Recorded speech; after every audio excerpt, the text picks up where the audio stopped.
Welcome to the ACCA Strategic Business Reporting, or the SBR Speedy course. I created the Speedy course for you to make sure that you spend minimum time to pass this paper. So, I've got experience acting as a marker, examiner, and also I'm the author for my 4 accounting books, all related to IFRS. And in my course, and with my years of experience, that I can help you pass this paper easily. Now, so you can see, firstly, you've got a copy of my own Speedy notes, fully complying with the study tests from the ACCA Study Hub. And the course has been divided into several sections, ranging from the introduction to the standard related to asset, income, expense disclosure, and even some of the I will say that the reporting issues in your syllabus, the ethics in the question 2, the consolidation in the question 1, and also from the investor's perspective, that why do we find it very useful. So 9 blocks covering the whole syllabus in a very quick manner. Apart from this, you also have a copy of a Speedy note answer. It's just to be the full answer here, for example. But what I'm going to be doing is that, firstly, I would like to integrate huge amount of past exam questions in the Speedy course before you go through the revision parts later on, for more complicated questions. Now, firstly, introduction to the Strategic Business Reporting exam. I will say that this exam is 195 minutes, but I will highly recommend my student to spend the first 15 minutes in planning and reading the question 1. So that's why, if I were to take the remaining of 180 minutes over the 100 marks, I would like to allocate 1.8 minutes per mark to do each of the questions in turn. And of course, in this paper, there are 4 professional marks, 2 in the question 2, all about ethics. Another 2 may be appearing in question 3 or 4. This means that you will need to attempt all the 4 questions, total 100 marks, 96 will be the technical marks, and 4 will be the subjective or the professional marks. Achieving 50 or more, you can pass this paper. Question 1 will always be, firstly, you will be given the pre-populated spreadsheet about the consolidation, which means that the examining team has done the line-by-line adding work for you. And what you need to do is to adjust each line of figure using workings. Now, the pre-populated spreadsheet consolidation adjustment will be worth at 12 to 14 marks each and every time, plus various accounting treatment. Total 30 marks for question 1, and for the question 2 will be 20 marks about ethics and some of the accounting standard applications. Question 3 and question 4, some of the requirements will be linked from the investor's point of view rather than simply the accountant's point of view, and 25 markers each, of course. So, which means that the question 1, 30 marks, question 2, 20 marks, question 3 and 4, 25 each, and that comes to 100 marks in total. My technique is to always use the simple sentence, because this paper is not about calculation at all. It's all about the application, and to see whether or not you've got the holistic view, which means the strategic view, which means that you will not be tested a single standard alone in most circumstances. The standards will be linking with other standards altogether, and I will show you how in a second. And I will always tell my students that if any requirements are more than 5 marks, make sure that you will use these 3 main headings in your answer about the quote from the IFRS. I will show you how in a second, and to apply your answer to the case and to give you a conclusion. By mapping with the conceptual framework requirements, I've got the speedy way to help you memorize these and directly paste them in to your answer. Mentioning about the ratio's impact on the financial statement may help. Now, what I would do is to directly take you through to the block 2 of our study in this section. Firstly, related to the asset. As you can see in the chapter content, we've got something that we'd like to sell, which means inventories, and agricultural accounting related to, for example, pig, and according to IS number 41. The property, plant, equipment, which means the land and buildings, factory and computer, and the interest expense that we need to capitalize that to the non-current asset. Sometimes the non-current asset may be impaired, and sometimes the non-current asset may lack physical substance, which means your patent, the franchise right. So these are the intangible asset. If you've got the non-current asset, you hold it, not using it on your own, but you hold it and to rent it to somebody to get the rental income, or hold it for long-term capital appreciation, and this is what I mean by investment property. If you decide to sell your non-current asset, you will need to reclassify that into the non-current asset held for sale per the IFRS 5. If you've got the contract that can be converted into cash directly, and this is what I mean by financial instrument. And of course, the financial instrument, as you can see, it's a huge standard, but I simply use several pages to summarize all the bits and pieces they need to know. Finally, we also have the IFRS 16 leases.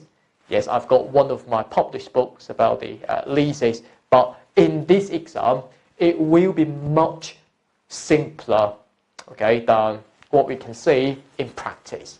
And we will be practicing quite a few areas in these standards to make sure that you're happy. Now, let's move on. Welcome to Chapter 1, Inventories. Now, what do you need to know? Firstly, this is holding the inventory, but the purpose is for sale in the ordinary course of your business, which means that this is not one-off.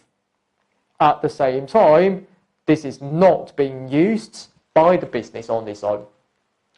Now, when we have the inventory, so for example, you can think about the pen, you would like to sell it, and of course, it's your main business, and this pen to you is the inventory.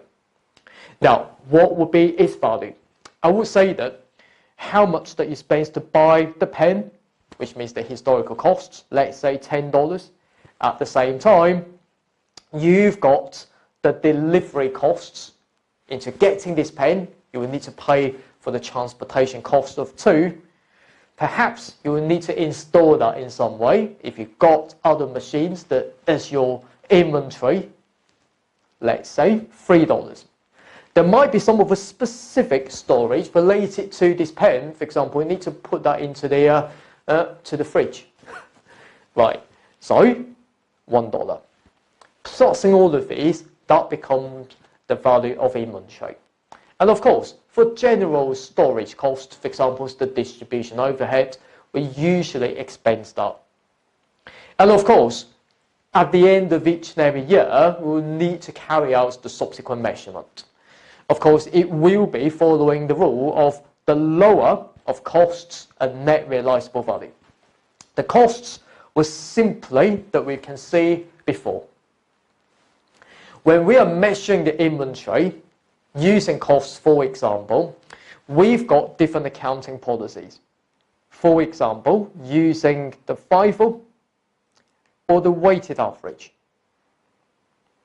method or cost method, which means that first coming in, first issuing out, and the weighted average cost, for example, that we simply mix all the inventories all together and to calculate the inventory cost value each time when we buy the new one. But in this paper, no worries for these terminologies. NRV, on the other hand, would just be the management estimate, or you can say that it's the accounting estimate, because all we can say is that if the cost of inventory was 15, for example, but if we decide to sell the inventory on our own, we estimate to get 10, which means the NRV, the inventory needs to be measured at NRV for the prudence reason, okay, according to the conceptual framework requirement. So that's why that when we look at the conceptual framework requirement, that if you've got the asset impairment related to the inventory, which means the inventory is valued at NRV because we can't recover all of our costs, that's according to the prudence reason, which means that we can't overstate the asset as well as the income value. Of course, changing the accounting policy, which means from FIFO to weighted average costs, and that would be a change in accounting policy. You will need to apply the retrospective adjustment, and I will tell you how in a second.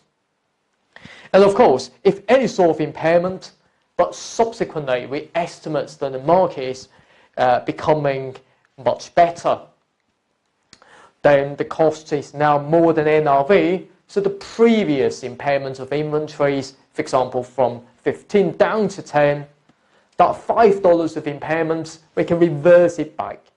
We can reverse the impairment. So make sure that you understand that we can always reverse the impairment if conditions saying that the inventory condition is quite good right now. How can we calculate the NRV? This is what the examining team in this paper is very interested in. I will say that firstly, you will need to estimate what will be the selling price of your inventory. Usually that we obtain the price lists of the inventory, even from some of the contracts that you signed with another party, but not yet being executed, which means not yet implemented. So you take the price from there.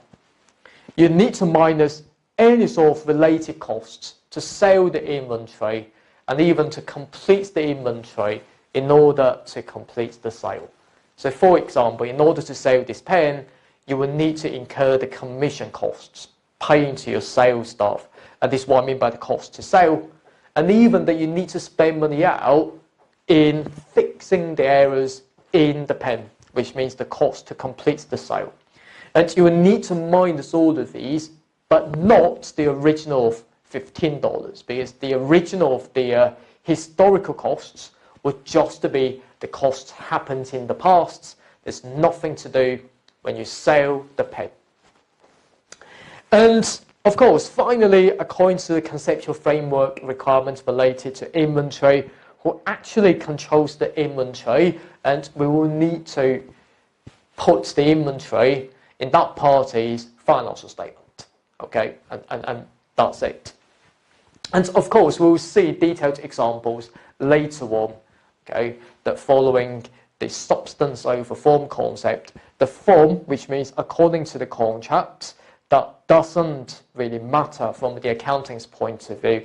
We need to account for the transaction according to the economic substance of that. And of course, we'll see a particular application related to who controls the inventory, or I can call it as the consignment, in a second.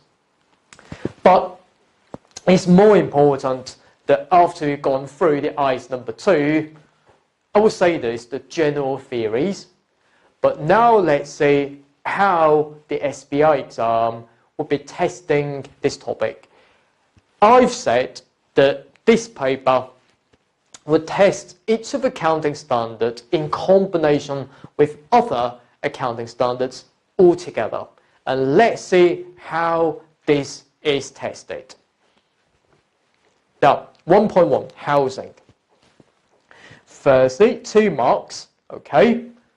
Now, with your permission, could you please take out a pen and a paper, or you can copy my answer if you're using computer, for example, and we will be solving each of the question line by line. Now, firstly, this question is called housing as a starting point, 2 marks, 2 points. We're told that the local government supplements the income by buying and selling property, and the housing department sells its housing inventory in the ordinary course of its operations. So as you can say, it's regularly, and this housing is in the ordinary course. I would say that firstly, it should be recognized as inventory because we've got the keywords regular and the ordinary course of its operation. Part of the inventory is to provide housing to low-income employees at below the market rent. The rent paid covers the maintenance. All right. So it seems that in substance that the house that we provide to our employees, that we are also incurring the maintenance costs, but it's the employee paying for that. But that does not really matter because per the ICE number 2 says that for the housing that we provide to those employees, that the internal use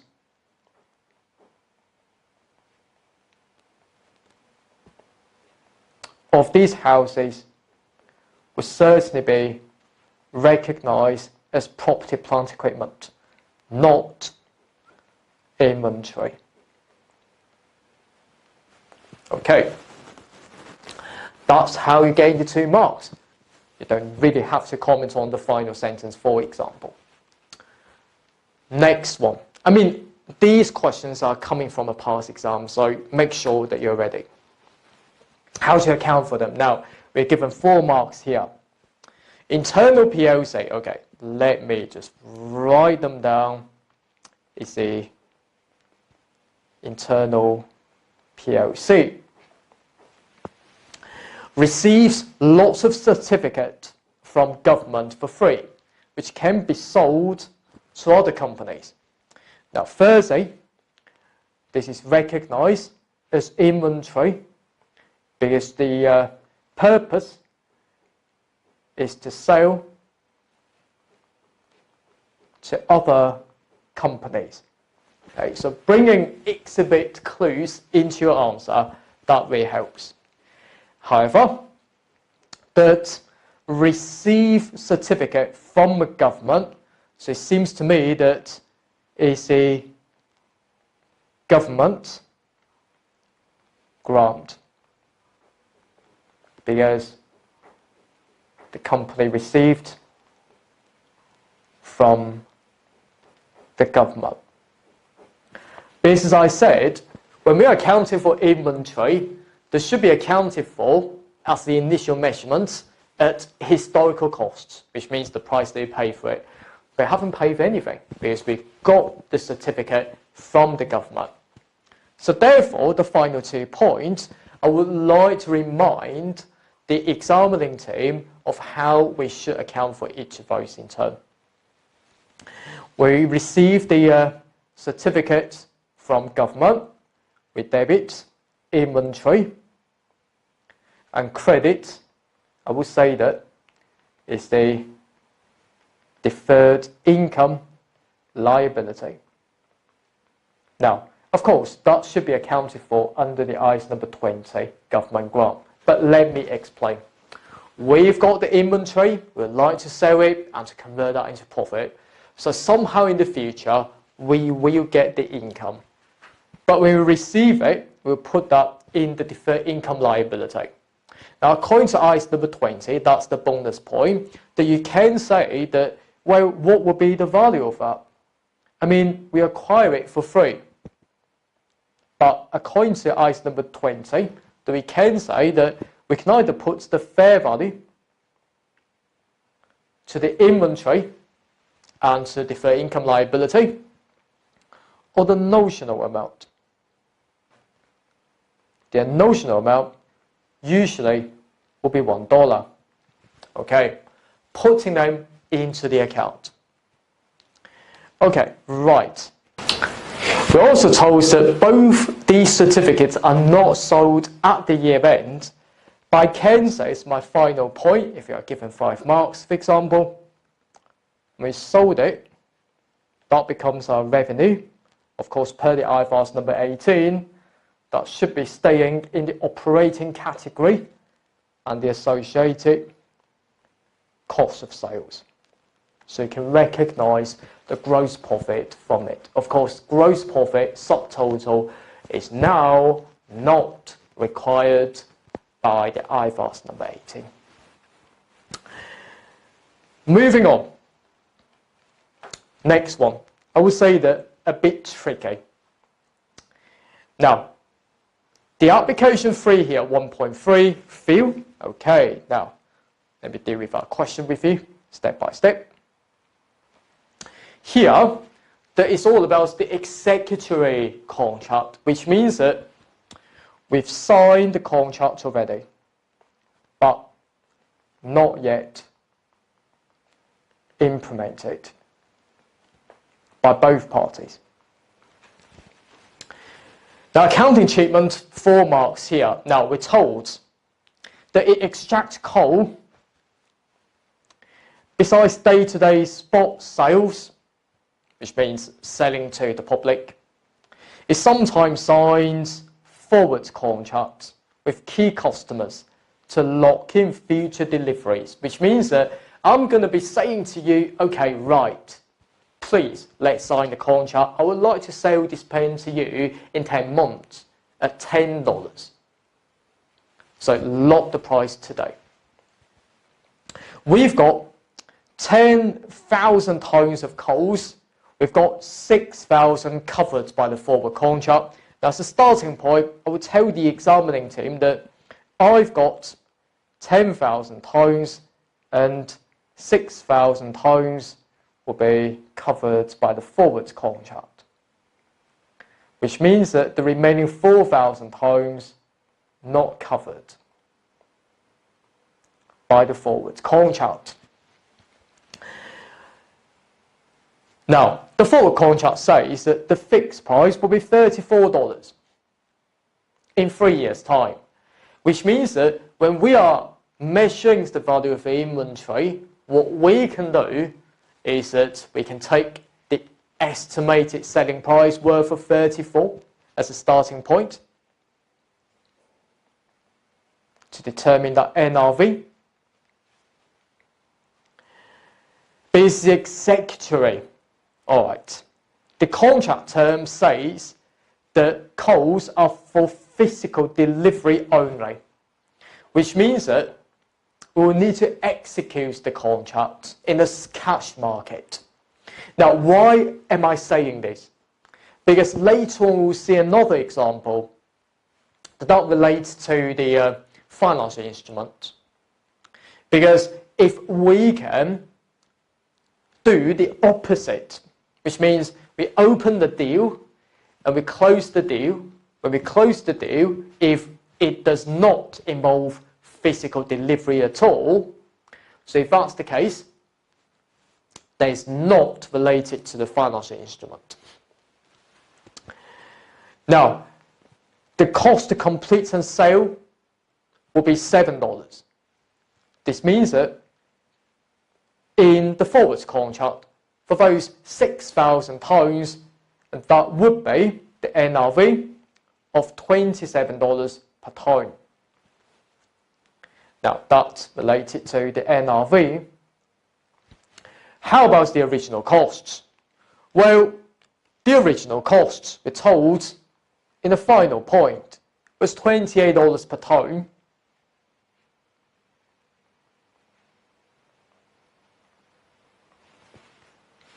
Think about it. According to item number 2, the lower of costs and net realizable value will need to choose that NRV as a starting point. So 6,000 tons, of the inventory will be measured at $27 each, times by 6,000, becoming $162,000. How about not covered? Well, the cost will still be $28 per tonne, but not covered, we'll need to use the best estimate of the estimated selling price. Now, of course, we signed the contract on 30th November X6. However, we expect to sell it in 3 years' time. So that's why from today we estimate the estimated selling price in 3 years will be 32. And that's why, not covered, the NRV will be 32 minus 7. That becomes 25. 25, again, is lower than the cost of 28. We take that 25 times by the 4,000 tonnes, becoming $100,000. So the total inventory value becoming $262,000 there. How about the inventory impairment? Well, I can say that the original of 10,000 tonnes, each tonne worth at $28 of cost. The total cost, that becomes $280,000. This means that as the next point, I would say that the inventory has been impaired by 280,000 minusing 262,000, becoming 18,000 there. Okay, so that's what we need to do. Now, this example, 4 marks here. How can we award you marks in this paper? Firstly, you've calculated this correctly. You've calculated this correctly. You've done the costs and total value of the inventory as a subsequent measurement. And also you've spotted the impairment of inventory. You've got these 4 marks very easily. Now, let's see the application 4, which means the 1.4 here. Everything stays the same except that we are changing this term.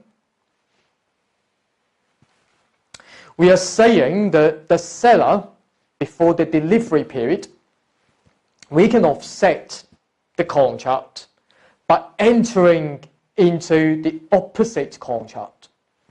Now, if you have traded, for example, the futures contract in real life, such as what I did, is that we can open the deal and we need to close out the deal.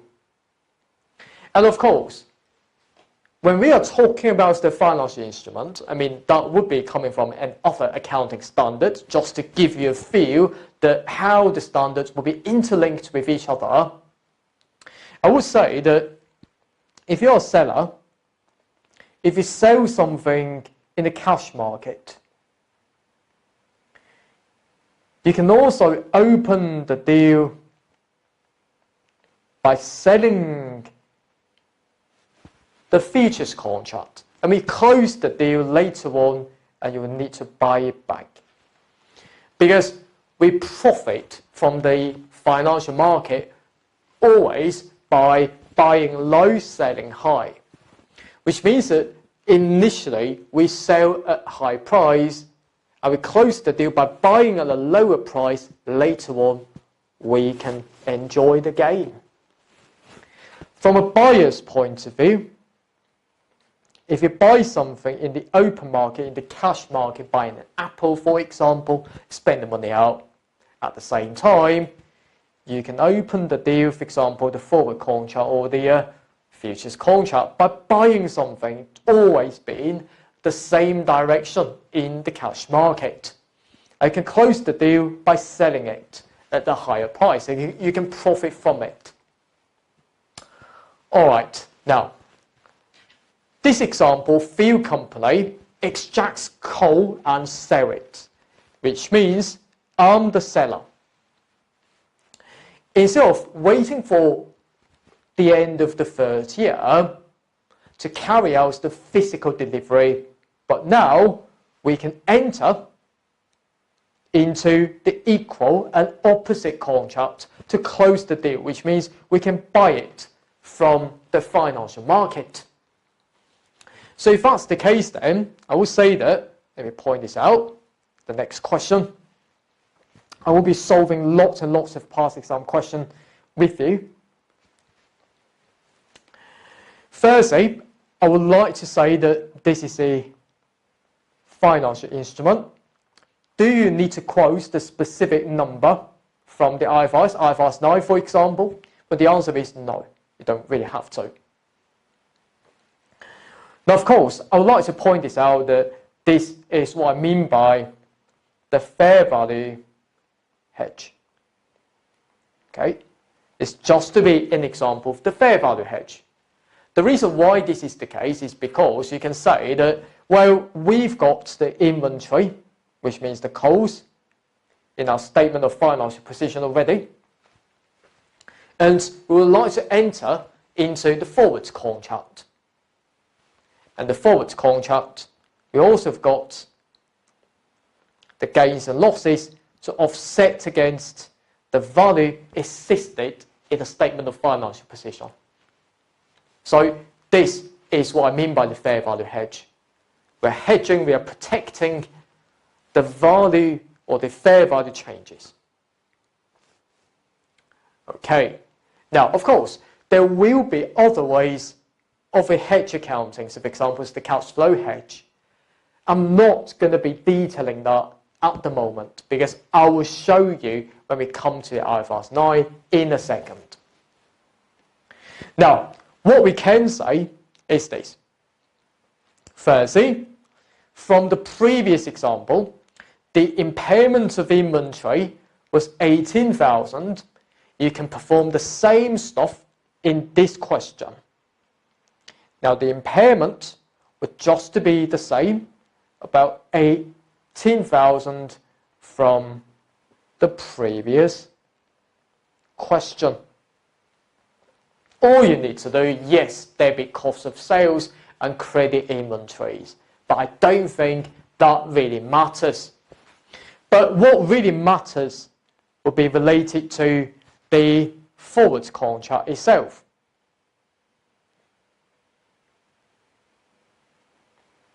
Firstly, according to the previous question, that 6,000 tonnes will be covered by the forwards contract. So that would be as a starting point.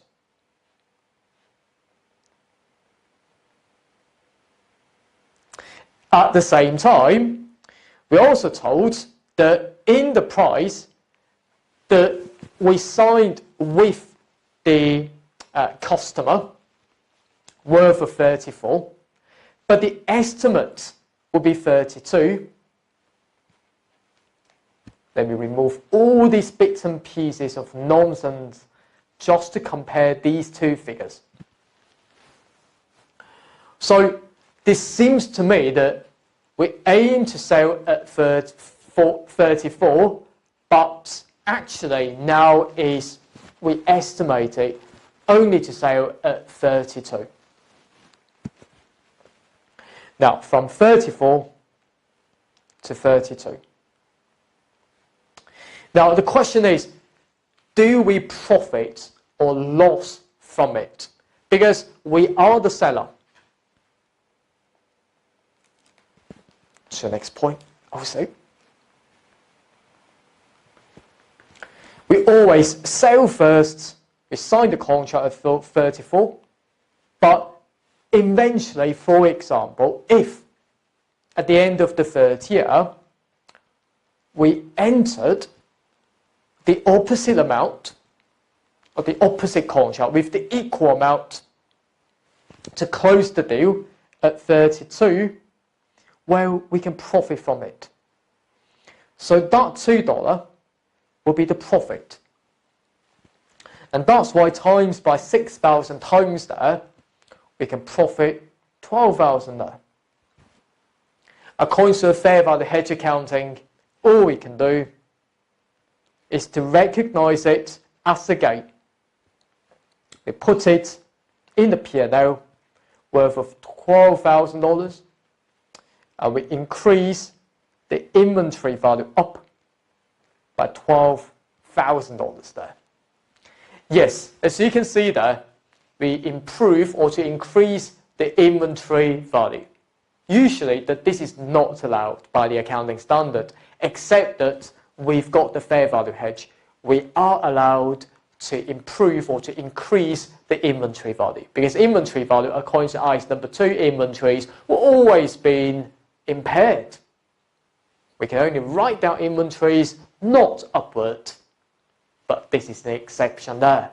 Now, per the IFRS number 18, that the P&L of 12,000 go into which category? I would say that it really depending on the underlying item that you're hedging against with. Because you're hedging against your inventory, that's something to do with your operation.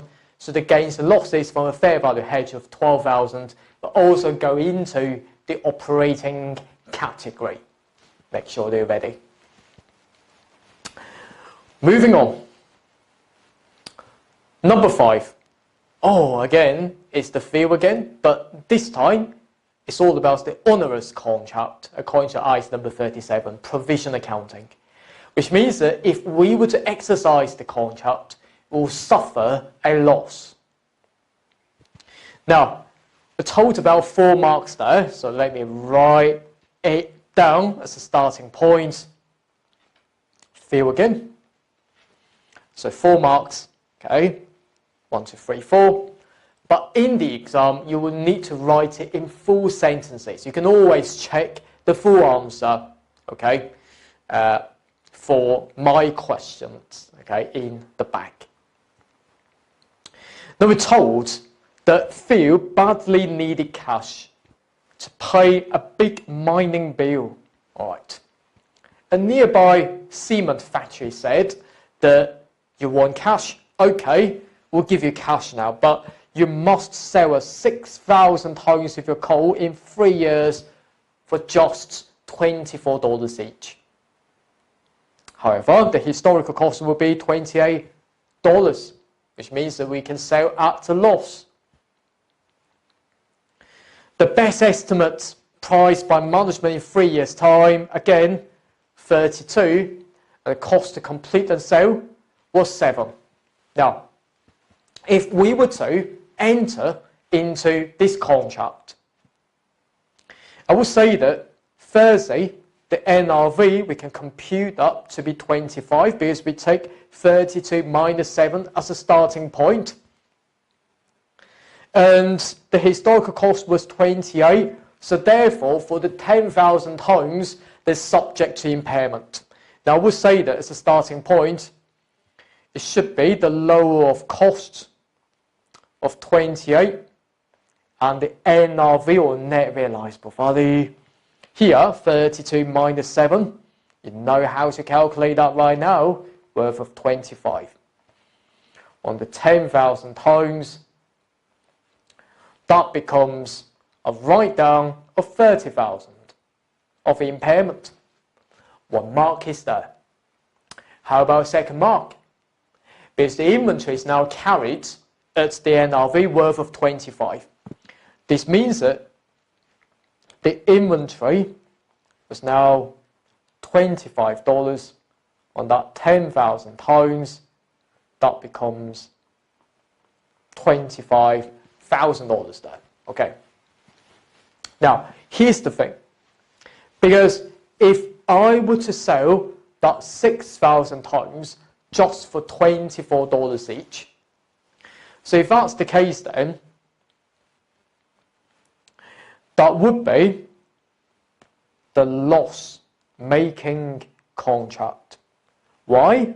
Because each time, for example, now worth at 25, but if we were to sell at how much? 24, we will lose $1 from it. So which means that we will lose $1 per ton. Apart from this, we'll also incur the cost of completing and selling the cars of 7. So for each time, we will lose $8 there. And that's why, per the ICE number 37 about the provision accounting, for the onerous contract, which means the loss-making contract, we always need to debit the P&L, which means related to the expense, and to credit to increase up the provision liability. $8 per tonne for that 6,000 tonnes, that becomes $48,000 there. All right. So make sure that we are ready. Now, finally, for the P&L, according to IFRS number 18, that goes into the operating category related to that inventory.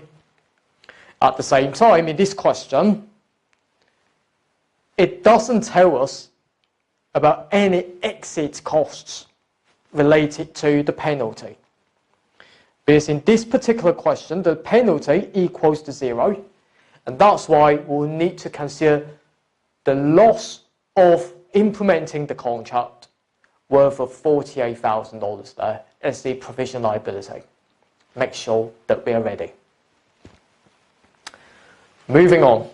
Yeah, not far away that we can finish the ICE number 2. Number 6 for the PP&E. PP&E, 2 marks.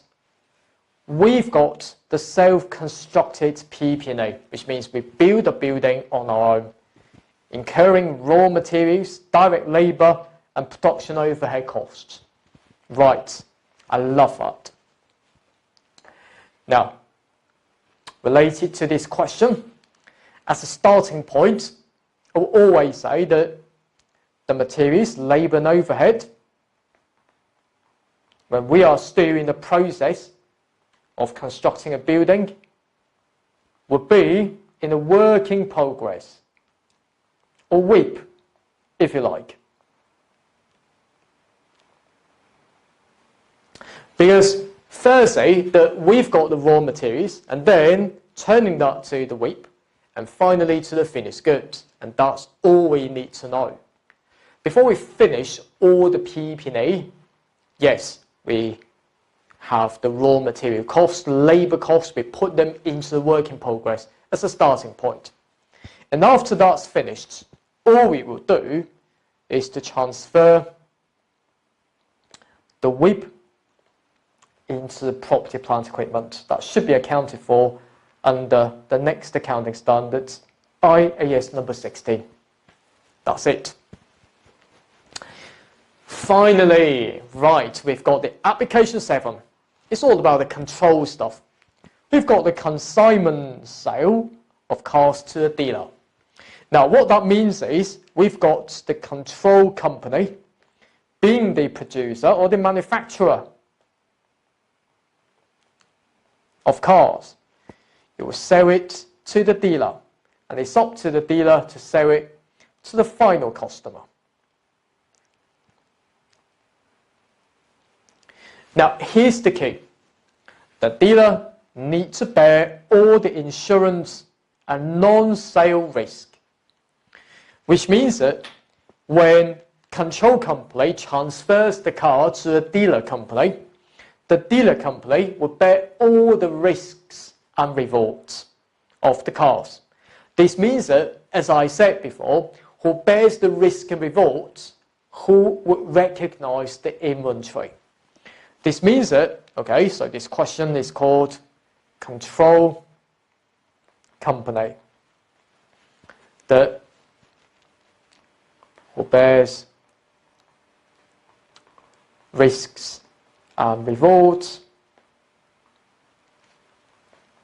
who should recognize inventory. In this case,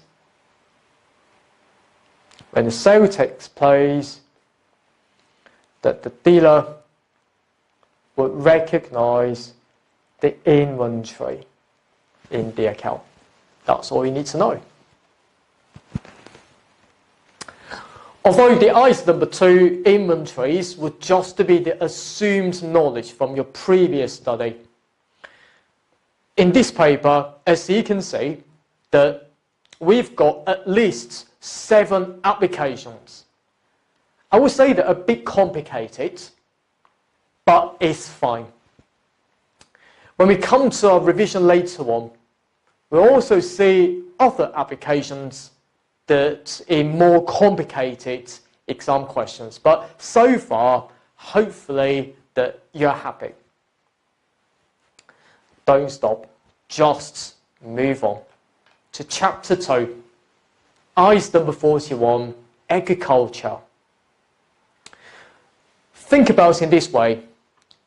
You've got a pet.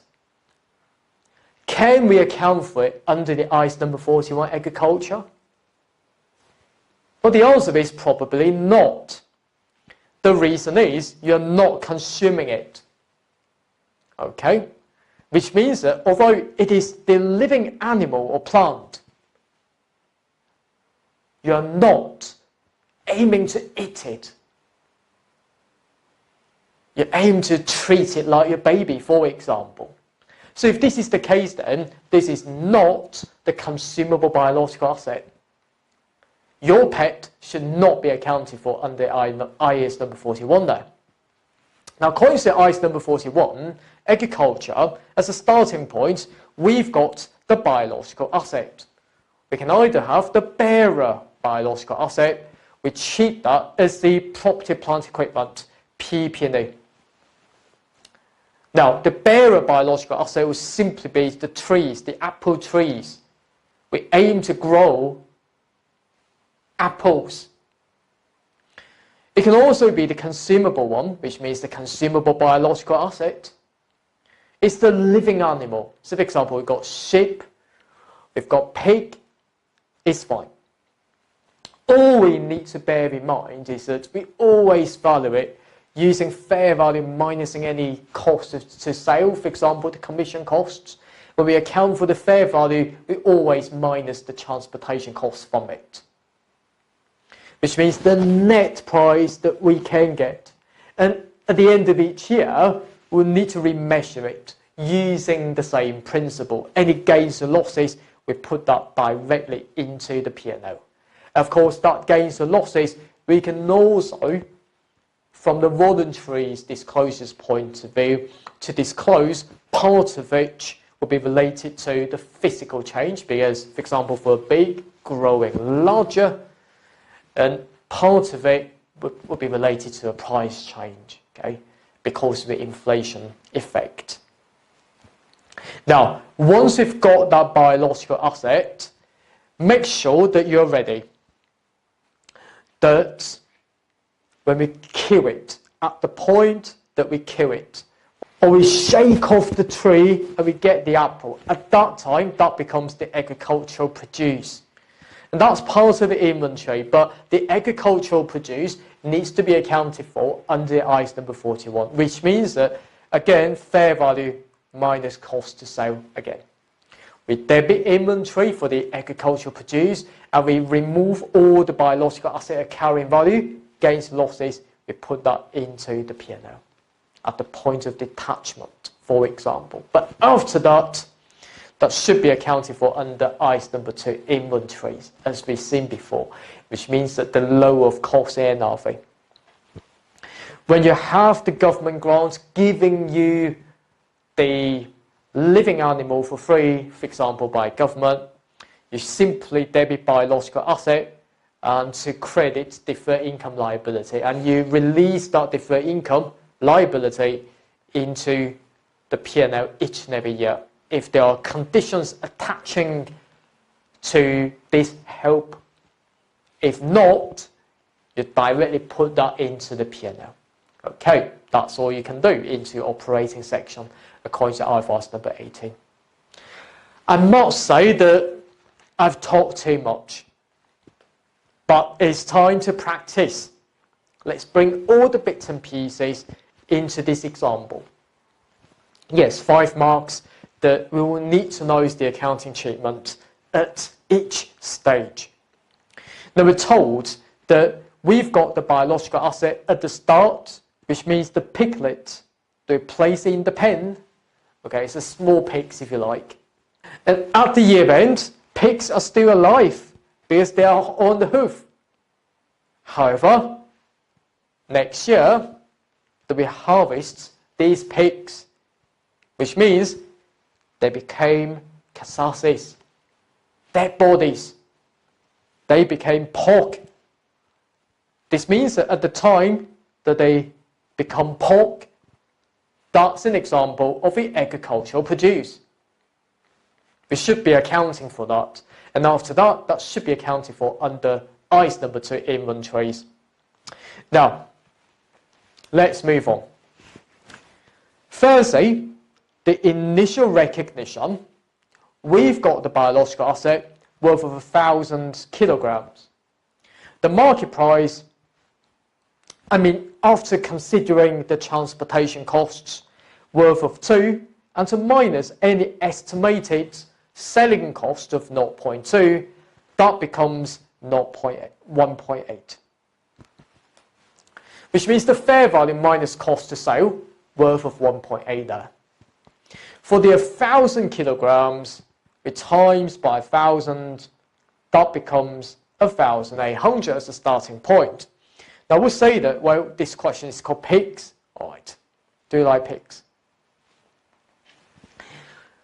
Thirdly, for the initial recognition, we'll need to increase the biological asset. This is not a bearer plant, it's not an apple tree, these are the living animals. I will say that they are consumable biological asset. At what value? That we will need to account for using fair value minus cost to sale, worth of 1,800 as a starting point, and we directly put that into the P&L.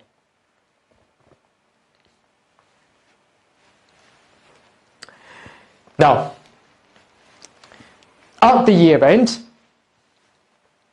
as you can see, the quantity now improves to 1,500 kilograms. And of course, the fair value minus cost to sale now becomes 1.9 times by 1,500, that becomes 28.50. So the fair value changes there.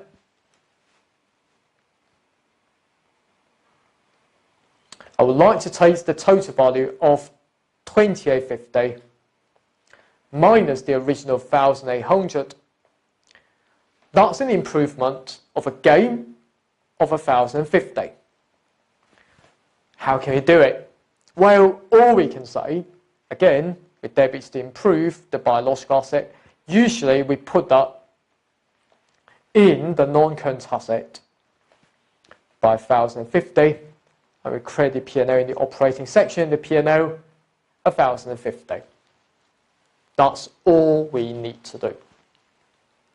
Now, so you can see the fair value changes there. Part of it will be related to the physical change, because from 1,000 kilograms to 1,500 kilograms, part of that will be related to the price change. Because as you can see, from $2 to 2.1.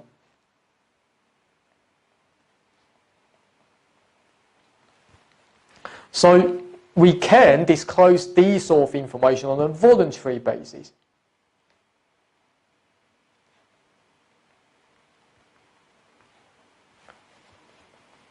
Which means that you can choose to disclose it, but it's entirely up to you.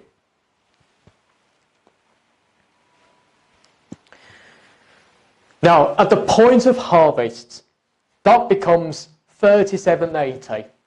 I've just done the number crunching exercises for you because I've took the fair value minus cost to sale and times by 1,800 kilograms there.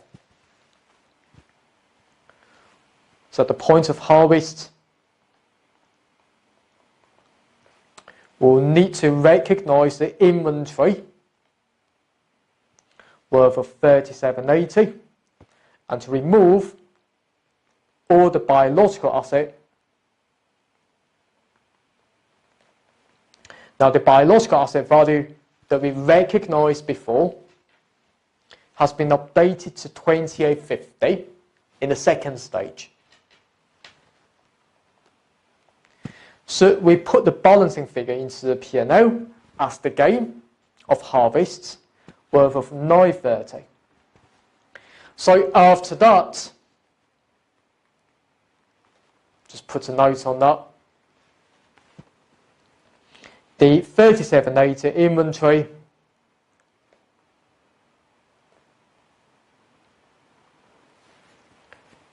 should be valued at the lower of costs, which means that 3780 a net realisable value, okay, per the item number 2, inventories. That's all we can do. Hopefully so far, you're happy. If you're happy, let's move on to another accounting standard in the chapter 3. Okay, so we are at chapter 3 now. Congratulations. PP&E, property, plant, equipment. Property is the land and buildings. Remember, land never depreciated. In the item number 16, plant is related to your factory and equipment related to your computer and other equipment, which means that usually in a business that we've got the class 1 PP&E, which means related to property, the class 2 PP&E, which means related to plant, and the class 3 PP&E, which means related to equipment.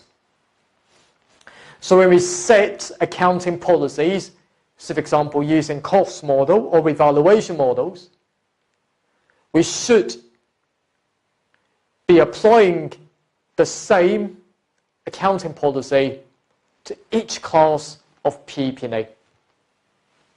Now, for the PP&E, we always recognise it as a non-current asset in the SFP. So remember that held for use, not held for sale anymore. From our previous example, so even though that we've got the apartment, we allow our employees to use it, which means allowing the business staff to use it, it is held for use. Now, for the initial measurements, just to be similar to what we've seen in the inventory measurement, we include the purchase price, the installation costs, the delivery costs that we pay, and even the lawyer fee that we draw up the contract. So we'll need to plus all these figures, let's say $100, and we put that as the PP&E value. However, in this exam, there might be other capital expenditure. Apart from $100 of the capital expenditure, there might be part replacement. For example, we've got certain parts, for example, engine, that we may be replacing the old engine with the new one, for example, for every 5 years. And that being the case, that the old engine needs to depreciate it over 5 years until the new one comes into being, and the new one, the new costs, will need to put that as the PP&E value. Some of the major overhaul costs that needs to be there, for example, for aircraft, that, for example, every 3 years, we will need to spend, let's say, the 50% on costs as the major overhaul costs.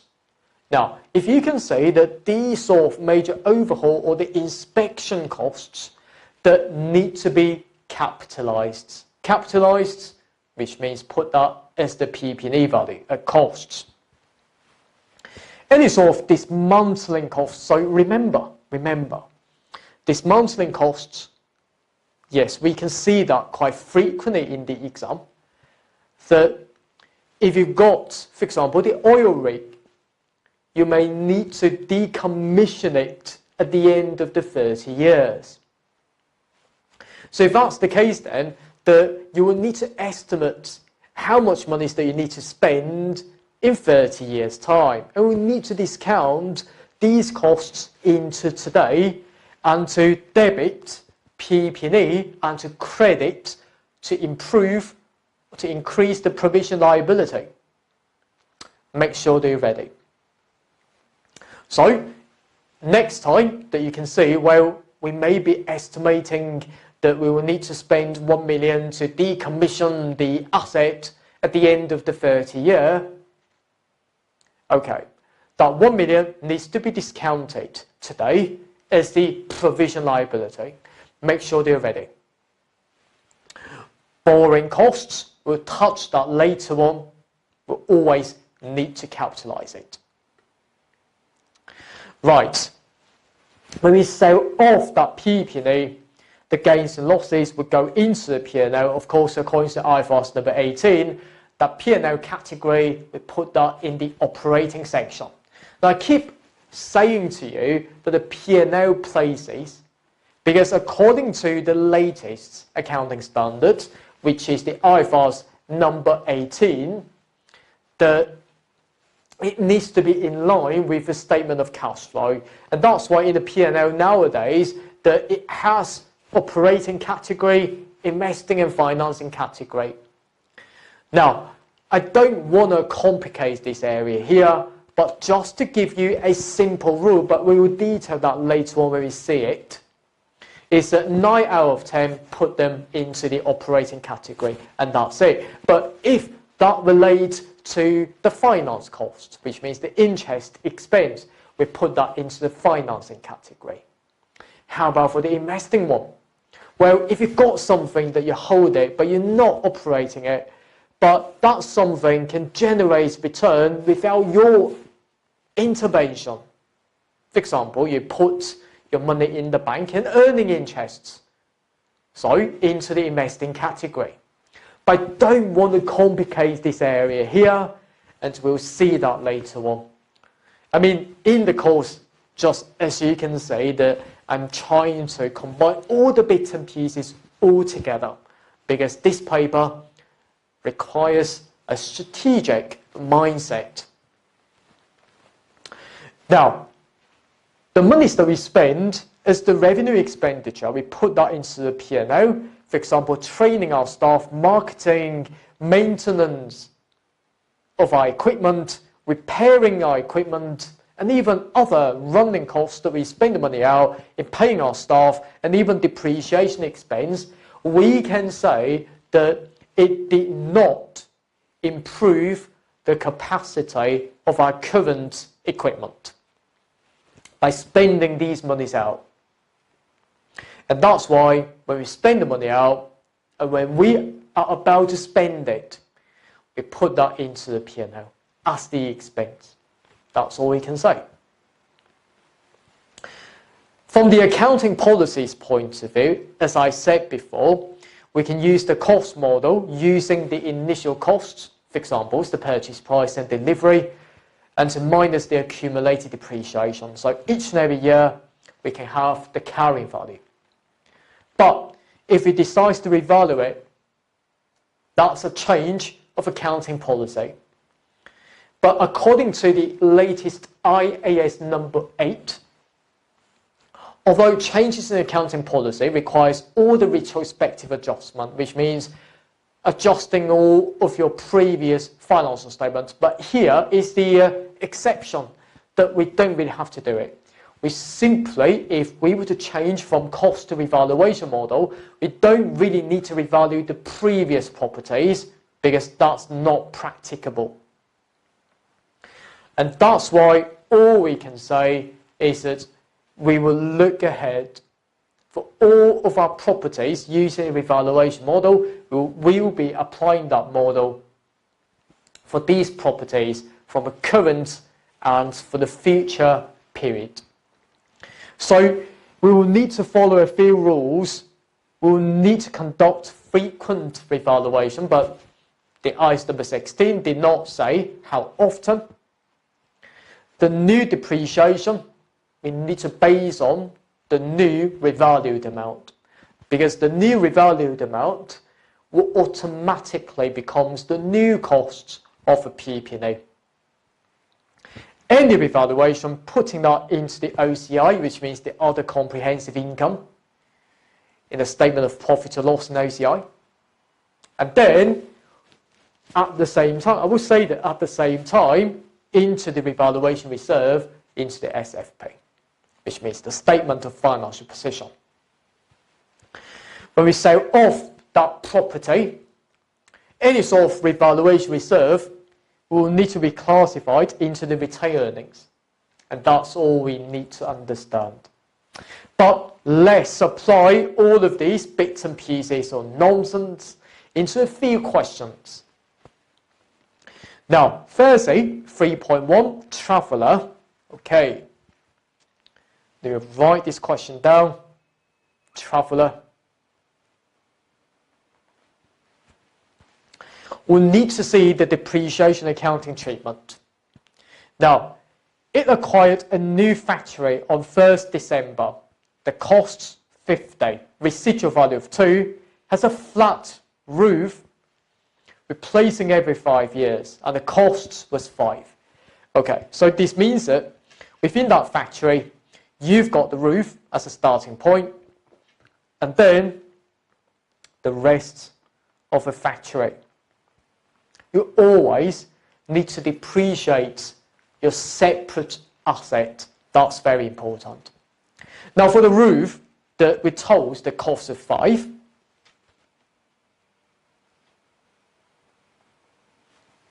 We'll need to see the accounting estimate, because anything related to depreciation, that will be accounting estimate. The useful life of a factory is 25 years. However, every 5 years, we need to replace that roof. And that being the case, the roof needs to be depreciated over 5 years. For the rest of the factory, that would be 25 years. Okay? So, we're told that the residual value of the factory was 2. How about the cost of factory? We're told that 50. So 50 million, not including the roof of 5, minusing the residual value of 2,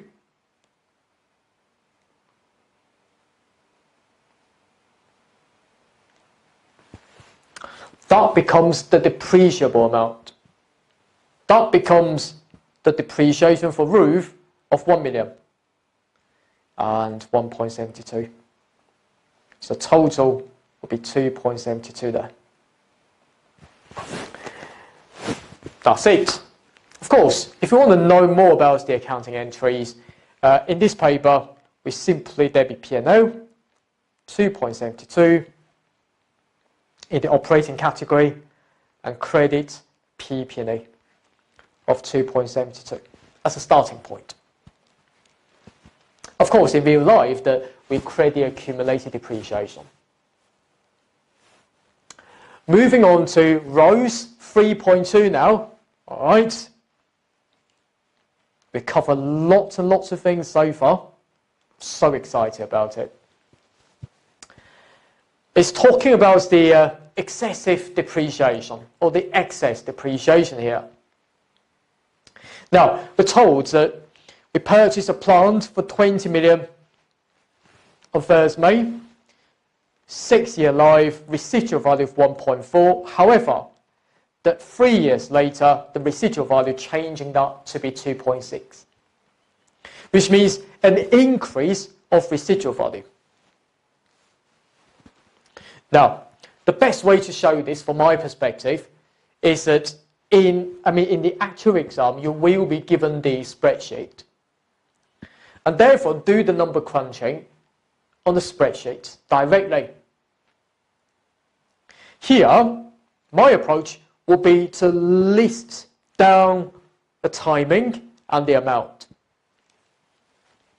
On 1st May, X7, they purchased a plant worth of 20 million. And for the 3 years, depreciation, or depre, if you like, I always like these words, depreciation. We take the cost of 20 million, minusing the residual value, the original residual value of 1.4 there, over 6 years. And 3 years have passed by. And that being the case, 9.3 there. So the carrying value after the 3rd year that we change the residual value being 10.7. That becomes the new cost, because at this date that we change the residual value to be 2.6. There'll be no change in the useful life. It's a change, something to do with the depreciation, and that's why it's a change to the accounting estimate. So taking a new cost of 10.7 minus the new 2.6 residual value over the remaining of 3 years, the new depreciation each year now becomes, I will say that it's a 2.7. Okay. Now, what the question is all about is that originally, if we took 20 minus 1.4 over 6, the old depreciation was 3.1. The new depreciation here is 2.7. Can you see that? So what's your thought? Well, I would say that the expense seems to be quite less than before. So this means that we can save 0.4 million if I were to take 2.7 minus 3.1. So saving that 0.4, all we can do, we can perform the entry. We can put that in the retained earnings.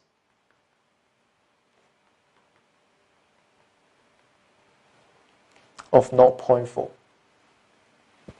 And we can improve that PP&E of 0.4 there for the saved depreciation. So make sure that we are ready for this particular circumstance. Moving on. A bit complicated, this one. Is the revaluation reversal, which means that we revalue the property upwards and then downwards. Now, again, as I said, starting point, you know that. A shanty.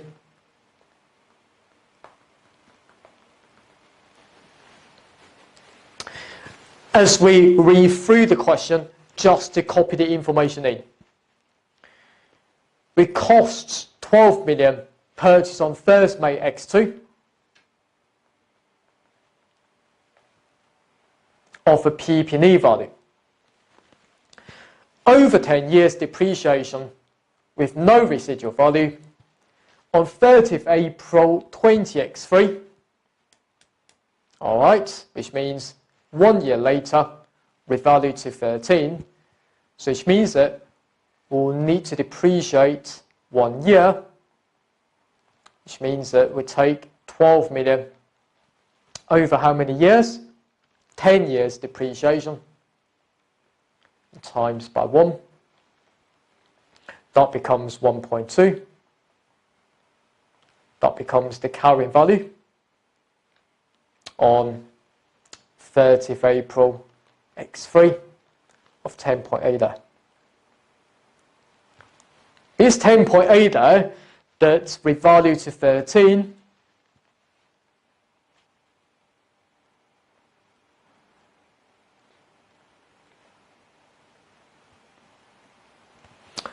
Therefore, that we've got the revaluation upwards or reserve, we put that into the OCI. We take 13 minus 10.8, that becomes 2.2 million. Yeah, if you want to know about the accounting entries, of course that's related to PP&E. We increase up the PP&E by 2.2. We always have the debit and credit the OCI of 2.2 million there. All right.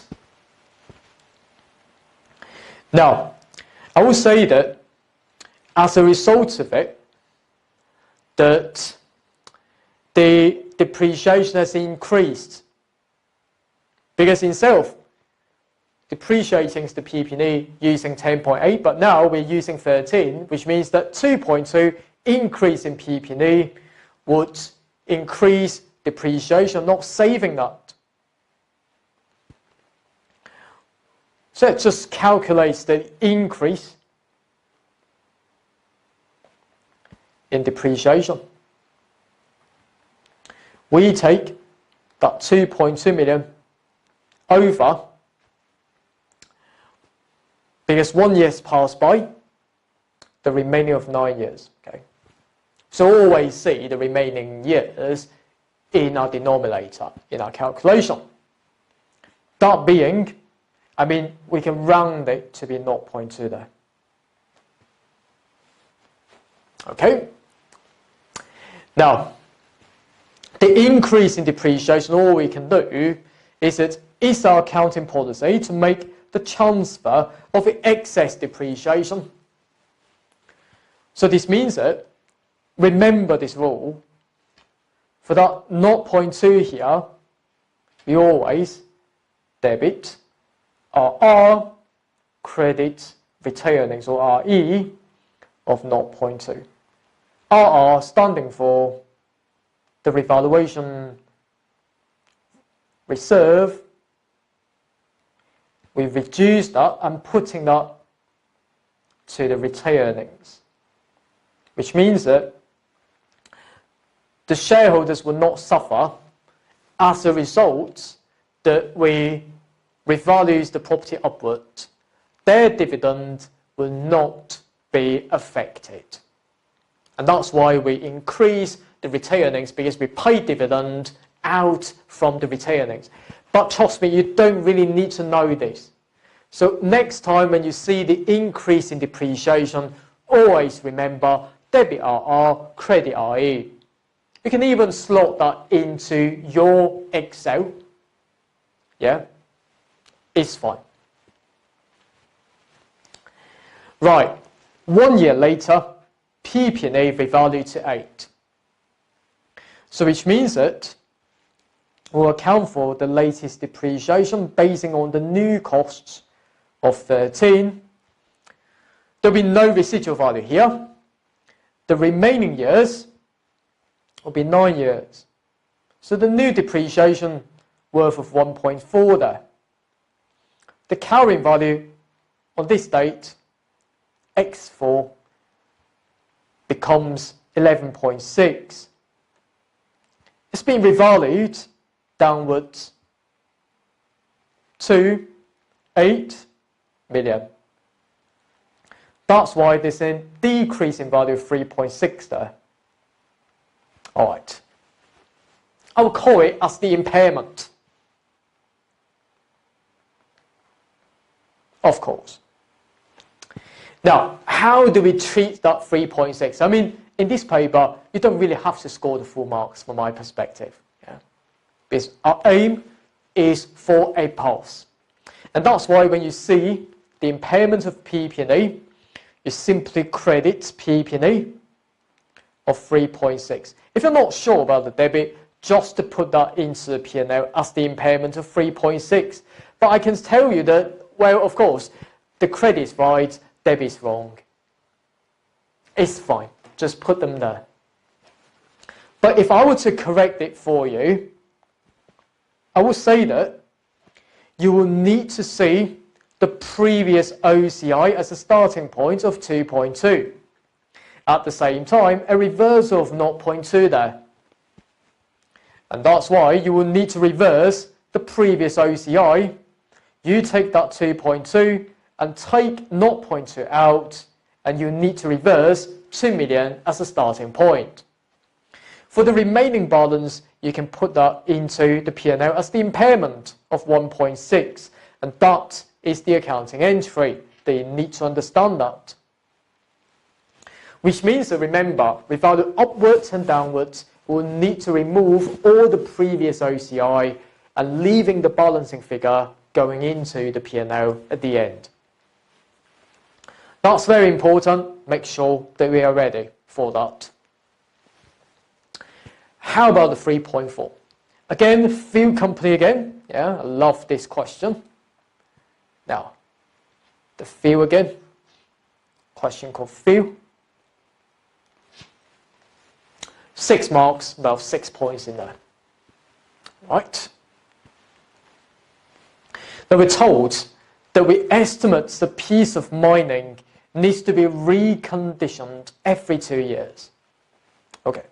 As a starting point, the recondition every 2 years, this means that we need to depreciate over 2 years, each and every time. When the new, I will say that equipment, replacing the old one, per the IAS number 16, that needs to be capitalized. Okay, now 2 points are there for one sentence. The cost of 2 for parts and 1 for the direct labor for the OEM employees. So which means that the total costs of 2 plus 1 worth of 3 would be directly attributable to the equipment. Which means that all the 3 million needs to be capitalized as PP&E. The directors are proposing to create a provision for next reconditioning, which is due in 2 years. Oh, this means that I would say that provision usually for decommission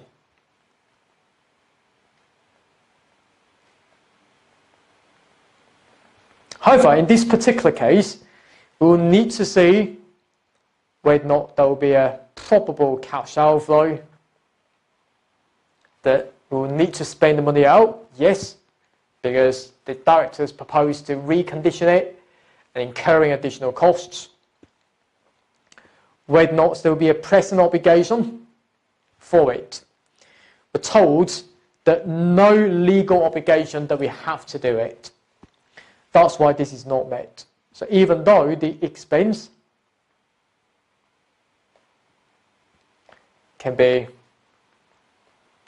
reliably estimated, I mean, if you've covered the IAS number 37 provision accounting, you know what I mean. I'm trying to say POR criteria there.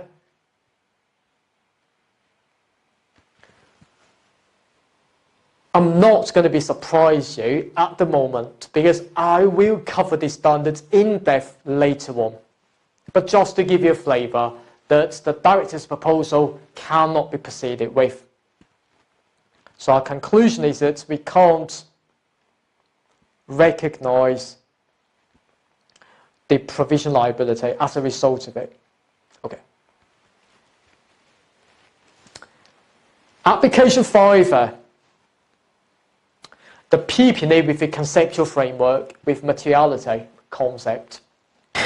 we're seeing that discussing it, the accountant has been reviewing the financial reporting processes and recommended that all purchases of PP&E below $500 should be written off to P&L, and this will reduce time and costs in doing so.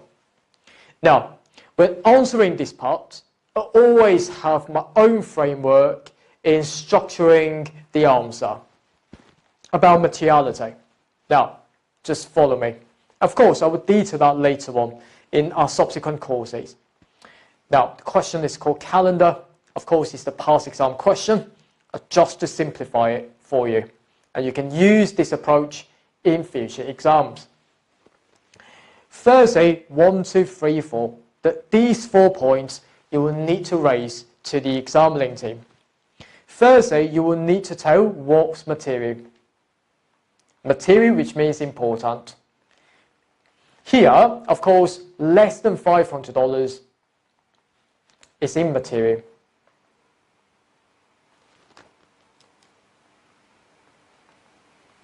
By amount.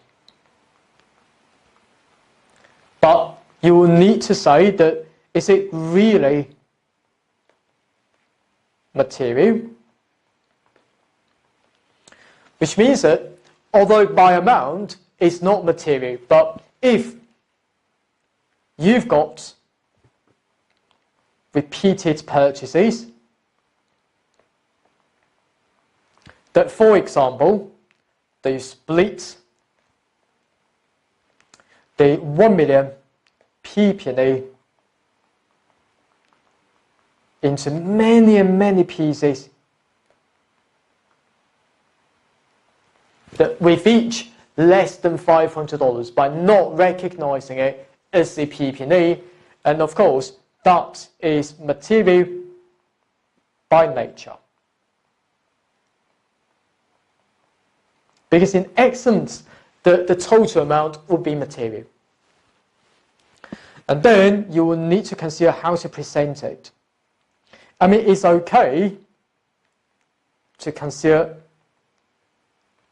the time and costs of preparing your financial statements is totally acceptable from the ISB's point of view.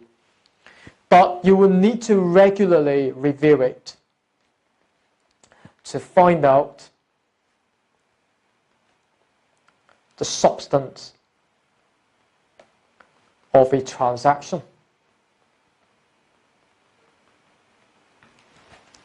And therefore, it's my final point, because it's 5 marks here, and my conclusion is that if for small purchases and not material by nature, it's okay to simply write them off as the P&L expense, because it's like we buy the chair and desk each and every time. It's fine not to recognize it as the PP&E, is fine if the amount is quite small. Now, I think it's fine so far. We've covered 3 chapters already. These 3 chapters, not on the surface, not from your previous studies point of view, but it is in-depth coverage of these 3 chapters, covering huge amounts of past exam questions so far.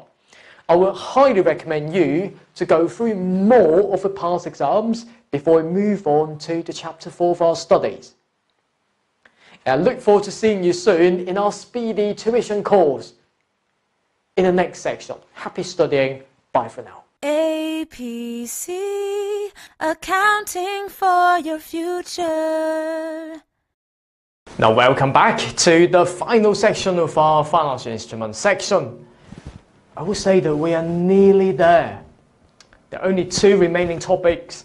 Firstly is the credit losses for financial assets. Now, what I mean by this is that when you lend money to others, there might be a possibility that you can't get the money back, which means the default risk. Now, we are looking at solely for the situation when you lend money to others, which means that you invest in debt instruments resulting in potential credit losses. Of course, the accounting entry will be relatively straightforward. All we do is to debit P&L. All right. Now, that P&L would just be the credit loss, or the impairment, if you like, expense. Now, usually we put that directly into the investing section because you buy or lend money to others. Except for a situation that you are a bank, that is your main business activity is to lend money to others, and that's why the P&L will be going into the operating section. But most likely it's the investing one in the exam. And we credit the allowance, or we call it as the loss allowance. Think about it, it's like your receivable that somebody is not going to pay you, and that's why that you provide for the expense and to credit the allowance for doubtful debts. And that's just to be the similar situation here.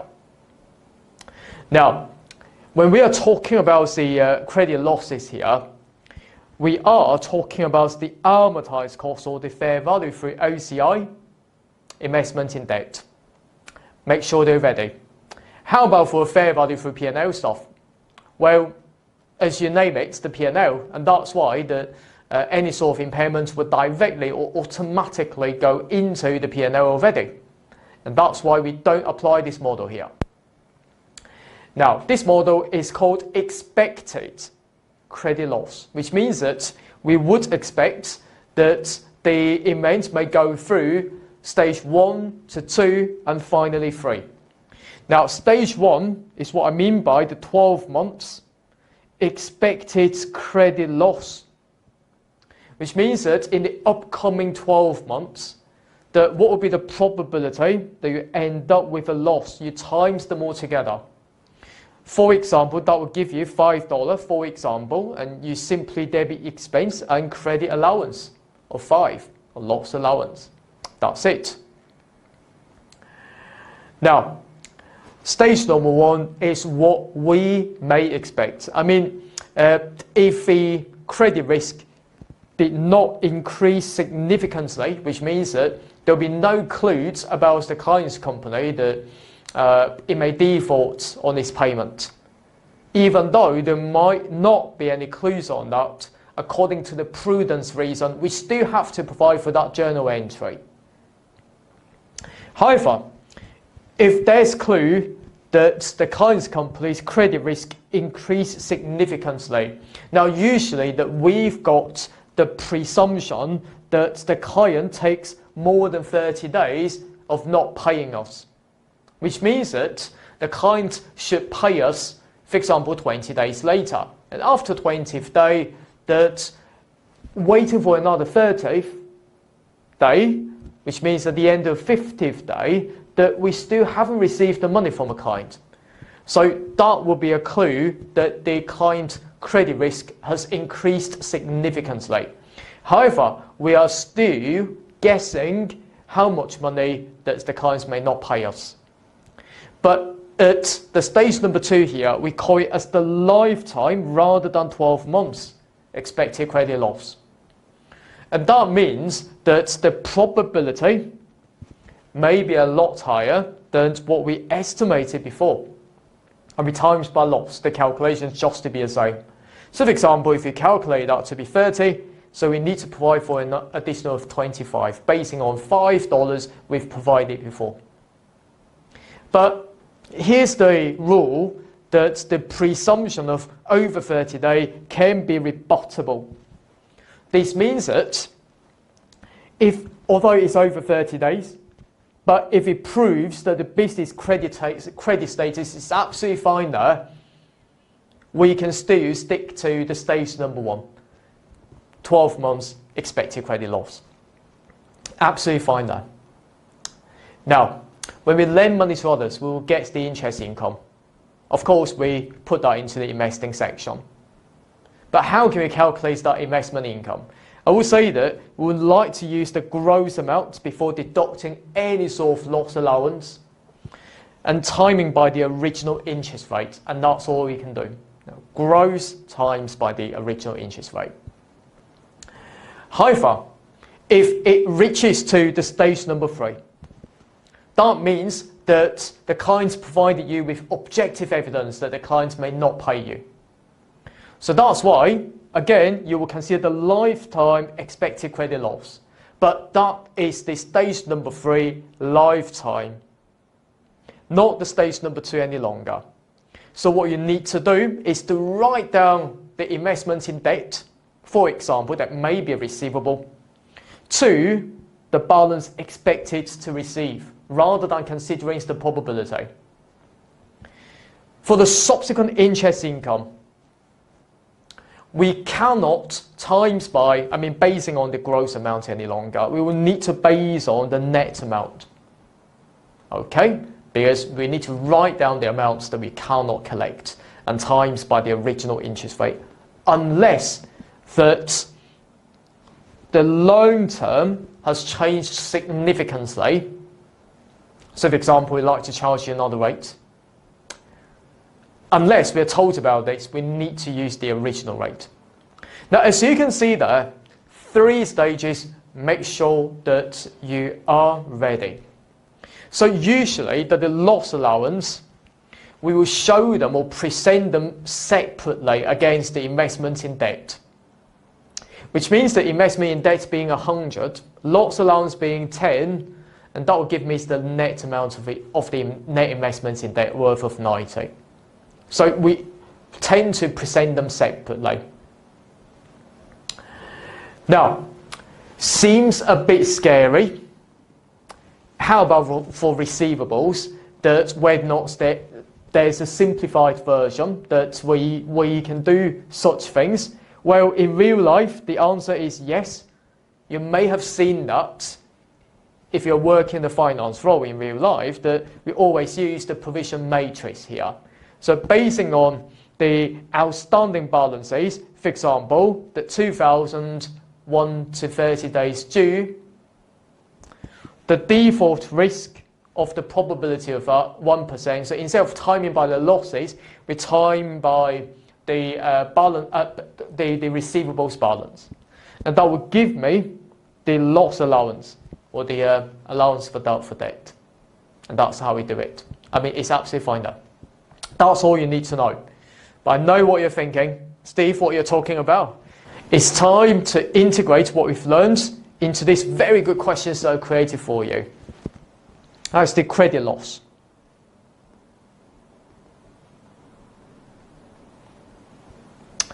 Now, we chose the loan is $1,000, so that will be the gross amount. So we need to compute the interest income on that, okay, from the stage number 1 and 2. Now, the bank, okay, so this means that we are the bank. Our main business activity will be to provide finance. And that being the case, any sort of P&L related to what we've seen in losses, that we put that into the operating category. Okay, that's a special rule. Unless that you are the normal company providing loan to others, and you provide that into the investing section. Now, the bank thinks that only 5% chance of default, and if that happens, it will lose 100. Now, of course, that will be in a stage number 1, which means that 12 months expected credit loss, because the risk not increased significantly. So we used probability times by loss. 5% probability will lose 100, and that being $5 there. We simply debit P&L. Here is in the operating section of 5, and credit loss allowance. So I will use allowance for short of 5. And that being the case, the interest income that we can still receive will be basing on the gross amount of 1,000 and times by the interest rate. or the original interest rate. Now, the original interest rate is for 5%, okay, so the next 5%, that being 50. Now, the $50 will debit bank, they will receive the interest income from another entity, and to credit P&L of 50. Okay, and that's all we can do. Now, at the end of 20x7, so we're told that getting risky is now 40% over the life, and the expected loss for default will be 300. So this means that credit risk increased significantly, okay, reaches to stage number 2. Now, reaches to stage number 2 is where risk increased significantly, and that would be the stage number 2, or the lifetime expected credit loss here. Again, we take probability times by the loss if a default happens. So considering the whole lifetime rather than the next 12 months, only 5%, but now it's 40% on that 300. That being 120. Because we've provided $5 before of the allowance, and that's why we'll need to debit 120 minus the previous 5, 115 here, and credit the loss allowance to increase up the loss allowance by 115. Now again, we receive interest just to be the same as what we've seen before. We debit bank and credit interest income worth of 50, okay, basing on the original gross amount. Business not been objective evidence happened. But when we reach the stage number 3 there, we're told that borrower misses the year's 3% interests, but we still accrue it, that the party did not pay me that 30. So the gross amount now becomes $10, $30. But basing on the stage number 3's objective evidence, that we estimate we can only recover $600 in total. That means that will be a stage number 3, is the lifetime expected credit loss. So we will need to take the gross amounts now of 1,000 plus 30, of 1,030, and minus the amounts we can get, or we can recover, only for 600. And that being the case, we'll impair by 430. All right, and that's all we need to know. Now, for 430, we'll provide for the P&L allowance. How much do we provide in total?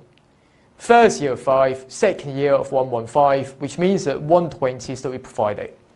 So this means that the additional one, we debit P&L, 430 minus 120, that being 310, and to credit allowance of 310. Okay, that's the starting point. Now, I will say that after writing down the investment in debt, the net amount, how much that becomes. Think about it. Think about it. Originally, 1,000 plus another 30. Write down 430. The balancing figure, or the net amount, will be 600 there that we can get. So that's why, for the interest income that we can get, will be based on the net amount times by the interest rate of 600 times by the original interest of 5, that being 30. So we debit bank, credit P&L worth of 30. Move on to the next one. Okay, the question called William. It's related to fair value through OCI, credit losses. Now we're told that you purchased a debt instrument or lend money for 1,000, the carrying value is 1,000, but the fair value fallen to 950, and we are told the expected credit loss is 20 there. Now the rule for it will be this. It's simple. This is the fair value for OCI debt instrument. Firstly, that from 1,000 down to 950. That's why you will need to credit your investment in debt, fair value for OCI, worth of 50. The expected credit loss will always go into the P&L of 20. So now, because that's related to the OCI, the balancing figure would go into the OCI. We debit the OCI on that. So make sure that you're ready for it. Another one, from the past exam, that required a calculation discussion of how the bonds should be accounted for in the financial statement for 20x3, 20x4, including any impairment losses. Wow, 11 marks there. So that's why stating a bit of theory would be fine there. But let's read through the case. Now, in X3, that we purchased 10 million 5% bond, I will say that that would be the gross amount. And repayable in X6, which means 3 years later, the effective interest is 8%. Now we use that effective interest to do the subsequent measurement. Now the model is to collect cash over the life of the asset. So it seems to me that it is at amortized costs. Now let me put them down before we move any further. Now this question is called Hummings.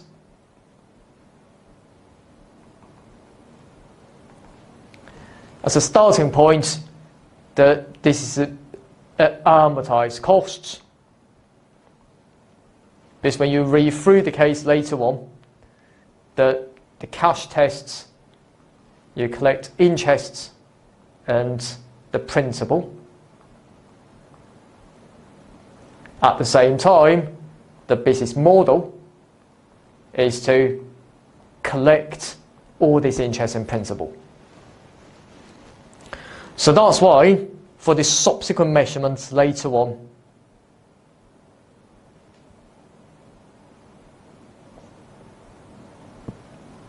you will need to base on the years, opening balance, easy, or the effective interests, coupon interests, which means the interest written in the contract, and closing balance there. The effective interest using 8%, the coupon interest using 5%. Now I will say that because it has impaired, because on this date, the bond to be low risk 12 months expected credit loss will be 10,000.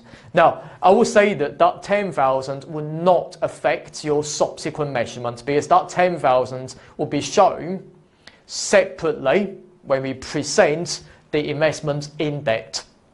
So that's why we still use that 10 million as a starting point to do the subsequent measurements up to 20x4. So which means that from the year 1, the opening balance of 10 million,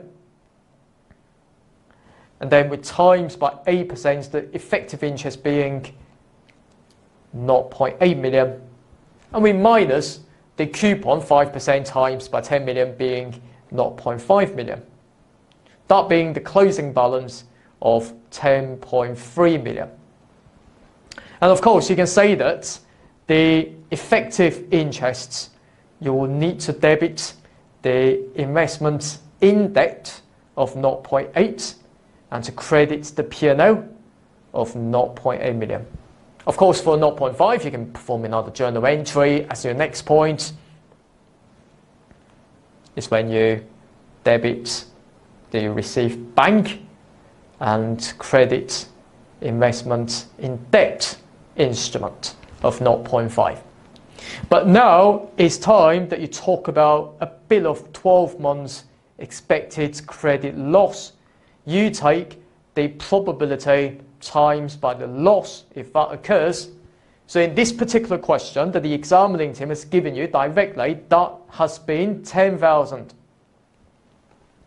So the next points that you can write is that 10,000, how do you perform the journal entry? Yes, debit P&L and credit loss allowance. And that's why it does not affect the previous subsequent measurement.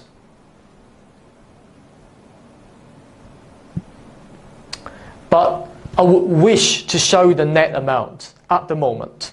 So when you talk about, for example, the presentation requirements in your SFP, you can say that we've got the investment in debt, the carrying value being 10.3, and then the loss allowance being, 10,000. I don't want to convert that into the $1 million anyway. So you can have the net amount of the investments in debt. All right, now moving on. We're told that next year that the company paid the coupon, but the risk deemed to have increased significantly. Okay, so this means that it's not the objective evidence.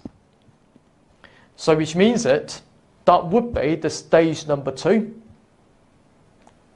Lifetime expected credit loss is not objective evidence at the moment. So that's why when we calculate that number, we'll take the percentage times by the losses. And surprisingly, that we're told the present value estimated to be 462,963, and the probability of default is 3% here. So this means that we take, we may collect 462,963 and anticipated no further coupon to be received, only a proportion of the nominal value of this bond to be repaid, and the present value of this cash shortfall would be this one, and the probability of 5%, which means that, all right, so we have got the loss worth of 462,963 with the probability of 3%, plus another shortfall 68, 58, 70.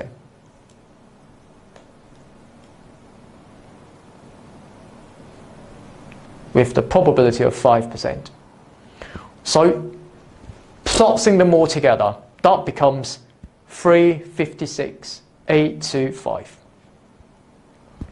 So, what we need to do is that because we just debited P&L worth of 10,000 and loss allowance of 10,000.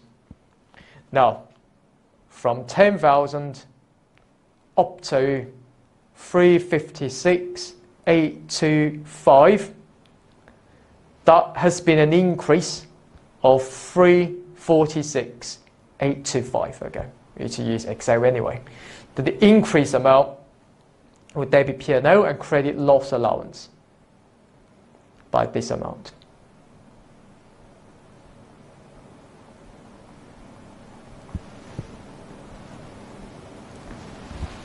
Now finally, when you show that in your SFP,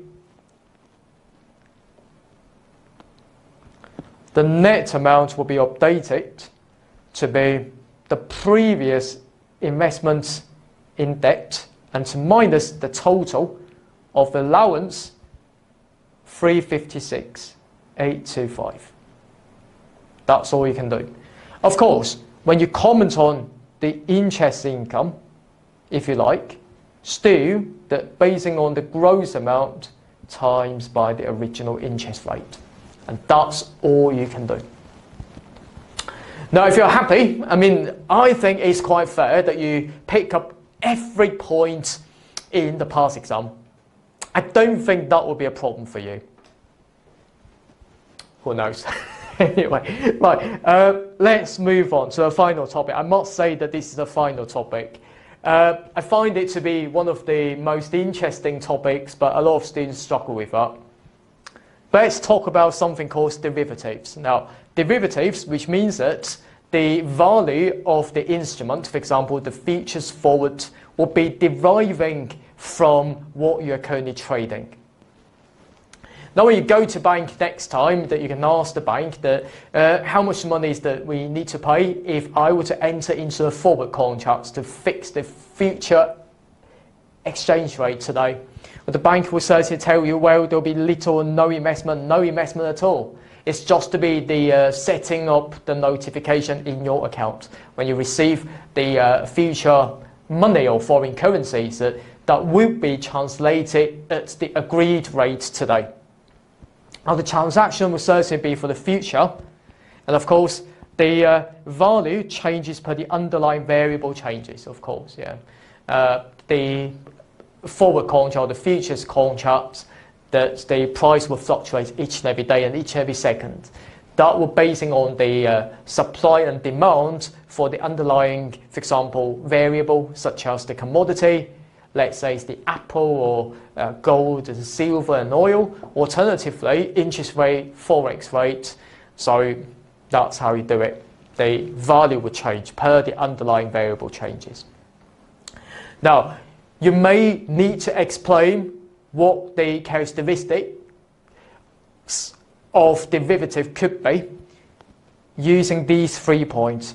I will say that derivative is something that deriving its value from the underlying item that you're trading and no investment, and that's all you need to know. Now, reason why we use derivative. Think about it this way. I always give this example to my student that if you want to sell apple, of course somebody will need to buy apple to make them becomes the apple juice, for example. I would like to sell at $5 at some point in the future, and you would like to buy at $5 in the future. We don't like change, so we tend to lock the price today. But how? Well, without derivative, without futures contract, you can't do it, because that will basing on the supply and demand at some point in the future to determine the apple price. So therefore, the clever idea works like this. We've got the futures contract. Because I'm the seller, I will also sell the futures contract at $5. You're the buyer, you will buy the futures contract, okay, not future, but futures, at $5. Now, let's look at the magic. What if that in 3 months' time per apple, the price had decreased to $3? Now, if that's the case, then I will say that from a seller's point of view, in the cash market, it has lost $2. Do you agree? Because instead of selling at 5, I can only sell at 3. However, in the futures market, for example, because I sell the futures first, which means we open the deal. And when we close the deal, we need to buy it from the open market. This means that I will sell at 5, I buy at 3. Wow. We sell more than buy. We sell income more than costs. I've got $2 there. So there will be the net position of gaining and losing nothing. This means that from a seller's point of view, effectively, that we are using futures contracts to fix the price at 5. How about from a buyer's point of view? Now, the buyer in the cash market, because the price fallen to $3, instead of buying at 5, but now I can earn $2 of gain. However, because I buy futures at 5, but now when we close the deal, we can only sell at 3. We spend 5, but we only gain 3. Wow. We lose 2. That being the case, there's nothing, which means the buyer has locked the price at 5. And that is what the derivative or the futures contract look like. Now, hopefully that you're happy. The reasons why we are using derivative is because from the previous example, I'm talking about hedging. What do I mean by hedging is that we've got transaction in the cash market, and that's why we have transaction in the futures market to offset against the gains and losses with that. Net them off, in other words. But some of the investors may not really sell Apple in the open market, but only to trade the futures contract, which means that it's just to be a gamble. As we can say that we have ignored the cash market. And here, if you gamble in the correct direction, you can earn 2, but you will lose 2 if you gamble in the wrong way. And this is what I mean by speculation. Only the hedging instrument. Now, the instrument is the contract. Hedging which means to offset, and it's like the derivative. So which means that we are talking about things like futures, options, swaps, and forward. But most of the exam questions will be focusing on the hedging purposes. So which means that we've got the hedging item, which means the hedge item is like the Apple in the previous example, or other commodities. Alternatively, having the hedging instrument, for example, for the futures contract. Now, before we move any further, let's think about it. Let's think about inventory. Now, the Apple is like the inventory. Per the IAS number 2 inventories, Apples cannot be revalued upwards, which means inventories can never be revalued upwards.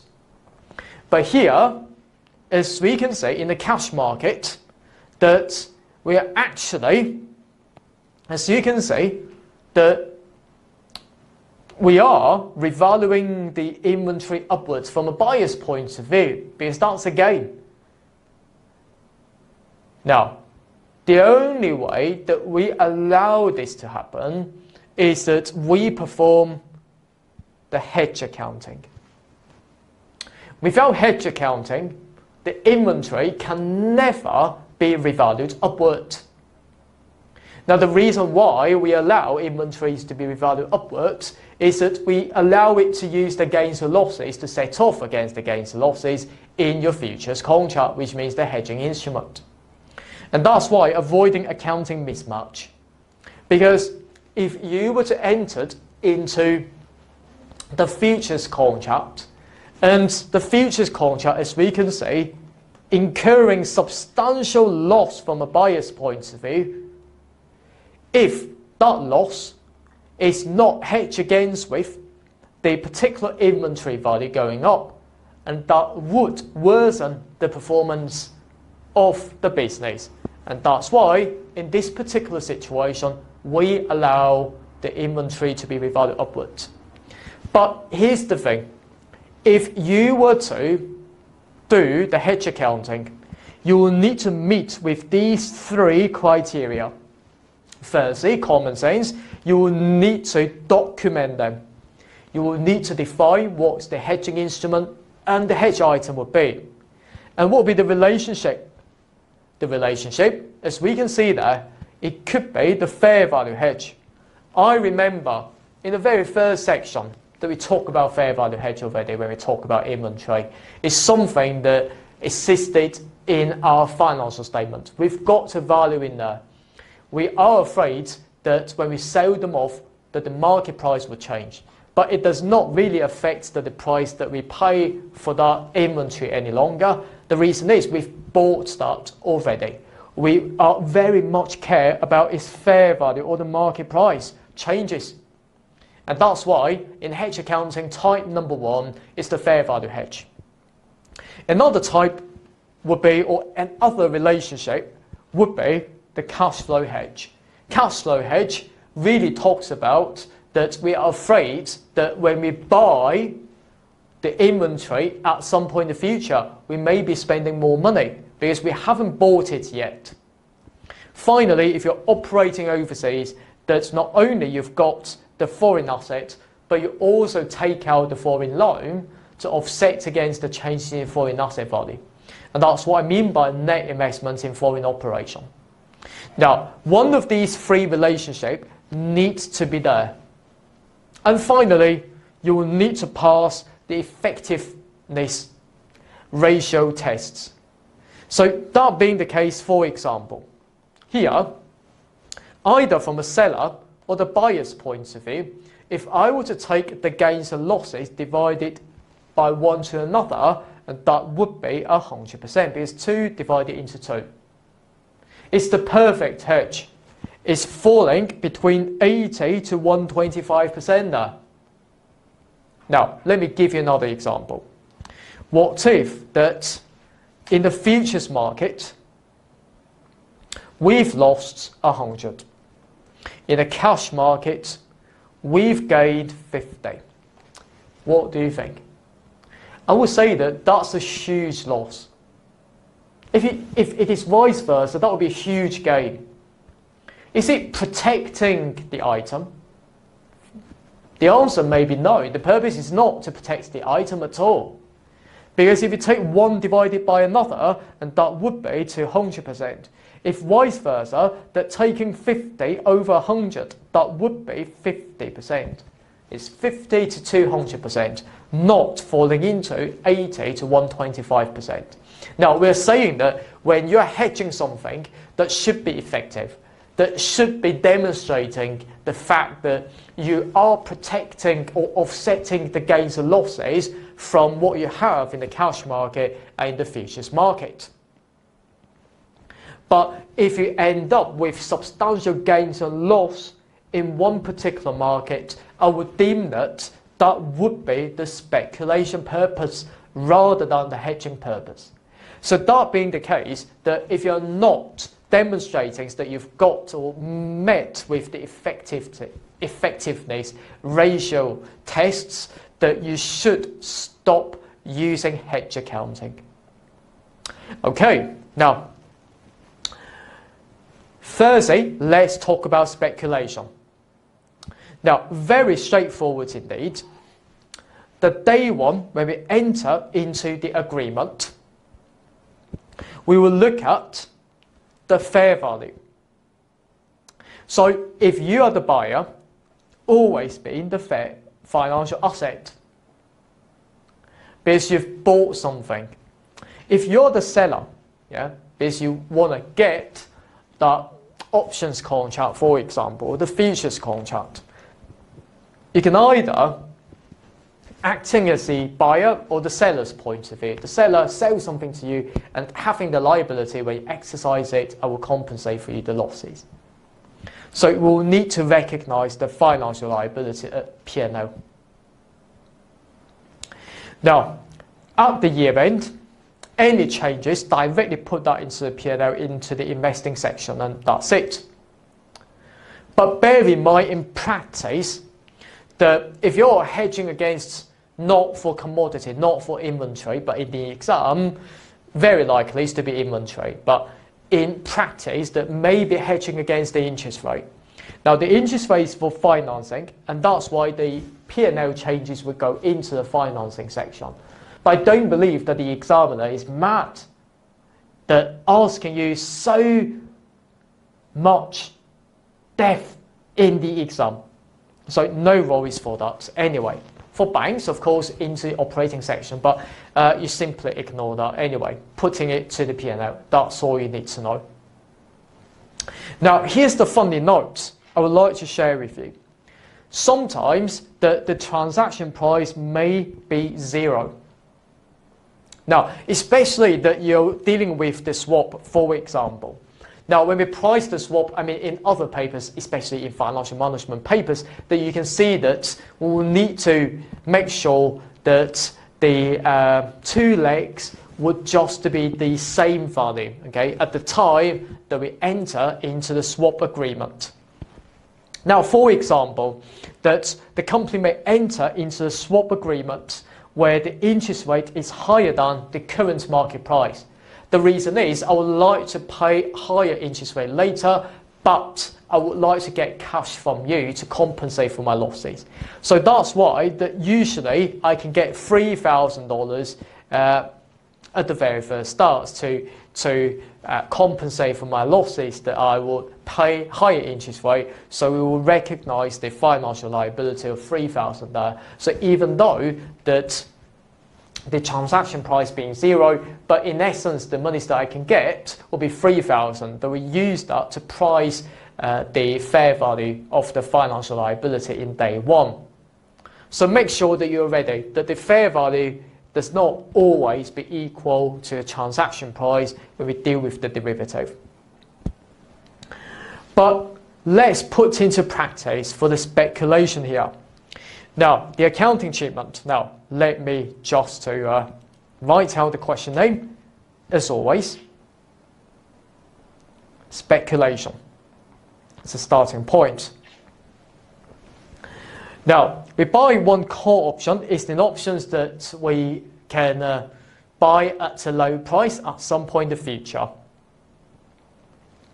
To purchase the commodity X, all right, at $100 at any time, the premium that we pay on day one is 4. Okay, so that's the fair value.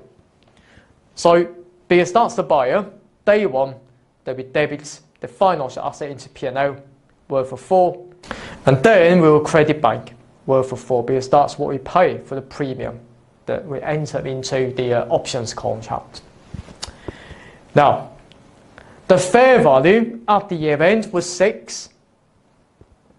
So that being the case, 4 to 6, an increase of 2, debit financial asset fair value for P&L of 2, and credit P&L in the investing section worth of 2.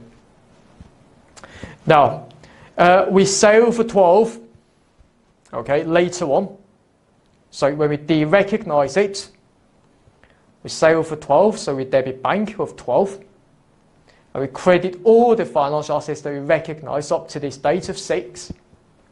And we credit the P&L as a gain on disposal or de-recognition of 6 as a balancing figure here. Moving on. Now let's talk about the hedge accounting. 3 types. Type number 1, that we are afraid of the market value changes.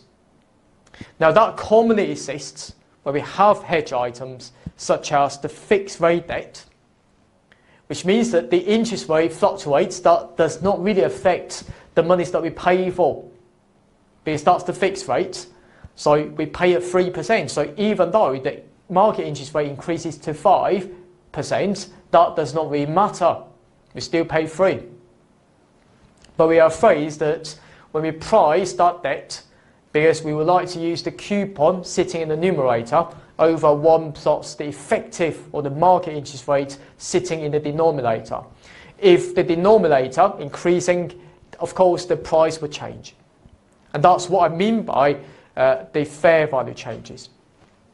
Inventory that we've bought, and also the binding contracts that we need to buy inventory at a fixed price at some point in the future. I would say that it's the firm commitment. It's also called the executory contract, as we've seen before.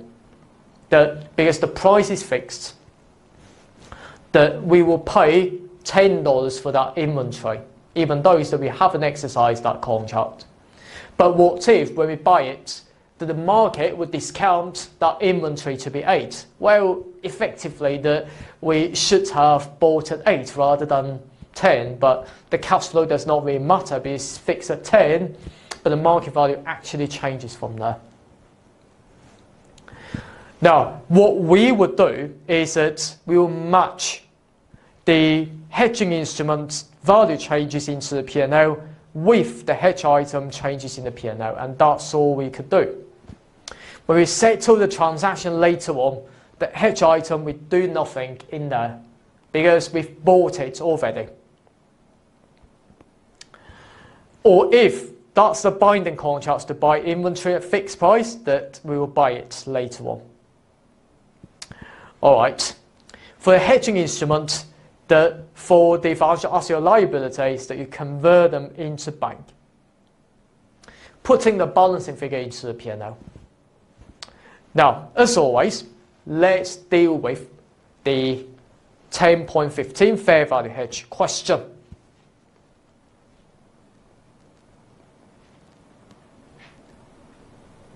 Before we move any further. Now, we are told that we buy copper one time at 1400. On the same day, we buy the futures 1568. Now we'll say that the hedge item is copper. The hedging instrument to open the deal that is all about the futures contract. And we document that, and because we bought the copper, the relationship will certainly be the fair value hedge. So we'll need to see whether or not it meets with the effectiveness test ratio.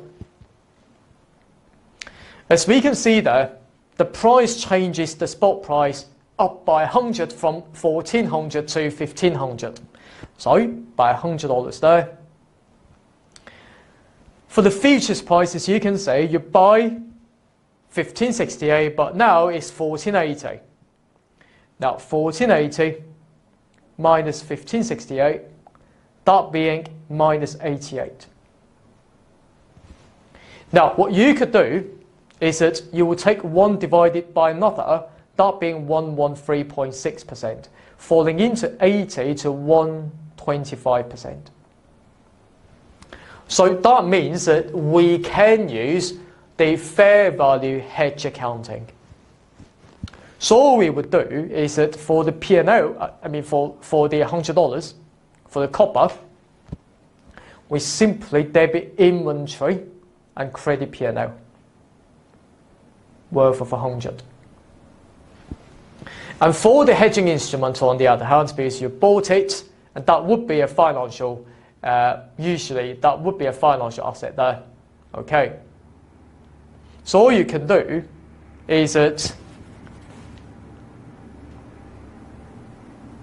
you could debit P&L and credit the financial asset worth of 88.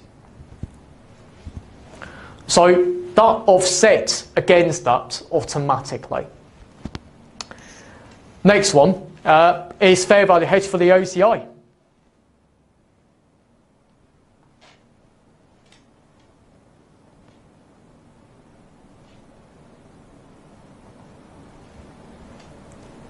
Let's do it together.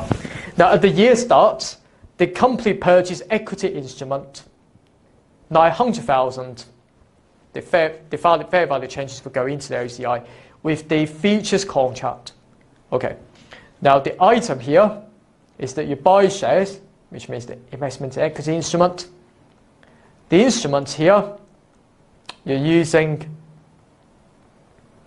futures contract. And the fair value of the shares fallen to 800,000, which means down by 100,000.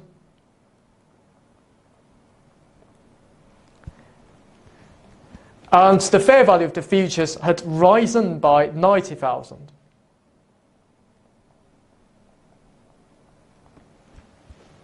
Now, if you take 90 over 100, that would be 90% of the effectiveness ratio tests. So we can use hedge accounting because we've bought the shares already, and that relationship will be the fair value hedge. We've got the hedge item and hedging instrument, we documented that.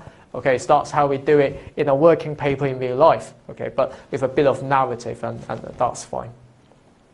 So we performed the double entry for that. And for the shares, because it's reduced in value by 100,000 there, so we credit investment in equity instrument and debit not the P&L any longer, because that has been designated at the start at OCI. So we debit OCI of 100,000. So therefore, as the futures contract, we can also go into the financial asset worth of 90,000 and putting that into the OCI to match against with the change in the OCI, because the purpose of the hedge accounting is to avoid accounting mismatch. We cannot put one in OCI and one in P&L. Final example. We're nearly there. Trust me, we're nearly there. It's the firm commitment, which means the executory contract.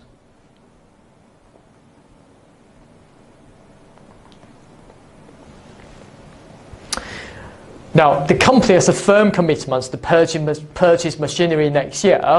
At the event, because of the exchange rate movement, the cost to purchase is risen by 100,000, and the gain on the futures contract 95%. Now the item is the executory, you can use whatever names that you want, contract, it's fine. The price is fixed, but the market value changes.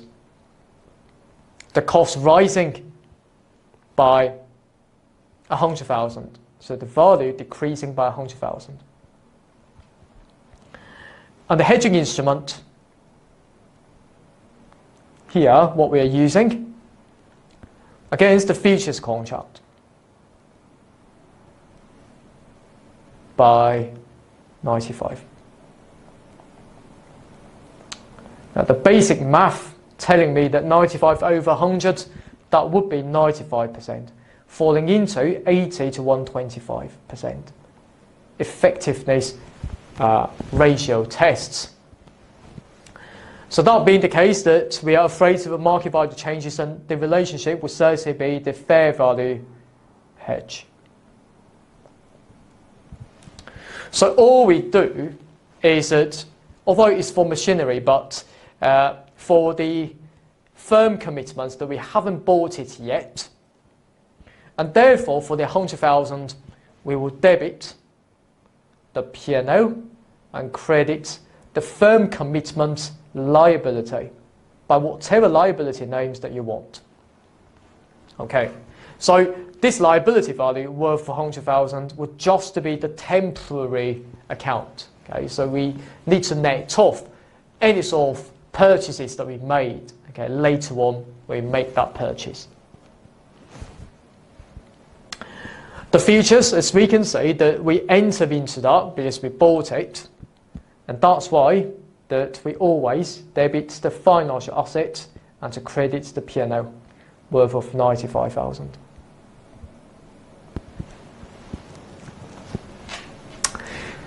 The second type of hedge accounting is called the cash flows hedge. And that means that we are afraid that the monies that we need to pay will change. For example, we take out the floating rate debt, and that's why if the future interest rate changes, that we end up paying more interest expense. Also, uncommitted but highly probable transactions, which means that we haven't confirmed the price yet. We haven't fixed that price, and this is not the fair value hedge. It's just to be the cash flows hedge. Okay, it's the probable transactions that we may buy machinery, but we haven't committed or signed the contracts to fix that price. So therefore, for the hedge item, no accounting treatment at all, because until it takes place, it's fine now. But the hedging instrument, on the other hand, that we will need to divide into the effective and ineffective portion. Now that's a bit different from what we've seen in the effective ratio tests of 80 to 125%. Because all we pick up is that for the effective portion, we put that into the OCI, because that's temporary, we are protecting it. For the ineffective portion, we put that into the P&L directly, because that's more like the speculation. Now, how can we determine that effective portion? Is that we'll need to take out the gain and loss, we pick up the lower value. The lower value, we put that into the OCI, and that's all we can do. Now, when we settle it, when the transaction takes place, that we de-recognize any hedging instruments, financial asset or liability into the bank, such as what we've seen before. But for the previous OCI that we recognize for the effective portion, we can either recycle or to reclassify that into the P&L, or to offset against the asset value when we purchase the asset. Now, let's look at the question here. Now we're told, now let me write it down firstly. The question is for the cash flow hedge.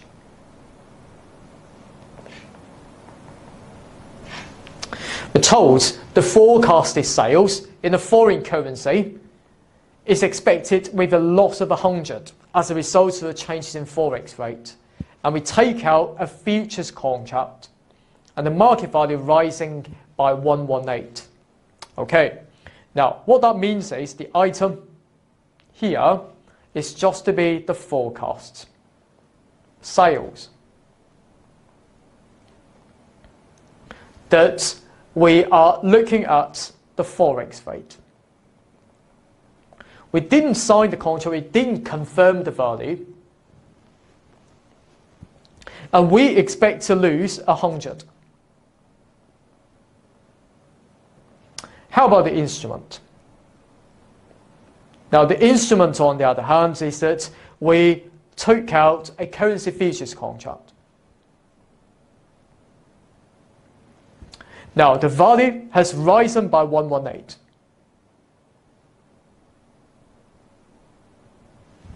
Now if you take 118 over 100, that being 118%, falling into 80 to 125%. So that's effective. We can use hedge accounting. The relationship here is the cash flow hedge. So the next one that we need to do is that we need to find out the effective and the ineffective portion. Basing on 100 and 118, which is lower? I will say that 100 is lower.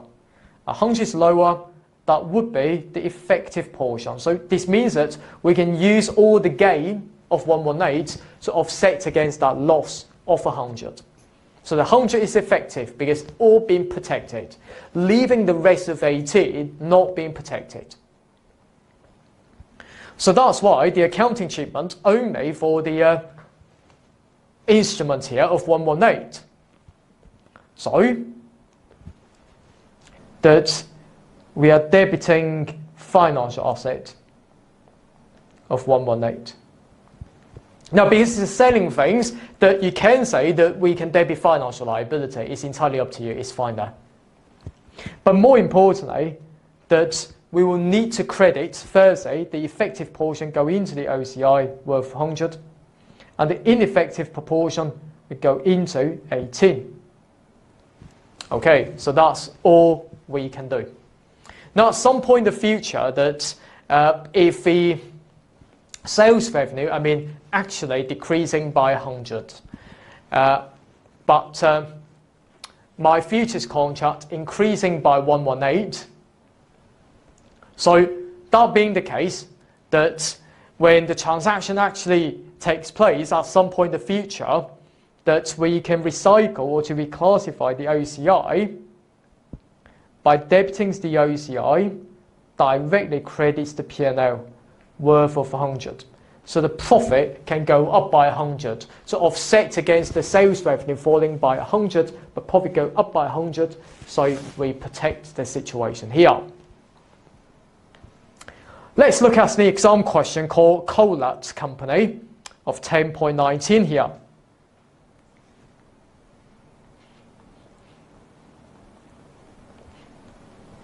So it's the Collat Company. Let's do it all together. Now, discuss accounting treatment. Now, the Collat Company hedges commodity price risk in aluminum. Such transactions are classified as highly probable, which means that we haven't fixed the price today. So firstly, I will tell the examining team that the item is aluminum and the instrument, I will say that the purchases were considered highly probable before the natural disaster, but no longer expected to occur now. All right. Now the instrument can be any sort of derivatives. The second point I would say that is highly probable. This means that it's a cash flows hedge. And you will need to meet with the effectiveness test ratio of 80 to 125 par in order that you can do the hedge accounting. You can also say that the accounting treatment, the effective portion, they pick up the lower of gains or loss into OCI, and the ineffective portion going into the P&L. I think that's fine. However, one word that, because no longer expected to occur, this means that we don't use the instrument now to hedge against that future item. That qualifies as the discontinue the hedge. Now, when you discontinue the hedge, all you would do is that you will need to remember into P&L. Any sort of OCI finally would go into the P&L if you discontinue that, if you stop using that, okay, because of a natural disaster, for example. And that's why, as we can see from your next page, we have discontinuation of hedge accounting. Now, when do you discontinue that? Is it when you have no hedge item or no hedging relationship? So all you need is that any sort of things would directly go into the P&L, and any sort of financial assets will not be existed any longer. Now, let's deal with the 10.21 example before we move on to the final one. Now let's read through the case. The interest rate swap was used to hedge against that borrowing, something to do with the financing. So any P&L would go into the financing section. For the loan, we adjusted the fair value, there'd be P&L and credit financial liability, and the hedging instrument. We recognize the financial asset worth of 28. But the company wants quick cash and deciding to keep the loan to maturity, and that's why we discontinue that hedge accounting. So we need to reverse the hedge item P&L 30 and the financial liability, because we credited the financial liability worth of 30, and we debit the financial liability of 30, and to reverse that P&L worth of 30. That's a starting point. So subsequent measurement, because you want to hold it to maturity, so we'll need to use the amortized costs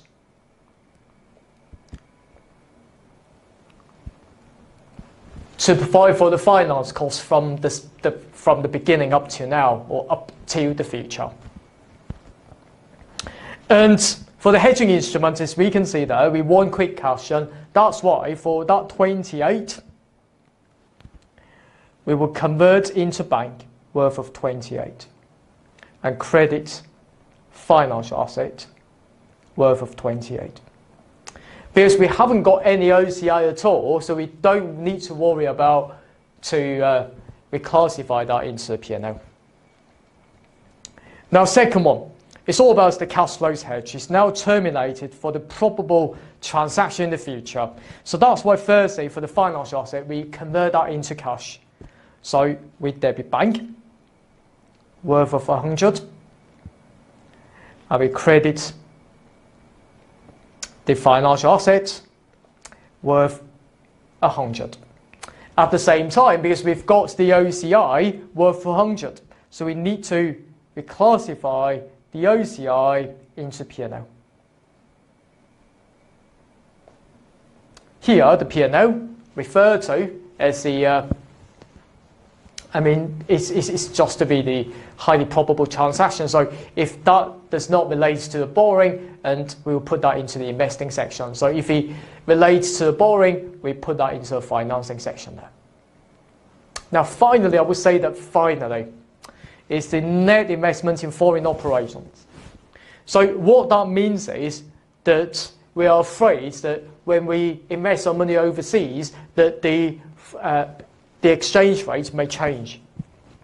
And that's why, similarly, that what we've seen in the cash flows hedge, we'll need to divide into the effective and ineffective portion. So let's look at an example here. A invested in B and took out a loan to hedge against B's equity value because of the forex movement. And at the year end, we can see that what we've invested decreased by $100. But the loan value, because as you can see, the asset value decreased, the loan value would decrease. That means that we pay less liability. And asset reduces, liability reduces, of course equity remains the same. And that's how we utilize the foreign loan to protect against the asset. As we can see, the loan value has improved by 110. Now the starting point is, let me point this out, we will need to find out the lower value here, 100, 110, we pick up 100, go into the OCI as a starting point. And that being the case, the equity value decreased by 100.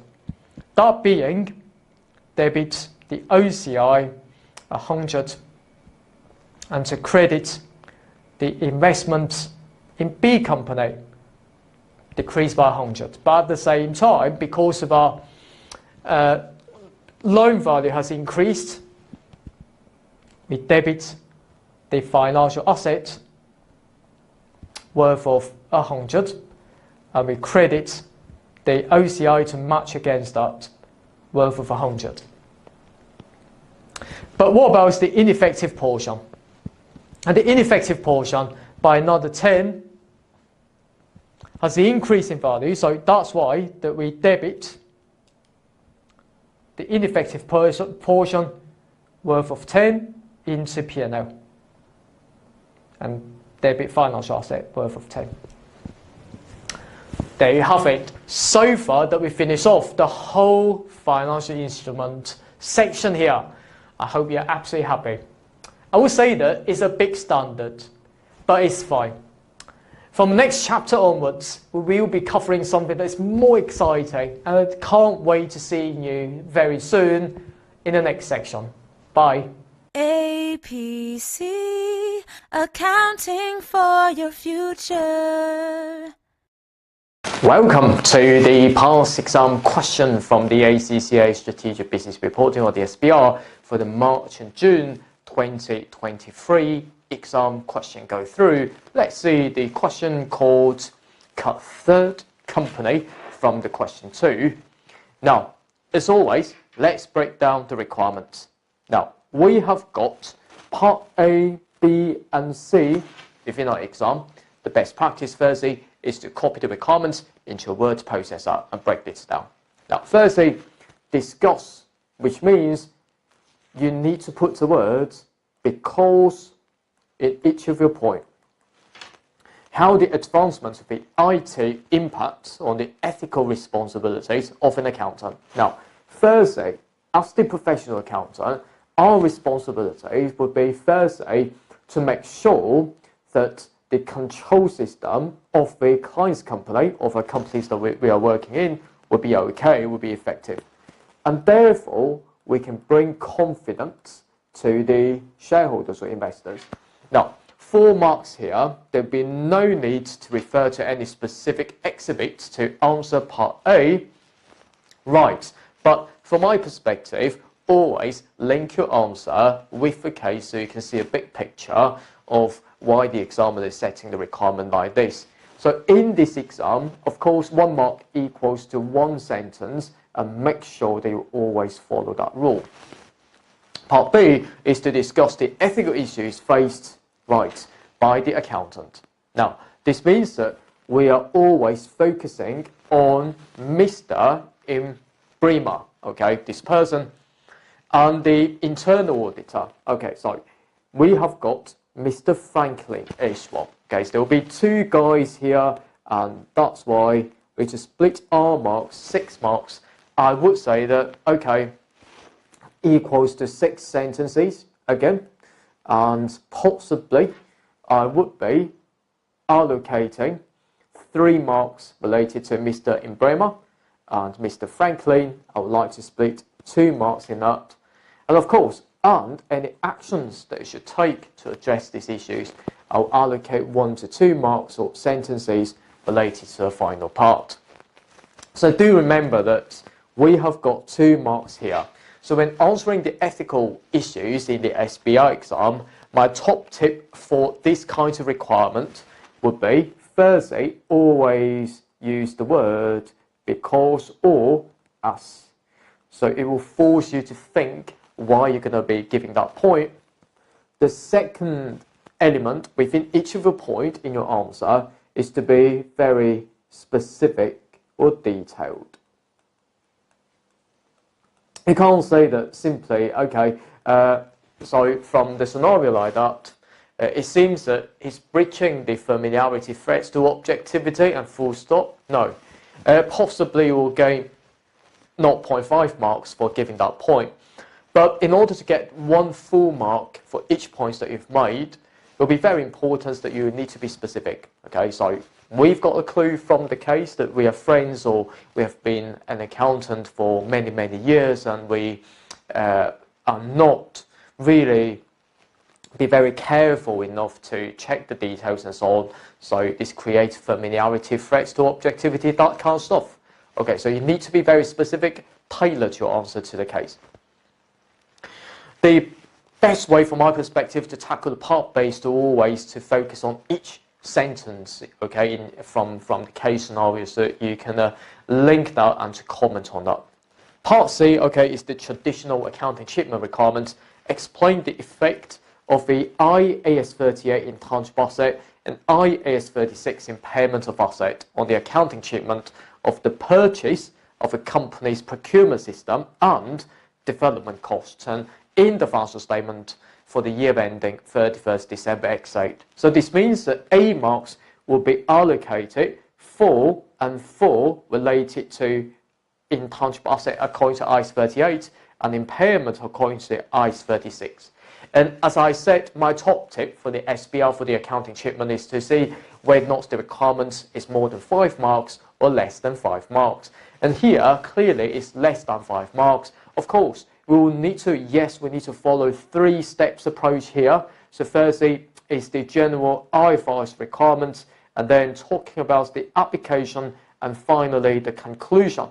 So in this case, I would rather put 1 mark related to the IFRS general stuff, okay, talking about that, and I would like to allocate 2 marks related to application, and for the conclusion, I'll allocate the final 1 mark related to it.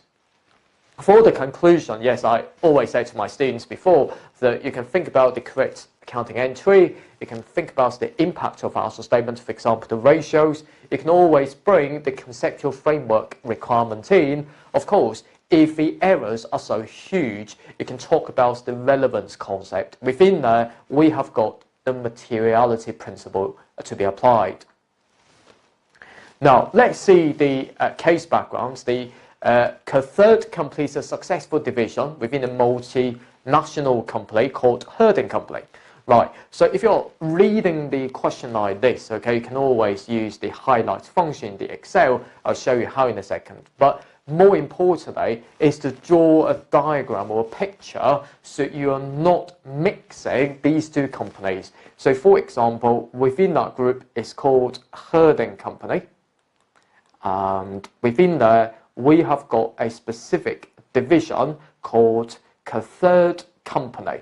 Right, we are told the year end 31st December, we've got the following. Exhibit by clicking on that on the left hand side regarding the new system describing the purchase of the unauthorized procurement system, which means we're going to buy something, buy raw materials and so on, and it is by the third company on 1st August, which means before the year end. So always in this exam that you may be told about some sort of information that is after the year end. So therefore, the IAS number 10, it meant after the reporting period may come in. And here, it's not related to IAS number 10 at all, but we are focusing primarily on the ethical issue that we are buying this, which is unauthorized. Okay, it's not authorized by the head office, something like that. And the implications of that decision, so this means that we're going to be seeing that whether or not the purchasing decision will result in the financial performance being impaired of a company later on. Now, by clicking on the exhibit, okay, so you're going to be seeing that it's all about the new procurement system, right? So this year, the holding company, which means the head office, which means the parent company, something like that, upgraded the computerized system and to centralize its procurement processes.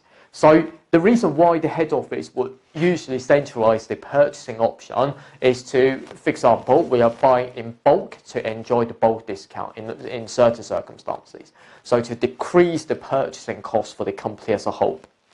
All divisions of the holding company were required to use the same procurement system, and this is quite usual in practice, and I can certainly understand that.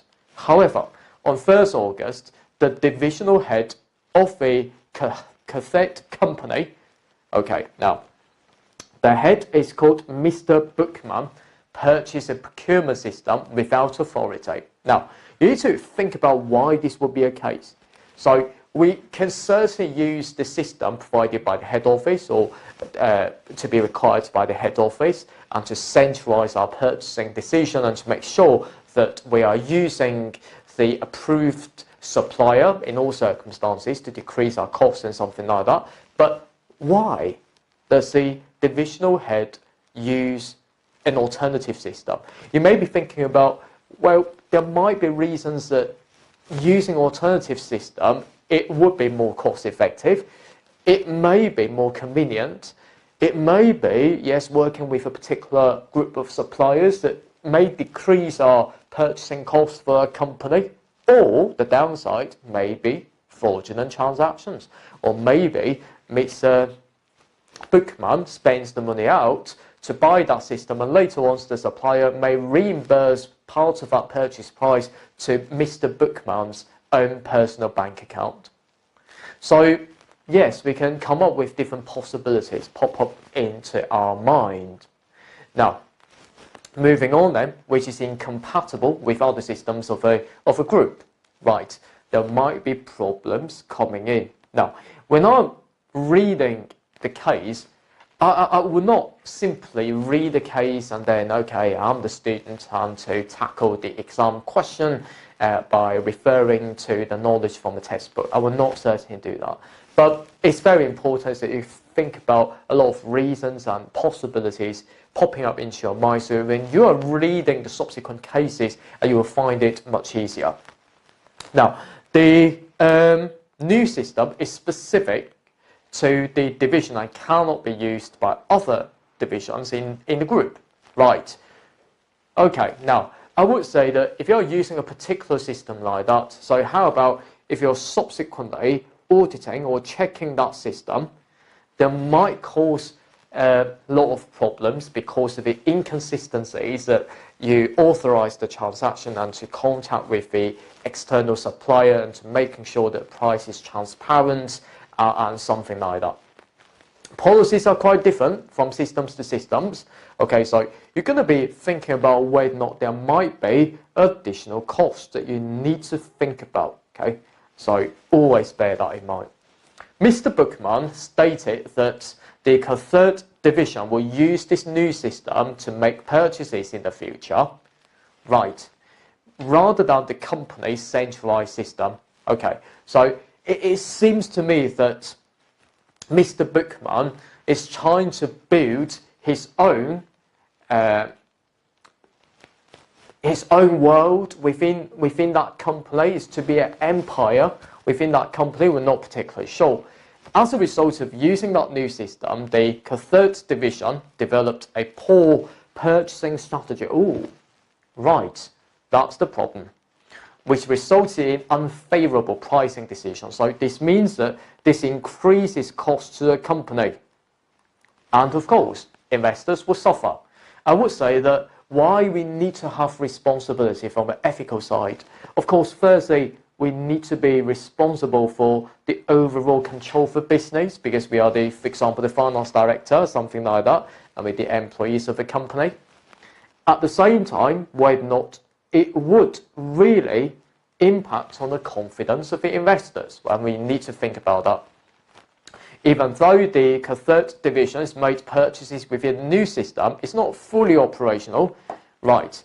It's yet fully operational. So this means that when it comes to Part C later on, that we cannot amortize it, okay?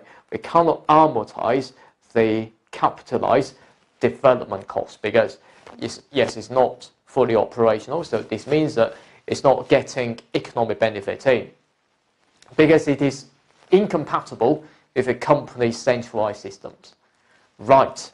Now, what we are going to do is that let's answer the Part A firstly. So how the advancement of the IT impacts on the ethical responsibilities of an accountant. I would say that I would develop my own answer to substitute the examiner's answer because I think that students should write 1 mark equals to 1 point, and that would be perfect to pass the SBR exam. So I developed my own answer from a student's perspective and to help you earn marks in this paper. So Part A, I would like to show my answer such as this. Now, firstly, Mr. Bookman buy the system without permission. Yes, I quote it from the exhibit.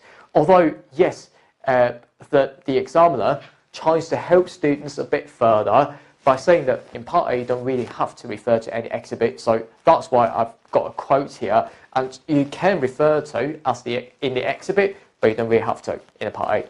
Now, it shows that the need that from the accountant's point of view, we always need to challenge the unauthorized decisions related to IT because that could be damaging, okay, to the business. So I would say that the first point, I would like to say, yes, why it's important?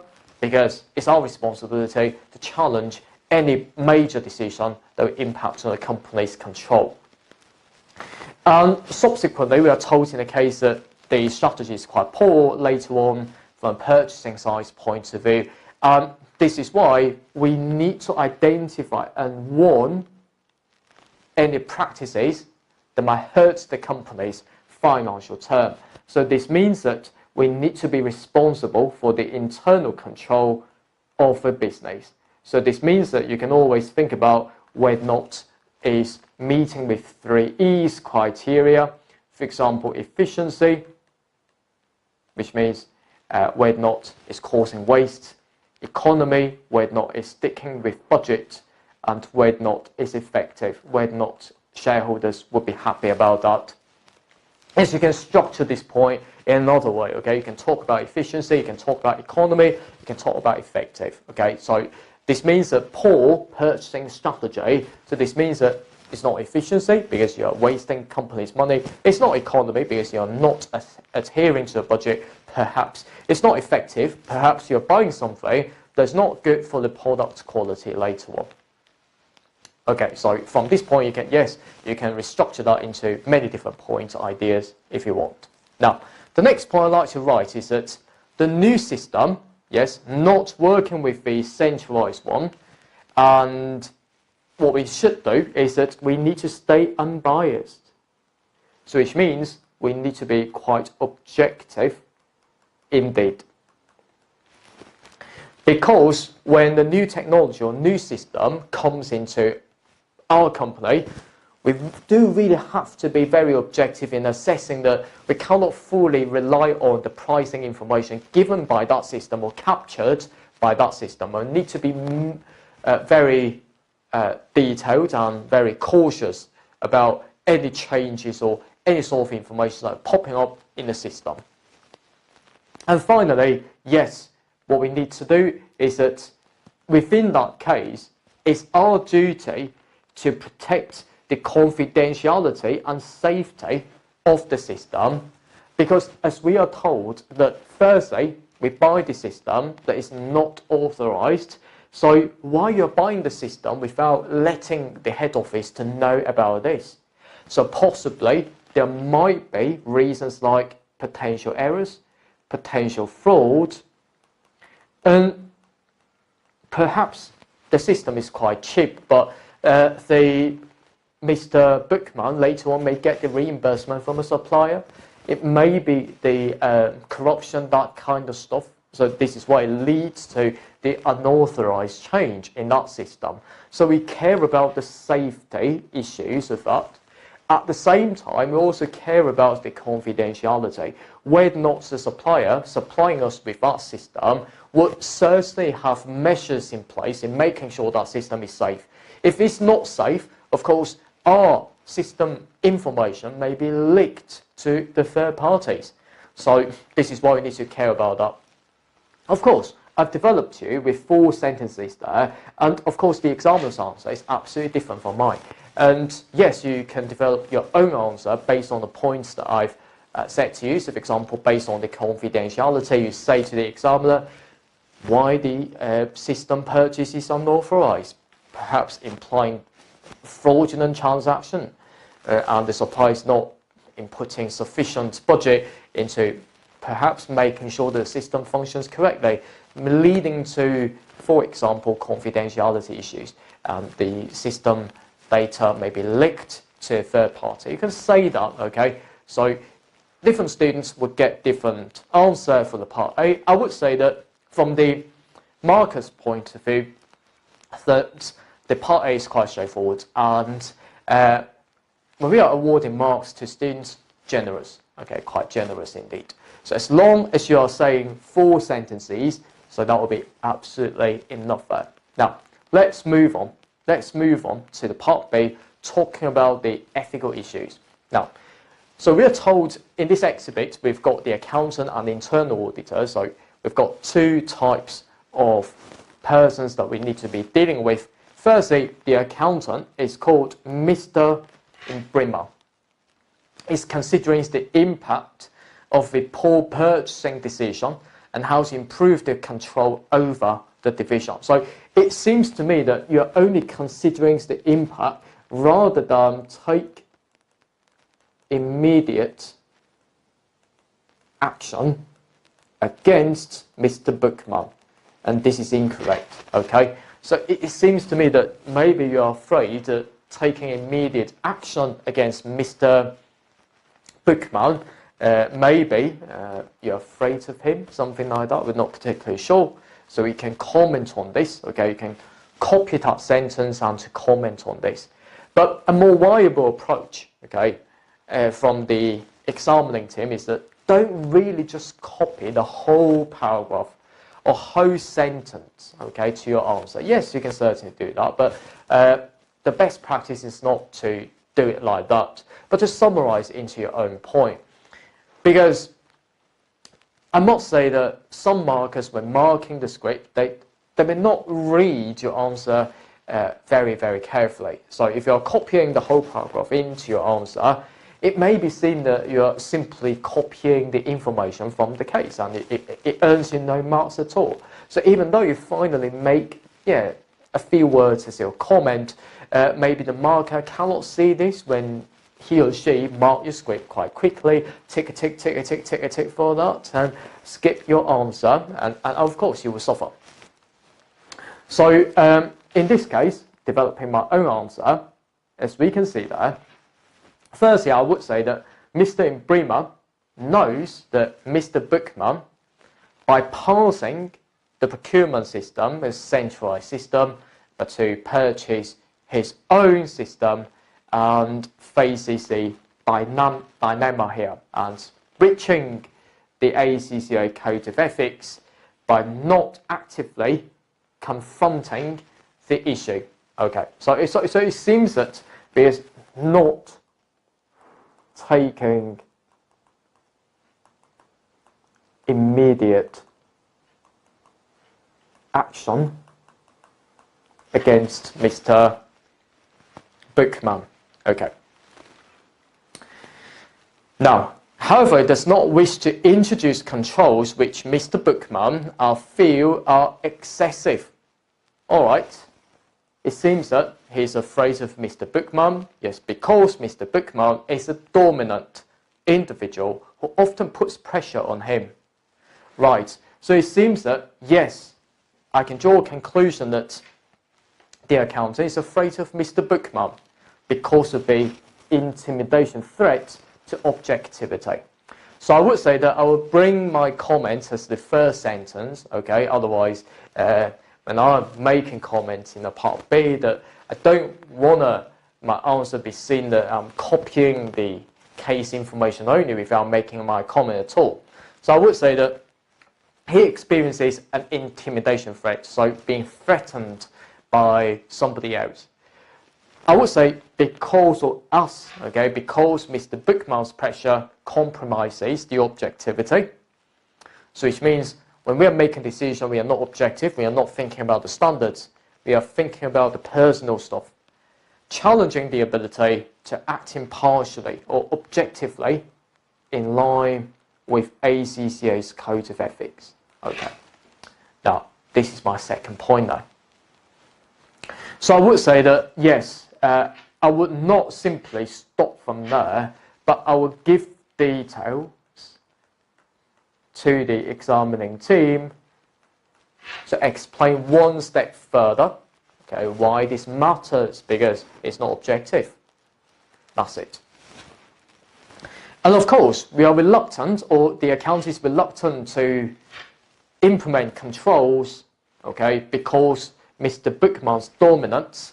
So this means that I would say that, yes, it's not objective because you're not sticking to a rule, but I've said that in the second point. I will not duplicate my points, and therefore in the third point, I would say that it's lack of integrity. So always think about this. I'm reluctant to do something. Yes, you may be afraid of others. You may be accepting the interest from others, which means intimidation threat or self-interest threat. Or perhaps you're not meeting with integrity principle. So these sort of things can be used interchangeably, so make sure they're ready. Now, I would explain things further. Lack of integrity, because it failed to uphold standard against managerial pressure. Right, okay, because I'm afraid of that pressure, I'm not acting with integrity. That's it.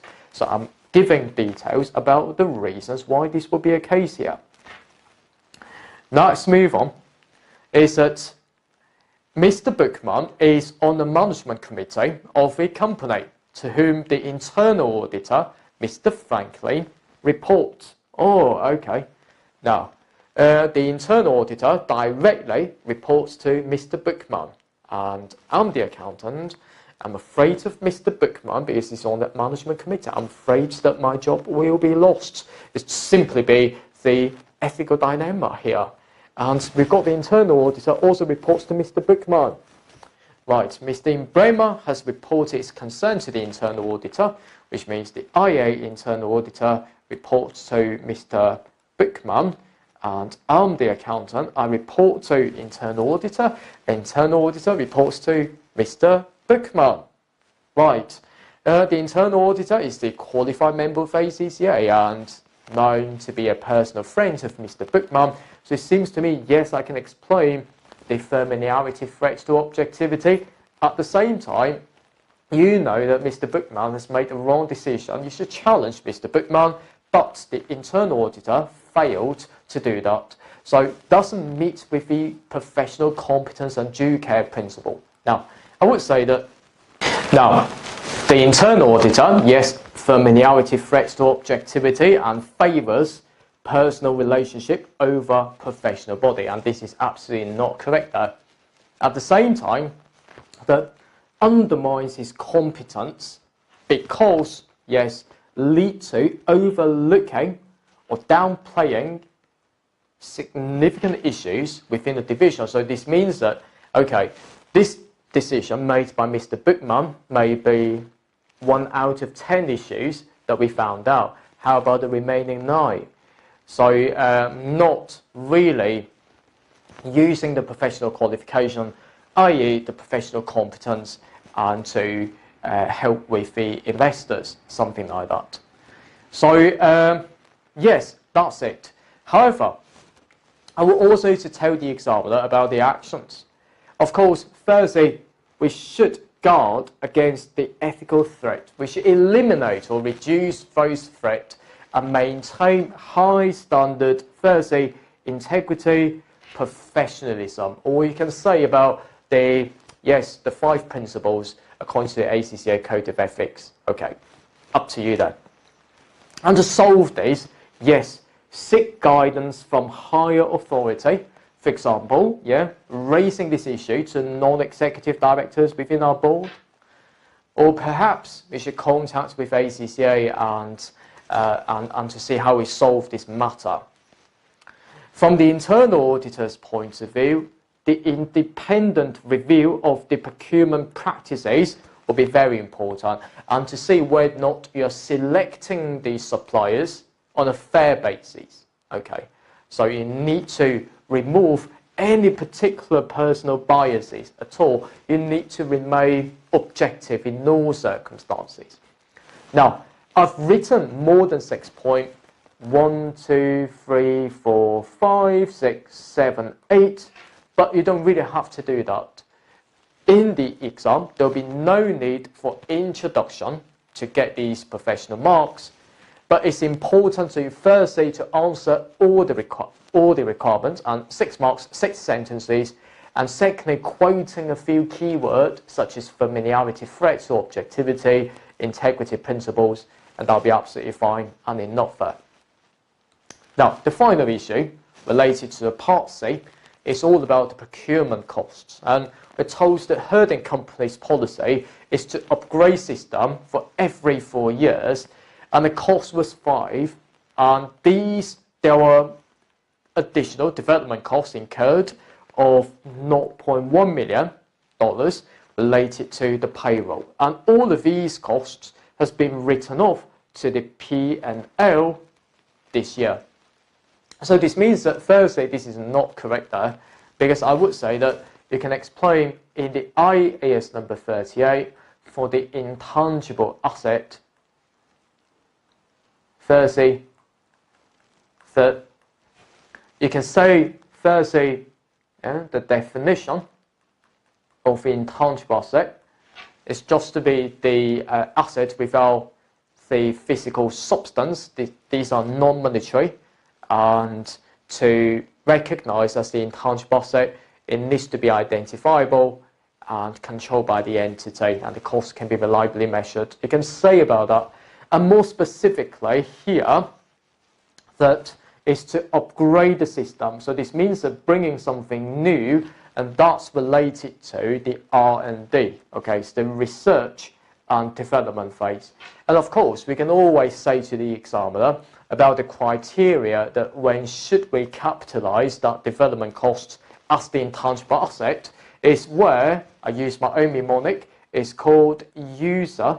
Tim, who is the user of this computer, Tim is the user of this computer, and that's it. So this means that if the system can be used or sold by the business and generating future economic benefit coming into the business, which means, yes, it's commercially viable. And if we have enough resources to complete the whole development phase in terms of human and financial resources, and it's technically feasible, so this means that we can get the scientific report on that, and the management has the intention to complete the whole development phase.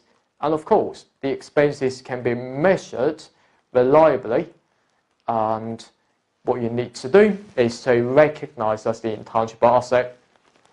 And the third point, as the general IFRS quote, is that when should we amortize the intangible asset or the system, is when we are putting it into commercial production and we start amortizing it. So this is all you need to know. And of course, for the subsequent measurement, you can always think about whether or not we should impair that system, is where the useful life of a system is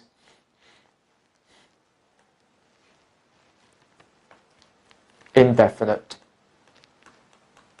which means we're not particularly sure how many years that we should use that system. Now, I would say that in my answer, created for you, is that following the 3 steps approach is that firstly, for general IFRS requirements, I've talked about the identifiable non-physical, okay, in terms of substance, which means we've got a piece of paper confirming that system belongs to the entity, but it's not being touched, such as the PP&E, property, plant, equipment. And applying to the case is that the $5.1 million, yes, we should capitalize as the intangible asset. But I would say that because the system cannot generate into benefit to the business right now, because we are subsequently told that previously that the system, is yet fully operational, okay, because it's not compatible with the centralized ones. So this means that whether or not we can generate benefit of that, this needs to be challenged. So I will bring this as a separate point and to see that applied to a case that the 5.1, it seems that we are not using it. So this means that it does not fulfill with the economic benefit criteria, so it would be okay to expense that. Now, I would say that if the conclusion, the correct entry, is that if it qualifies the intangible asset, yes, capitalize it and then amortize it when we put it into commercial production or commercial use. And I would say that another point is that the impact on financial statement, you can bring it as a separate point there, is that it will certainly affect the SFP and the P&L related to the recognition of the intangible asset, putting up the value of the non-current asset, at the same time recognizing the amortization expenses to make sure the profit is brought down. Now, the second one related to the ICE 36 is that they also doubt about the security of the system and potential short-term technological obsolescence. So it seems that we're not putting the system into use. So this means that whether or not the system or the intangible asset needs to be written down in value is that firstly, according to ICE number 36, you don't really have to quote the numbers, but the example directly gives you that. Now, firstly, for each entity, at each of the reporting period end, we should assess whether or not there will be indicators indicating that the system will be impaired. That indicator could be from internal, or it could be from the external indicator. Internal, which means it's damaged, obsolete. External, so for example, is out of date, okay, and the government does not allow you to use that. So you need to compare the carrying value of that intangible asset with the recoverable amount. So which means from the entity's point of view, how it could recover that intangible asset costs through value in use, using it for long-term purposes, or fair value minus cost of disposal. Okay. If the value in use is 10 and fair value minus cost of disposal is 9, I will bring 10 into the recoverable amount. Okay. If the carrying value, let's say, is 5.1, less than recoverable amount, there will be no entries that needs to be done because it's not impaired at all. And I would say that applying to the case is that we are given the technological obsolescence and the security. So it seems that these are all perhaps the internal impairment indicators. And this is why it triggers or leads to the need for impairment tests, as I can say that. Now, what's my conclusion? I would say that based on the correct accounting entry or the impact on financial statement, maybe need to written down and expense into the P&L that needs to be recognized, otherwise we'll overstate that profit. Now, I would say that, yes, from the case, I bring additional consideration for the 0.1 million should also be capitalized if we determine that $5 million of a system that can be used later on. And of course, we increase the intangible asset value. At the same time, the $5.1 million that if we have capitalized it, but we still question about the technological obsolescence issues, that kind of stuff, yes, we'll need to write them down, and it was significantly affecting the reporting profit and, yes, materiality principle. And this means that we need to be very, very careful on that issue. Now, finally, let's see how we bring these using the computer, okay, because you're sitting the CBE exam nowadays. So firstly, yes, we've got a case background here. We have got the exhibit on the left-hand side. So when you are reading that exhibit, make sure you zoom in and to drag this and to make sure you can read every sentence of that. At the same time, you can copy the information by pressing Ctrl+C and Ctrl+V into your word processor like this. But more importantly is to look at the requirement firstly and to select, okay, all these issues and to put them into your word processor. And then trying to make sure that you know what the examiner wants. Part A, Part B, and Part C. But firstly, discuss how the advancement of the IT impacts on the ethical responsibilities. I would say that I don't like this word discuss, and I don't like the note of that, but you don't really have to cancel this, but saying to the examiner, okay, this is my heading, and I need to write 4 points to earn this 4 marks, so just leave them there, it's absolutely fine there. Okay. Now, Part B, discuss the ethical issues faced by the accountant. Okay. Now, I would copy this here, and the ethical issues faced by the internal auditor, okay, that's my second heading, and yes, that's important there. Okay, we've got 2 and here, and this means that we need to copy the subsequent one, and the actions to take, okay. Now, we're given, yes, 6 marks and 2, so this means that I need to write, when planning my answer, 6 sentences in that. And applies to Part C as well. Okay. Now, when we are reading the case, it's important that you notice that all the things that can be copied to get into your answer. Make sure that you copy into your answer, and don't just simply copy the whole paragraph. So, for example, the accountant considering this, okay, copy this into the question B. Okay, I'd like to make this point, is that the accountant considering the impact, okay, it's the accountant considering the impact, right, I would like to copy this.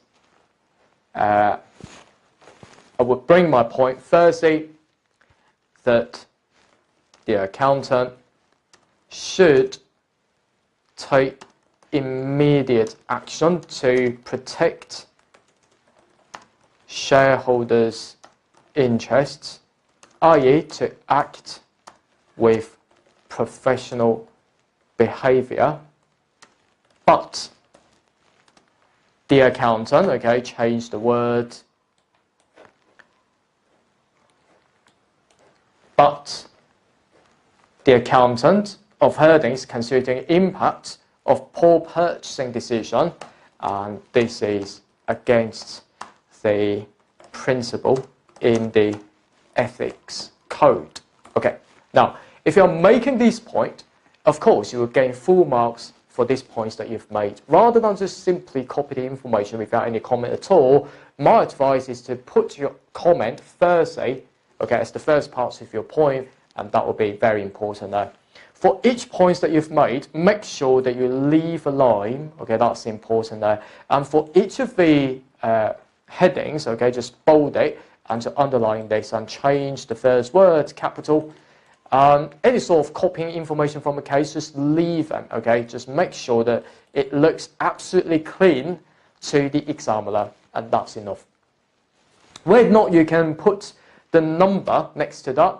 Absolutely, yes, you can do that, okay? So this is not a bullet point format because you explain them in full sentences, and this will be absolutely key for you to pass this paper. Right then, okay, I'm going to be stopping this recording now. I hope you're happy, and I look forward to seeing you in the next one. Bye-bye. APC, accounting for your future. Welcome. Now, for another company 25 marker question, starting with the requirement A. Discuss the acceptability of the company's decision not to record any liabilities for the roof collapse, which means the company is being sued, perhaps, in the consolidated financial statement.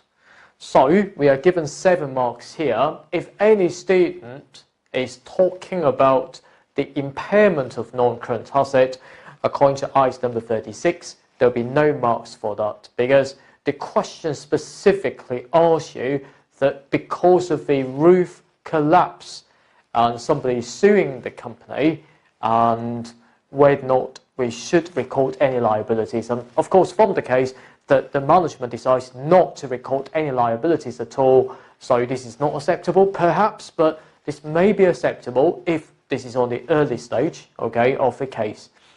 So according to the IAS 37, provisions, contingent liabilities and contingent asset, so we need to apply the correct accounting treatment on that. Of course, I would detail that in 3 steps: the IFRS requirements, application to the case, and making your own conclusion about the right accounting entry, or the impact on the financial statements, or the conceptual framework requirement. So make sure that 7 marks, 7 sentences. Part B.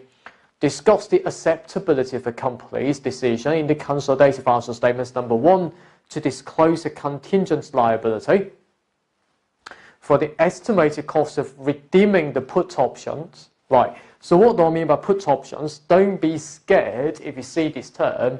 It's relatively straightforward. It's just to be an option to sell something at a particular price.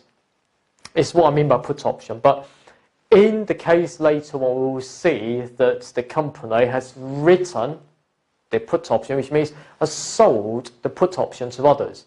So this means that if the buyer exercises the put option at some point in the future, from the company's point of view, it will have an obligation to exercise it. Okay, so it seems to me it's like the financial liability that we need to recognize. And yes, IAS number 32, the financial instrument accounting standards knowledge pops up into my mind. Okay, so making sure about the presentation part, we make this right. Number 2, to record the non-redeemable preference shares as equity rather than a compound financial instrument. Okay, so we are given 6 marks here. Again, these 2 requirements are related to ICE number 32. To recognize the compound financial instrument, we need to see that whether or not a contract contains both of the liability and the equity element in, and we'll see that later on. Of course, yes, we are given 6 marks here. Any requirements that is more than 5 marks, make sure that you follow the 3 steps very carefully. The 3 steps includes the general IFRS quotes with the detailed requirements in there, and application to the case, okay, I'll show you how in a second, and finally the conclusion part. My advice to be to focus on these 3 stuff: the advice to the company about the correct accounting treatment, and the impact on the financial statement, particularly for ratios, something like that. Alternatively, the marking team and the examining team of the SBR said that the conceptual framework requirements can always be quoted in your answer, and you will get reasonable marks by doing so. So make sure that you follow these 3 steps here. Now, as the final requirement is that, yes, okay, wow, IAS number 7 statement of cash flows tested here. Now we are given A marks for this 1, 2, 3 requirement. So make sure that in the CBE exam, I'll show you how in a second. First is to copy all these requirements in the word processor and make sure you use them as headings and write 8 sentences, okay, in total. Now, number 1 is to explain the importance and the distinction between classification of cash flows from investing and financing activities. So make sure that if I were you, I would like to use investing activities and financing activities as my subheadings. And within each of the subheading, I will need to tell the examiner, firstly, what will be the importance of showing cash flows in both of these headings. At the same time, the differences in that. Okay, so making sure that you write enough sentences. So if I were you, I would like to approximately allocate 3 marks at least to the part 1. Number 2 is to outline the circumstances where the cash flows may be reported on a net basis. Well, if you know about the accounting standards, I must say that the number 2 requirement, you can write approximately 5 sentences in there, but I'm sure that a lot of students are not quite familiar with the net basis here. So if I were you, is that, right, I would like to say about 2 possible points, okay, related to number 2, because I know that net basis is that, firstly, yeah, there are 2 easy marks that I can get there. So firstly, the cash flows from operations, okay, especially for the net cash flows from operations, yes, will be shown on the face of the statement of cash flow on a one-line basis by netting all these cash flows in. Alternatively, the cash flows may be net. For example, how about for cash and cash equivalents? Yeah, so these sort of things will be net off against each other, especially for the positive cash in the current asset and overdraft in the current liabilities. So I must say that, for example, for bank, I'll show you my answer later on. We'll get another scenario in, but I must say I'm not so clever in this particular requirement. Yes, you can allocate 2 marks in there. So 3 marks for the first part, 2 marks for the second part. The remaining, yes, 3 marks for the application, because we are required to discuss the issues with the company's treatment of cash flows for the year ended. We need to make our comment whether or not the examining team, in this scenario, has treated the case in a correct manner. I will see that later on. So don't be so clever, again in the part 2 especially, don't be put off if you see such requirements in the actual exam. Now, let's read through the background of the case. You see, Fernanda Company is the parent company of a group which constructs industrial properties. Right, okay. Now, Fernanda Company is currently preparing the consolidated financial statement with the exhibit, okay, for the number 1, the roof collapse, the financial instrument in number 2, and the cash flows issues in number 3. Let's read through the exhibit number 1 firstly, and to deal with the part A. Now we're told Fernanda Company is a group constructs industrial properties, and it's September 20X7. Now, the current year end will be 31st December.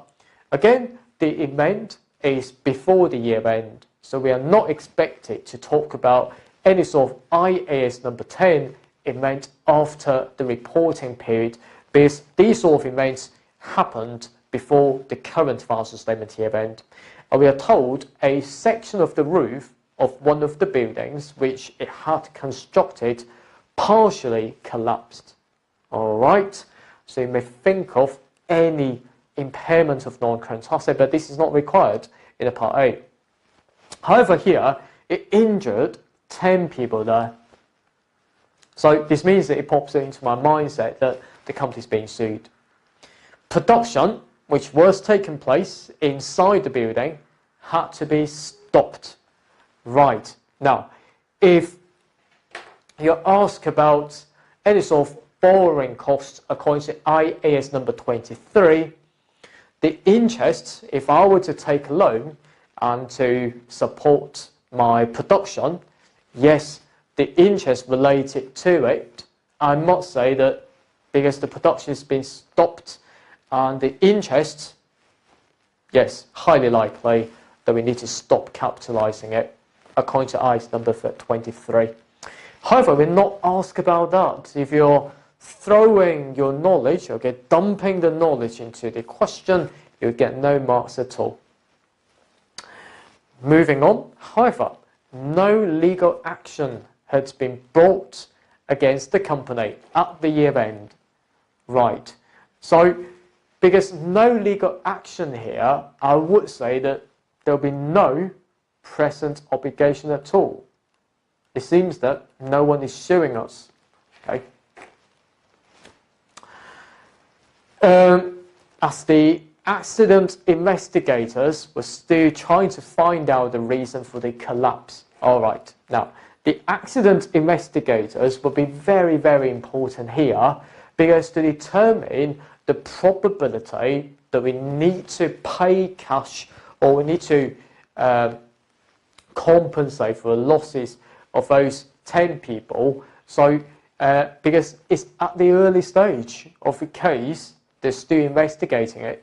So this means that I would say that the probability is not probable, okay, that we need to compensate for those 10 people. So if that's the case, then I would say that no is like no provision liability. Now, the investigators were assessing the responsibilities of various parties involved. So this means that it may not be our fault, but we're not particularly sure. With the report expected in February 20X8. All right. Now, because this event, yes, took place before the current year end, and we will get the report 2 months later. It seems to me that in 2 months later, which means next year, so we may be adjusting it as the adjusting event. However, at the current financial statement year end, I would say that no, it's like not a probable cash outflow. The extent of the damage and details of any compensation payments to be made is not yet been determined. Right, so this means that the expenses cannot be reliably estimated.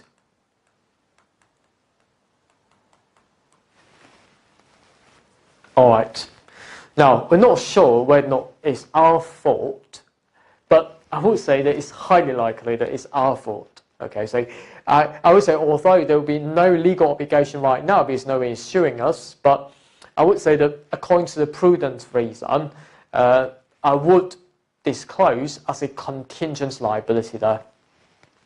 Now, finally, the company failed that given the current stage of the investigation into the accident, there's no requirements to record any sort of liability in a consolidated account. I would say that yes, I will support your claim in this time, especially as the company failed that any compensation payable will be covered by the insurance. I would say that because we're not particularly sure about any sort of expenses that we need to pay for, because firstly, it's at the early stage. Secondly, we're not sure how much reimbursements that we can claim from the insurance company. So this means that expenses cannot be reliably estimated. So, of course, yes, no need to provide for provision liability. Because, for example, according to the IAS number 37, I would say that, yes, this is the provision accounting, but you can write them in for provisions, contingent liabilities, and contingent asset. We need to fulfill the POR criteria to recognize the provision liability. Firstly, is the probable cash outflow, which means more than 50% of chance we to make the compensation. Secondly, is the present obligation, either arising from the laws and regulation, or you have set that before, which means constructive obligation. Finally, there should be reliably estimating the amount that we need to pay for. Now, all these criteria are met. We need to debit the expense and to credit the provision liability. Alternatively, regarding the contingent liability, on the other hand, if it is only possible cash outflow, which means not more than 50% chance here, I would say that yes, it's like possible cash outflow in this case. You will also say that, well, it seems that you have no obligation at all. You haven't set that because it's not a constructive obligation. It's not arising from a legal side because nobody is suing you. But I would deem that, yes, you will be sued, okay, because it's highly likely that you have injured these 10 people. So bearing certain amounts of responsibility according to the practical experience, it's highly likely that this will be met. And, well, whether or not we can reliably estimate the numbers or the amounts that we need to pay for, but the answer is no. Firstly, it's at the early stage. Secondly, the amount reimbursed by the insurance company, we're not particularly sure. By the insurance company is questionable. And therefore, yes, we meet with the contingent liability criteria here, and we disclose the contingent liability with the detailed disclosure about the nature of the event, possible outflows, and we are not really estimating the amounts that we need to pay for reliably. Now, let me show you my answers. This requirement only gives you 7 marks. If I were you, I would like to certainly write sentences in this paper, okay, to get these marks.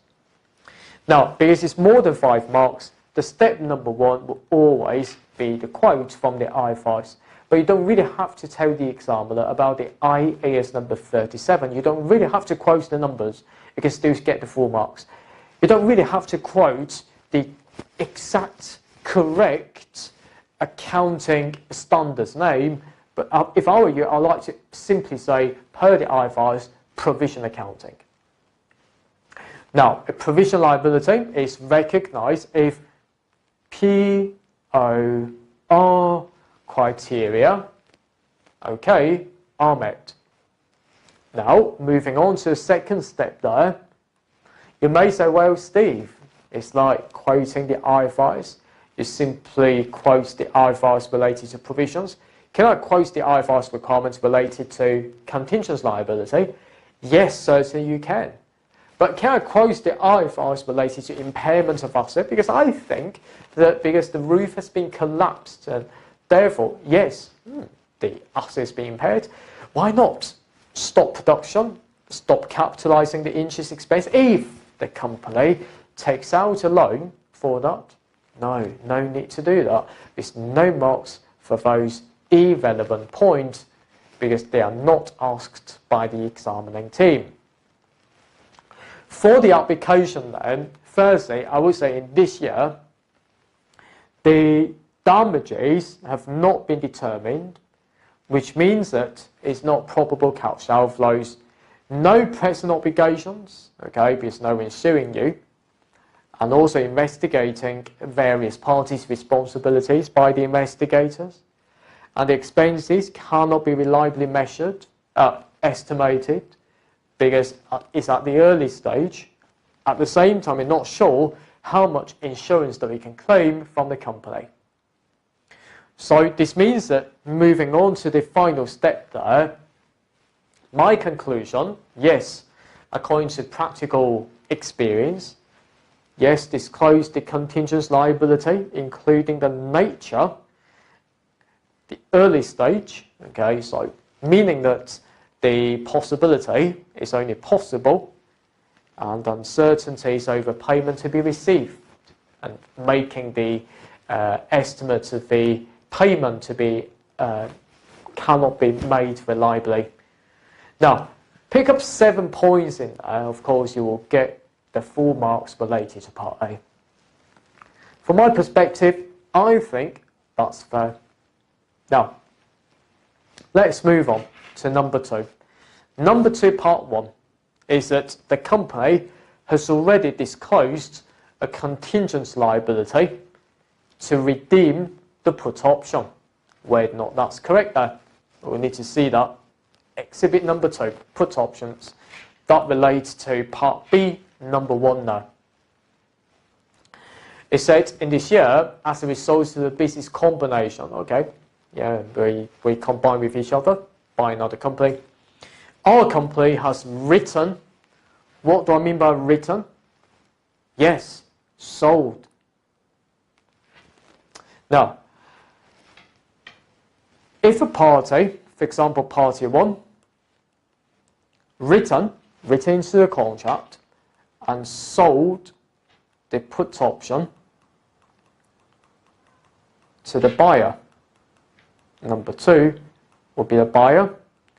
Buyer buying the put option means that the buyer will have a choice whether or not to exercise it. If the buyer, which means the party 2, if the party 2 decides to exercise it, party 1 has to exercise it.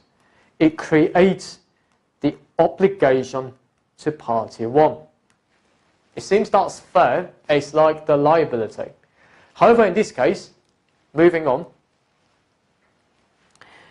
the company's written put options to purchase the NCI shareholding in a newly acquired subsidiary called Rundar Company. Right, now, who are we? We are the F company. We bought the R company, but we haven't bought the entire R company shareholdings. So this means that I've obtained control of the R company. However, the amount I haven't bought will be the non-controlling interests, or the NCI for short. This F company, okay, says to the R's shareholders, says to the NCI, if you decide to sell your shares to me at some point in the future, feel free to do so. Right there, okay. It's like the right to buy out all the R company shareholdings. Okay, I know that it's not from in the SBR syllabus knowledge, but it's the knowledge from the AFM, Advanced Financial Management. But all we're trying to say here is this. We can allow the NCI to sell the shareholdings at some point in the future to the F company. And this is why we're guaranteed through the put option contract there. And to the F company here, yes, the F company, which means our company, will have an obligation to exercise these contracts at some point in the future. So this means that our company would be obliged, okay, notice the word obliged, which means have to, no choice, which means a liability, to purchase the NCI shares in the subsidiary if the put options were exercised by the NCI shareholders. All right then. At the year end, our company disclosed a contingent liability in the consolidated financial statements for the estimated costs of redeeming the put options. Were not that sensible? Well, looking back to the criteria for the contingent liability, possible cash outflows? I'm not sure whether or not it's possible. Obligation, is it a present obligation arising from the law? It seems to be yes, because if they were to exercise it, we'll have to pay for it. Can we estimate the amount of the liability? The The answer is yes, it's written into the contract for the amounts that you can sell, okay? So to exercise the contract using a put option. It seems that, yeah, it needs to be 3 criteria here. Disclosing a contingent liability? I'd rather say no. No, in this case. The reason is because we've written the put options. Now, the put options, because from this contract, it can be turned into cash directly.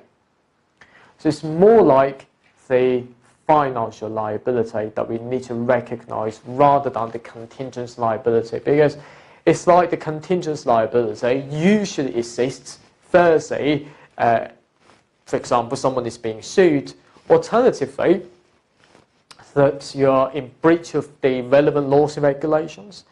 Thirdly, commonly seen that it's more like a provision liability, is that the company sells products at the same time providing the warranty service. Now, it's not one of those, so I would rather classify the transaction in the financial liability rather than saying that this is a contingent liability, because it seems like meeting with these 3 criteria. No, the best practice would be to classify them as the financial liability. I'll show you my answer here because it's 4 marks question. So firstly, I will briefly introduce the financial instrument IFRS. If you're not sure about that, please do say per IFRS financial instrument.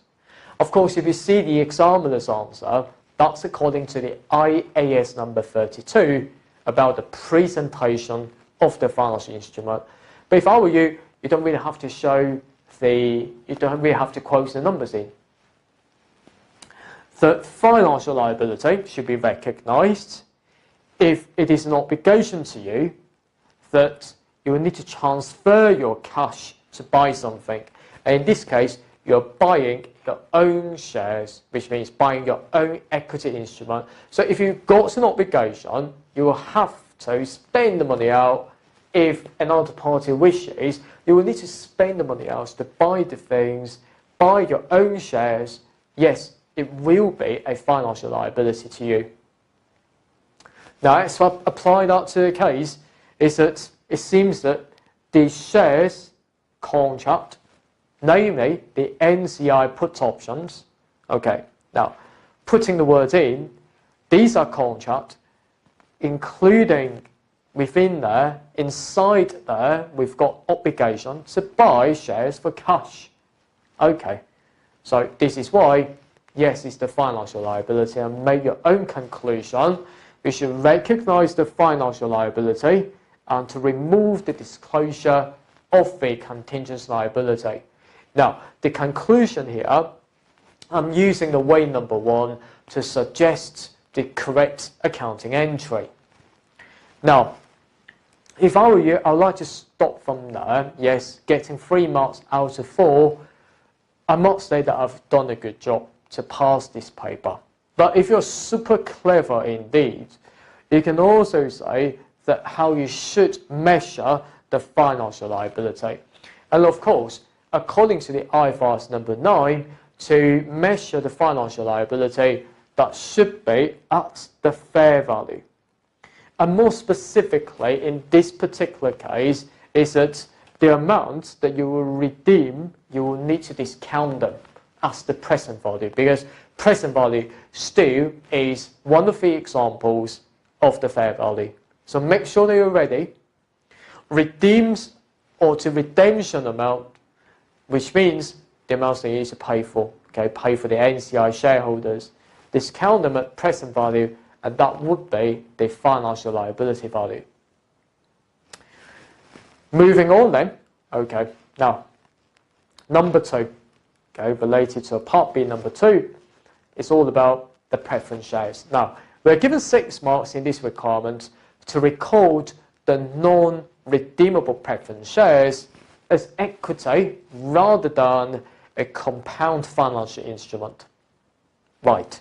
Now, firstly, it's non-redeemable, which means we are not paying back your investment at some point in the future. So which means you buy my shares, but never think of that I will pay the money back to you, which means non-redeemable. It's a preference share, okay, so this means that it's not an ordinary share. It's highly unlikely that you can attend our AGM or annual general meeting. So in most circumstances, the preference shares, if they are redeemable, yes, it's like a liability to a company. If it is non-redeemable, it's like the equity. However, at the SBR level here, we need to see the detail requirement according to IAS number 32. So this means that, okay, even though it's non-redeemable, we cannot simply say that this must be an equity instrument at this early stage. We'll need to see that the terms and conditions within the preference shares, that whether or not we will pay a fixed amount of money to the buyer. So the fixed amount of money, that could be the fixed amount of dividend or fixed amount of cash that relates to the share price of our company. So if either of these answers would be yes, of course, and that would be a liability, okay, to the company. I will need to see that. Now let's read through the number 2 here for preference shares. So it says, in order to partly fund the purchase of subsidiary, all right, so it's like the company is performing the LBO, the leverage buyout. Again, yes, this is not in the SBR syllabus, but it's in the AFM syllabus later on. The company issued non-redeemable preference shares and recognized them as the equity instrument. Right. So this means that it increases the share capital or possibly the share premium. Now, the preference shareholders receive an annual fixed cash dividend of 5% now. Right. So we are paying the fixed amount, which means we have to pay to those preference shareholders. It's like the obligation to the company. And a participating dividend, 7% of the ordinary share dividend now. So this means that the 7% now is like variable. Okay, so we're not particularly sure from time to time how much that we need to pay to our preference shareholders. Right. So it seems like we've got a characteristic of both liability and also the equity instrument. We're issuing ordinary shares, something like that. We've got both. We are not having only one. So it seems to me that according to IAS number 32, for the financial instruments presentation, it's highly likely that this will be the compound instruments that we need to recognize. And the company stated that the instrument had the characteristics of equity capital because it provided for participation of future income of the company. So therefore, the company concluded that in compliance with IAS number 32 would be so misleading because it will conflict with the objective of financial statement set out in the conceptual framework. I would say that, yes, you're absolutely right there. You are quoting the requirements from the IAS number 1, which means the presentation of financial statement about the departure of IFRS. So this means that if you think that following the IFRS would not result in the faithful representation or improving the relevance of the transaction, just depart from it, okay? Just stick to your local GAAP, okay, to prepare for the account. It's absolutely fine there. But you cannot use that as an excuse that because I think the shares is like share. So this means that it's like share and put that into equity. You can't use the IAS number 1 presentation of FS for departure of the IFRS as your excuse. Because according to the IAS number 1 presentation of financial statement, he said that in quite really extreme cases that we can apply this exception rule in our accounting treatment. And the company considers the classification of preference shares to be equity rather than a compound instrument. So if you were to correct that mistake, all you need to do is to move your equity element, splitting that into the financial liability and the reserve.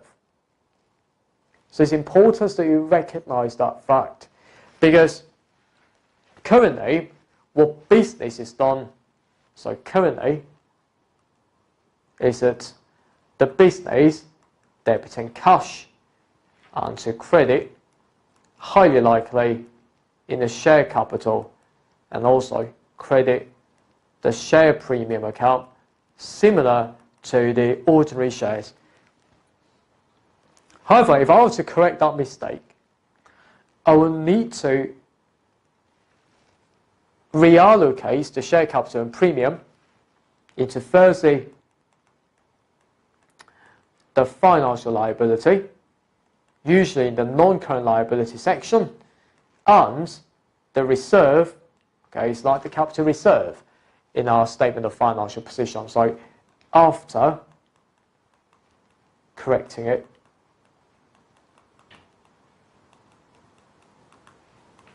of course the debit side is okay. So we do not really have to adjust the debit side. We simply debit to remove the share capital and the premium. That's all. Now, let's see my answer, okay, to the part 2 here. 6 marks, yes, I would like to write 6 points, but I've written more than 6 points. You can pick up any 6 points you want. I would say that firstly, quoting from the IFR specifically to this scenario, is that the equity instrument is just to be the residual interest that we use asset, deducting all of its liabilities. It's like shares. We can share the remaining amount in the business. However, the financial liability is an obligation to pay cash. Or yes, you can say that transfer cash or other financial asset, okay, but paying shares and so on to others, I don't really care. But it's just to be an obligation. You have to do it. You have to do it, which means it will be a fixed amount, fixed dollars. Okay, that will be a financial liability. However, a compound instrument includes the element from financial liability and equity. Yes, this is my third point regarding the quote from the relevant IFRs. And also I would say that according to ICE number 1 presentation, that if the departure results in more relevant financial information, yes, you can depart from the IFRS accounting treatment. But from my perspective, it's highly unlikely that students can spot this. So make sure that you focus on the first 3 points from the IFRS quota. Now, let's apply to the case. Firstly, although it is the preference share which is non-redeemable, it contains equity and liability element. I will have to tell the examiner, firstly, is the cash dividend of 5% on the par value will be the liability element, and the participating dividend, about 7% of the ordinary share dividend, to be paid as the preference share dividend, would be like the equity element, because the amount will not be fixed each and every time. And therefore, I will need to measure the financial liability. Yes, you can say that it's like we are paying interests and we discount all of them. But you can also say that because it's the non-redeemable preference shares, it's highly likely that the carrying value of the non-redeemable preference shares due to a fixed dividend will be a financial liability. So what do I mean by that is that the fixed dividend into first year, second year, third year, let's say $10 each, and we need to discount them into today's value. Okay, which means taking 10 divide this into, let's say, 1 plus 6% of the discount rate for power of 1, for power of 2, and for power of 3, and then plots them all together, including, we're not sure about how much money do we need to pay for at the end, because it's not redeemable, and this is why we need to apply more years, okay, of these cash flows. But more specifically, the ways that we can do in practice is to use the perpetuity approach. For example, 10 divide this into 6% there, okay, as the values that we recognize today, okay, as the financial liability. So depending on how much money that you can get, with the residual value, classify that into reserve. So in other words, for the initial measurement, we should debit cash and to credit financial liability, and the balancing figure goes into reserve. Now, my conclusion is that, yes, you will need to further disclose the characteristics of a compound instrument, including the nature of the transaction and the dividend policies, dividend details in there, so to tell the shareholders about them. Now, very, very good questions so far. Now, I'd like to stop the tape now, and I will look forward to seeing you in the next of our recording to go through the most difficult part, which means the ICE number 7 statement of cash flows in much more details, and how to put all of these in the CBE exam software. I will look forward to seeing you then. Bye-bye. APC, accounting for your future. Welcome to the past exam question go through of SBR. Now, let's look at the question called Greer Company from the March and June 2023 exam. It's the question 1, and we are told about 30 marks for this question, and we are given 4 requirements there. Now, let's see the requirement part A. So we are required to use the Exhibit 1 information and to evaluate the reasons why the company called G Company, rather than the layout, can be identified as the acquirer in the business combination. So we know that business combination is according to the IFRS number 3. Now, within the IFRS number 3 there, firstly, you know that there would be clear guidance of how to identify the acquirer and the acquiree. And secondly, you will need to think about the acquisition accounting, okay, within the IFRS number 3, including the calculation of goodwill. But in this particular requirement, we are required to identify why the G Company is the acquirer. I'll tell you how in a second. So usually the IFRS number 3, that the acquirer will be a larger entity. So for example, the G Company must be larger than the L Company to a certain extent, and this is why the G Company is the acquirer. Of course, in the part A, when we are answering this question, we can also bring the IFRS number 10, the consolidated financial statement concept, in how to determine control. So in other words, the parent should be the acquirer. And if you can confirm that the acquirer, for example, the G Company is the parent, of course, G Company would be the acquirer here. Now, part B then, using the Exhibit 2 information, and we're going to be required to explain with calculations how the goodwill arising on the acquisition date. So this means that the subsequent measurement, including the impairment of goodwill, and also the foreign exchange rate differences, we are not required to consider into them in this requirement. So we are given 5 marks here. So if I were you, I'll allocate possibly the majority of marks, for example 4, in terms of calculation, and also because in this paper I know that when we are calculating goodwill, 9 out of 10, that would be a step acquisition. And this is why the treatment of the first consideration for the gains and losses, we're going to be putting them into the P&L, and that will earn me another mark. Now let's move on to part C, using the exhibit to explain with calculations So the exam will always tell you that in this paper, the main focus will be the explanation rather than simply the calculations.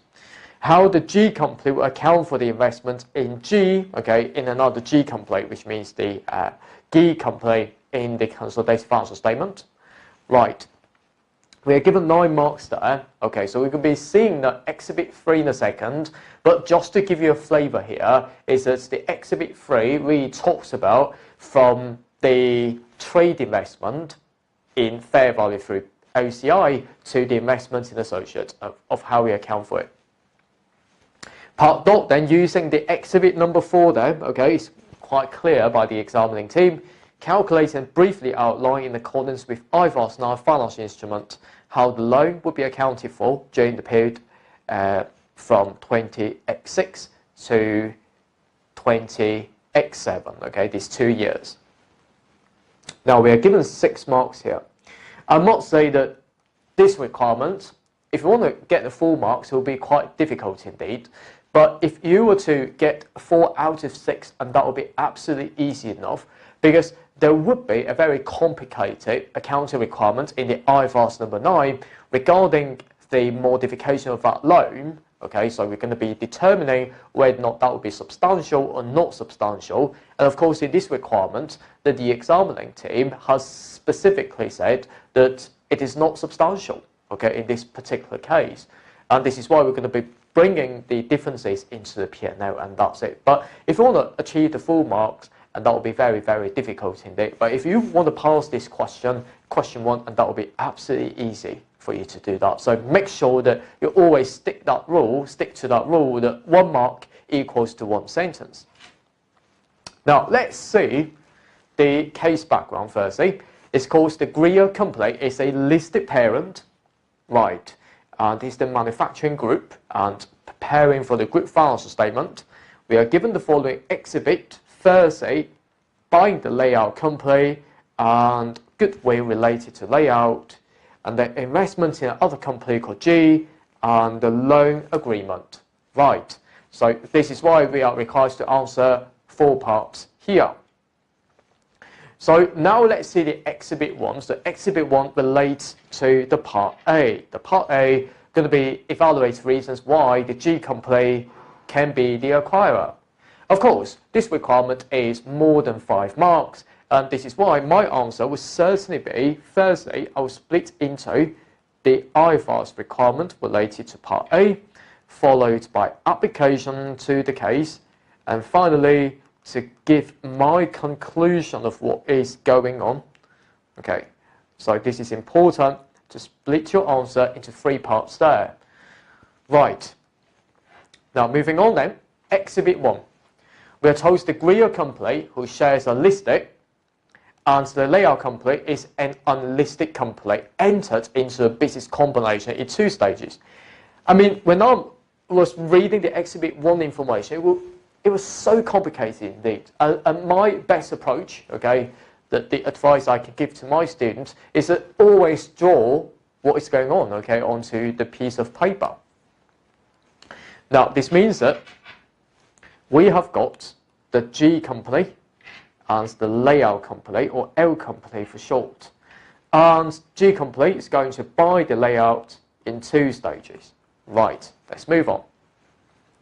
On 1st January X7, G company purchased 35% share capital of L and voting rights for cash. Right, okay, just put them down. On 1st January X7, the G company buys 35% shares in L company for cash. And of course, the voting right is 35% there, less than 50%. So this seems to me that we have got significant influence over the L company's operating and financing policy. So this means that it's highly likely that so far the L company is our associate. Okay, just put all the things in before you draw a conclusion of that. And then on 1st April, that the G company acquires the remaining 65% shares. So this means that initially 35% and then 65%, no NCI, because we've got control and obtaining 100% of the L company. And by issuing new shares, right, so we are not spending our cash out, okay, to purchase the remaining 65% shares. So this means that on 1st April X7, the G company buys 65% shares in L using share-for-share exchange. So this means that no NCI at all, because we own 100%, which means the controlling interest being 100% now in L company. So of course, so far, the L company should be the subsidiary of the G company. And we are told, next paragraph, on 1st April, that G company has a market value of $70 million and the L company has a market value of $90 million. Right, so, which means on this date, I would say that the market value of G and L, respectively, that would be 70 and 90.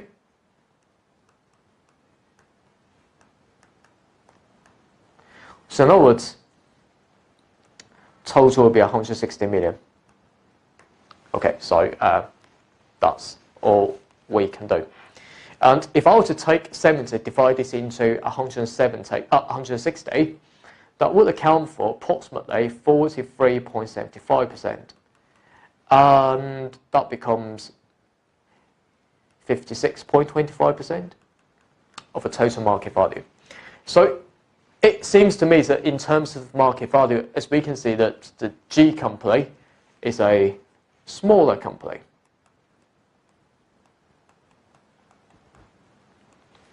In identifying the acquirer, so usually it will be a larger entity. However, G company is a smaller entity, so let's move on. The G company business represents 44% and layout business 50% of the total value of the combined business. Right, okay, so 44 and 56%. So 44 and 56% of the combined business. Okay, just approximate to those figures. The examiner has done you a favour. After 1st April 20X7, the former shareholders of the G owned 51% and the former shareholders of L owned 49% of the voting rights of a combined entity. So this means that after the acquisition, we can see the new entity here, that 51% of the voting shares owned by the G company and 49% of the voting shares owned by L company. So it seems that, okay, so we dominate more than 50% of the voting shares. So of course the G company has control over that entity, and surely the G company will be the acquirer in this instance. Right, okay, so next paragraph then. On 1st April, the purchase agreement provided a new board of directors of a combined entity, combining or comprising 6 board members of the G company and 2 board members of the L company. So this means that after the acquisition, we can see that the new company's board, so we have got 6 from the G company and another 2 from the L company in a board. So this means that more than 50% of the management comes from the G company, so that would be another clue that we've got control over that company, and surely we will be the acquirer. And the CEO of the layout is the CEO of a combined entity.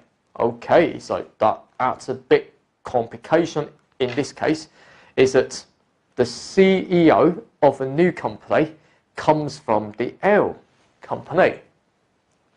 So in essence, yes, it certainly have the significant influence over the combined entity, because the CEO would determine the overall strategic direction of the new company. And we're told the board of directors nominates the members of the management team, but CEO has significant influence over the selection of the team. All right. Now, what CEO does is this. The board members, yes, will need to determine who will be the new members coming into the board and will be nominated by all the board members. However, CEO will certainly have a say that who should be coming to the board. But this would not necessarily mean that L company will control the whole board. It seems to me that still the G company controls the whole board, because whoever wants to join the board, okay, of the new entity, that all board members will have a vote, okay, for that. Finally, we're told the management team comprises the CEO and 5 other members, 3 from the G company and 2 from the layout company. Okay, so we have got the, using other color, is that the management team members that 3 and 2, sorry, 5 and 2, plus the CEO, and CEO is from the L company, 2 from the L company, and 5 from the G company. Oh, so in terms of numbers in the management team, still the G company can dominate the management team, and it seems to me that, of course, the G company will be the acquirer in this case. I would say a very complicated scenario indeed, but you need to know what is going on. So if you don't know about the IFRS 3 business combinations for this particular IFRS, the specific requirements related to the acquirer and acquiree accounting, so before we determine the acquisition accounting in the IFRS 3, and it's highly unlikely the students can get any marks regarding this treatment or requirement. Now, I would say that per the IFRS, sort of things I can say to the examining team is that, firstly, according to the IFRS, which means the business combinations, of course, I will show you my full answers in a second, that what I would do is that, firstly, I would say that the acquirer would usually be controlling the acquiree company. So what we can do is that we can say usually we will spend cash to buy shares. In this case, it's the original 35%, but subsequently, if we use share for share exchange, we need to determine that who will be the acquirer. So there will be several rules or clues that we can find from the case. So firstly, who dominates the management team, in this case is the G company, and the voting shares, which company has the larger voting shares, in this case is the G company, and usually will be the larger entity. In this case, of course, unluckily, that would be an L company. But this would not say that because in terms of market value, that the L company is larger, so the L company is the acquirer. We never said that. Okay. So not only we can quote the IFRS related to business combinations, but we can also quote the IFRS related to the consolidation, which means the IFRS 10 there. So you can see that, okay, so if you meet with the PAR criteria, which means we've got a power instrument, that we've got more than 50% of voting shares, we can direct its relevant activities related to the strategic parts, and we can get the variable returns from the L company. So if that's the case, then we have control over the L company. So in terms of applications there, so I would say that, okay, I will bring my application in red. Okay. here. Now, firstly, whether or not we've got control, the answer is yes, because we've got more than 51% of voting shares. I can also say that 51% of voting shares will be our power instrument. Okay, so not only we've got 51% of voting shares, but also we can dominate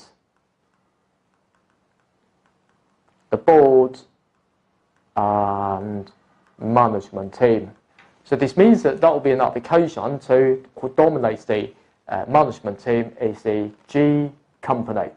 And voting shares with more than 51%, which means the G company. We're not a larger entity because we, in terms of market value, as we can see there, we only account for 44% of the total entity's value. So this means that not meeting with the third criteria.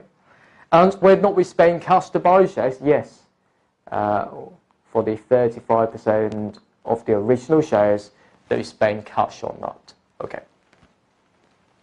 So I would say that from these clues that, okay, so whether or not we can get variable returns from it, my answer is certainly yes, because it's now my subsidiary.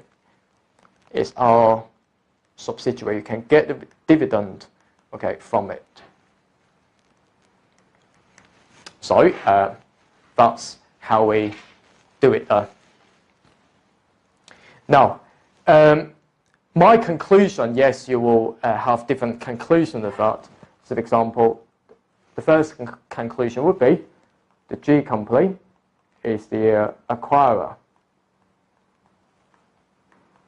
They can also say to the examiner, but it will be affected by other factors. For example, in terms of factors determined from the IFRS number 3, business combinations. Alternatively, you can say that per the substance over form principle, that the legal form of the transaction is like, so we are having, for example, dominating the board at more than 50% of voting shares. But when we are determining who should be the acquirer, we need to assess it in combination with other factors determined in the IFRS business combinations, according to the substance over form concept.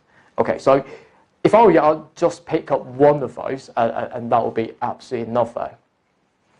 Now, I've written my own answer, okay, as you can see there. So firstly, I quote from the IFRS 3 and the consolidated financial statements, as we are told just now. And with the application, okay, for each point, yes, in the actual exam, you can use this point format. It will be absolutely fine there, okay? This is not what is so-called the bullet point format, no, because I write it in full sentences. Now, for example, I would say that with Spain cash and 35%, it will be quite a significant part of the total purchase consideration, because out of 100% of your shares, 35% belong to my company, and that's quite huge.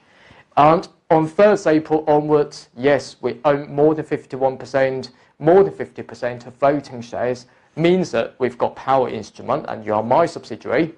And then the CEO, yes, we talk about, although it's from the L company, but actually dominates the whole board. And in terms of market value, okay, so we are less than the L company, which means the G company is less than the L company. So this means that this criteria is not met, but this will not stop us from classifying the G company to be the acquirer. So making our own conclusion, okay, we need to determine other factors, okay, by focusing on the substance of the transaction rather than its legal form. Now, making sure that 10 marks, 10 sentences, you can easily pass this particular requirement. But making sure that, if I were you, is that for each of the sentence from the exhibit, my advice to my students would be to comment on vote. Okay, so you can simply copy and paste that into your answer. But if I were you, I like to, modify the original sentence from the exhibit a bit further. Okay, so just to make sure that I tell the marker that I'm not copying the information from the case without any comment at all. So if I were you, I like to put my comment firstly at the first sentence, and then I quote from the exhibit information. And that would be a good practice to show that you're not simply copying the information from the case. Right there. Okay, so that's the exhibit number 1. I hope you're happy, which means the requirement A. Now let's move on to requirement B, is to calculate goodwill and to make a comment of that using the exhibit 2 information there. So we are told that on 1st January, yes, we pay 34 million shares for 35% of capital of the layout company. On 1st April, yes, we issued, because we performed the share for share exchange, we issued 25 million shares at $1 each to acquire the remaining 65% of the target company. And our share price would be 2.85 on 1st April, which means at the date of acquisition, okay, of the remaining 65% shares. And we also told that, okay, so the market value of green would be 70 and 90 for the layout. And we treated the 35% shares as the associate, yes, because more than 20%, and that will be associate. And the carrying value on the date that we've obtained control was 36, and we need to update that to fair value, okay. And we also told the identifiable net assets of the L company was 87. So this means that in order to compute the goodwill, we are actually calculating how much we're overpaying to the L company. So we need to subtract that 87 in order to arrive at the goodwill figure. Now, my advice when we are calculating the goodwill is firstly is to lay out the formula and then slot the figures in, and that's it. And from my perspective, you don't really have to get the final goodwill figures right, because the examining team, when we are marking your script and making sure that you include every figure into your calculation. And if you're not sure how to do it, okay, just make a comment of those. Now, part B then.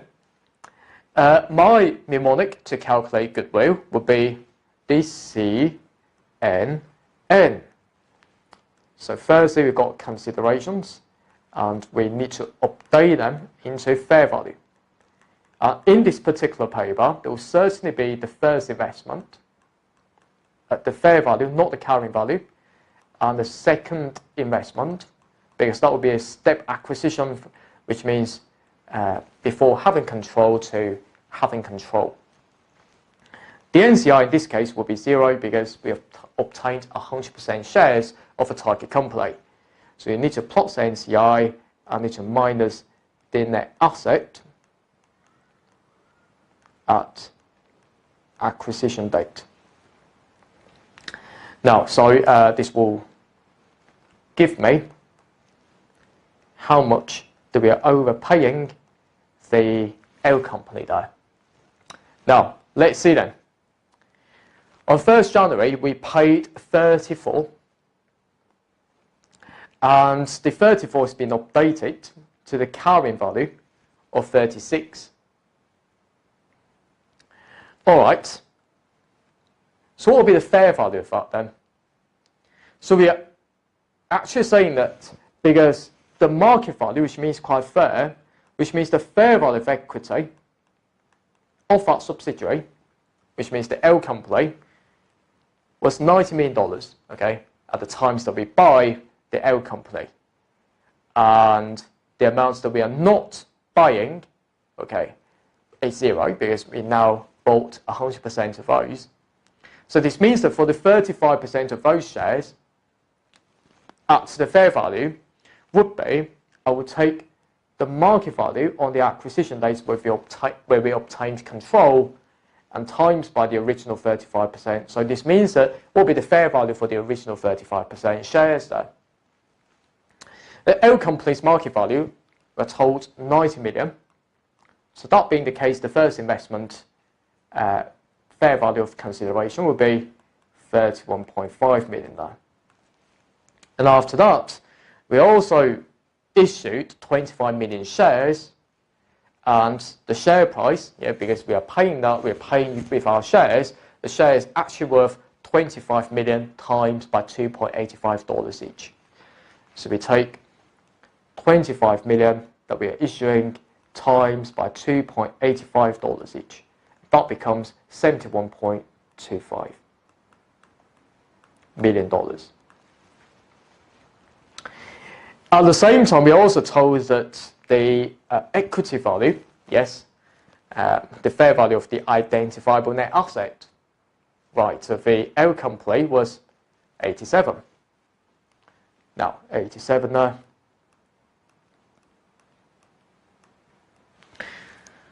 So plus and minus all together, that give me 15.75.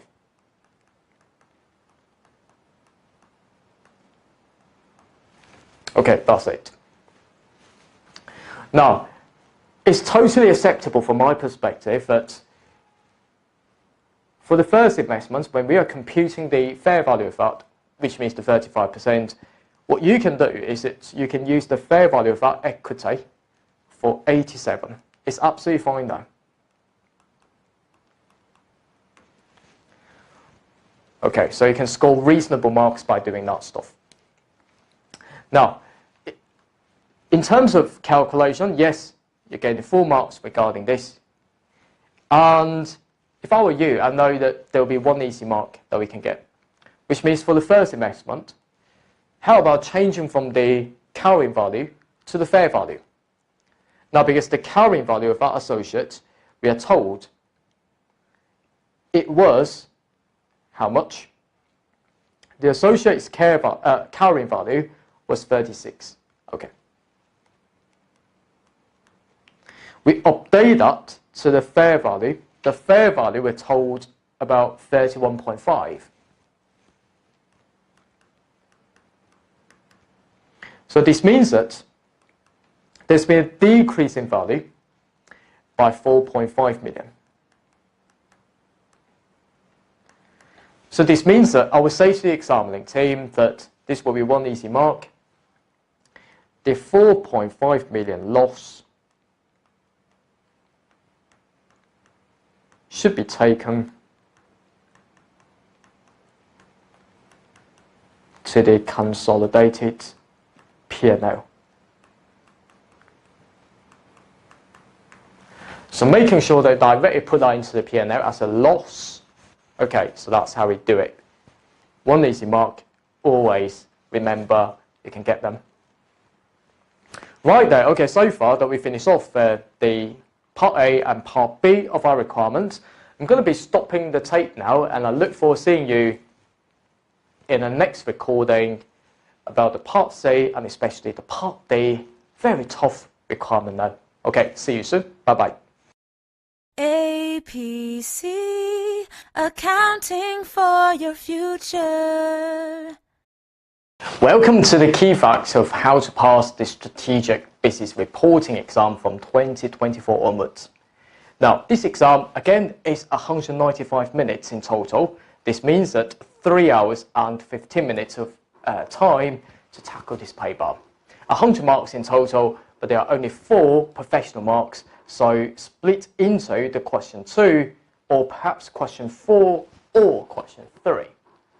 Now, in the question 1, there will be 30-marker question with 10 to 14 marks related to the preparation of the consolidated account, related to consolidated SFP, consolidated statement of profit or loss, consolidated of statement of cash flows. So one of these will be tested. And of course, nowadays, that the examiner in the question 1 will give you the pre-populated spreadsheet. So in other words, the actual working papers similar to what we've seen in real-life accounting. Now we've got the working papers and we've got several notes below that, and what we are required to do is to make certain adjustments and to comment on them properly, and that's all we can do. So for example, related to associates, okay, now the note for associate, you've made the adjustment in your workings, for example, the working 1 there.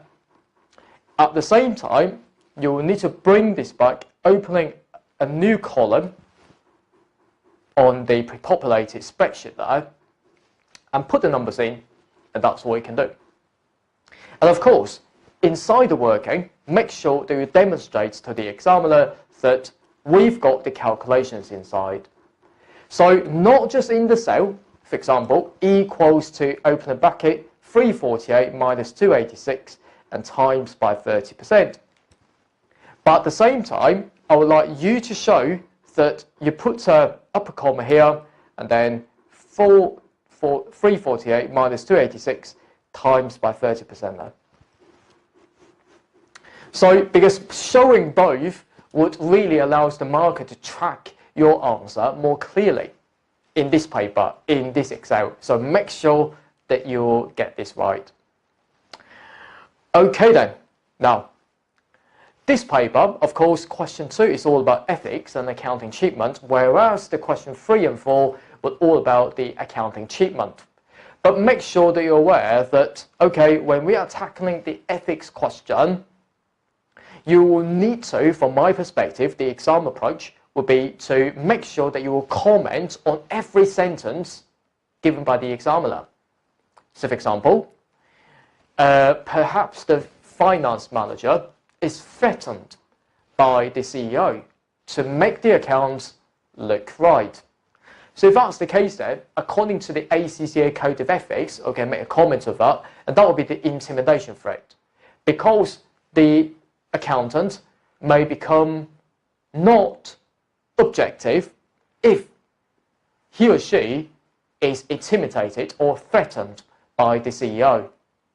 And of course, you will need to tell the examiner of what to do. So for example, simply ignore the request from the CEO. And that's all you can do. So simple as that.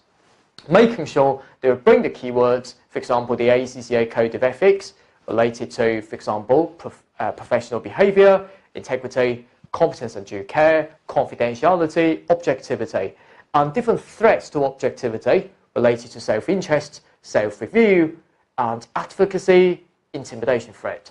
So make sure that you bring these keywords with associated actions taken by the, for example, accountant in the actual exam.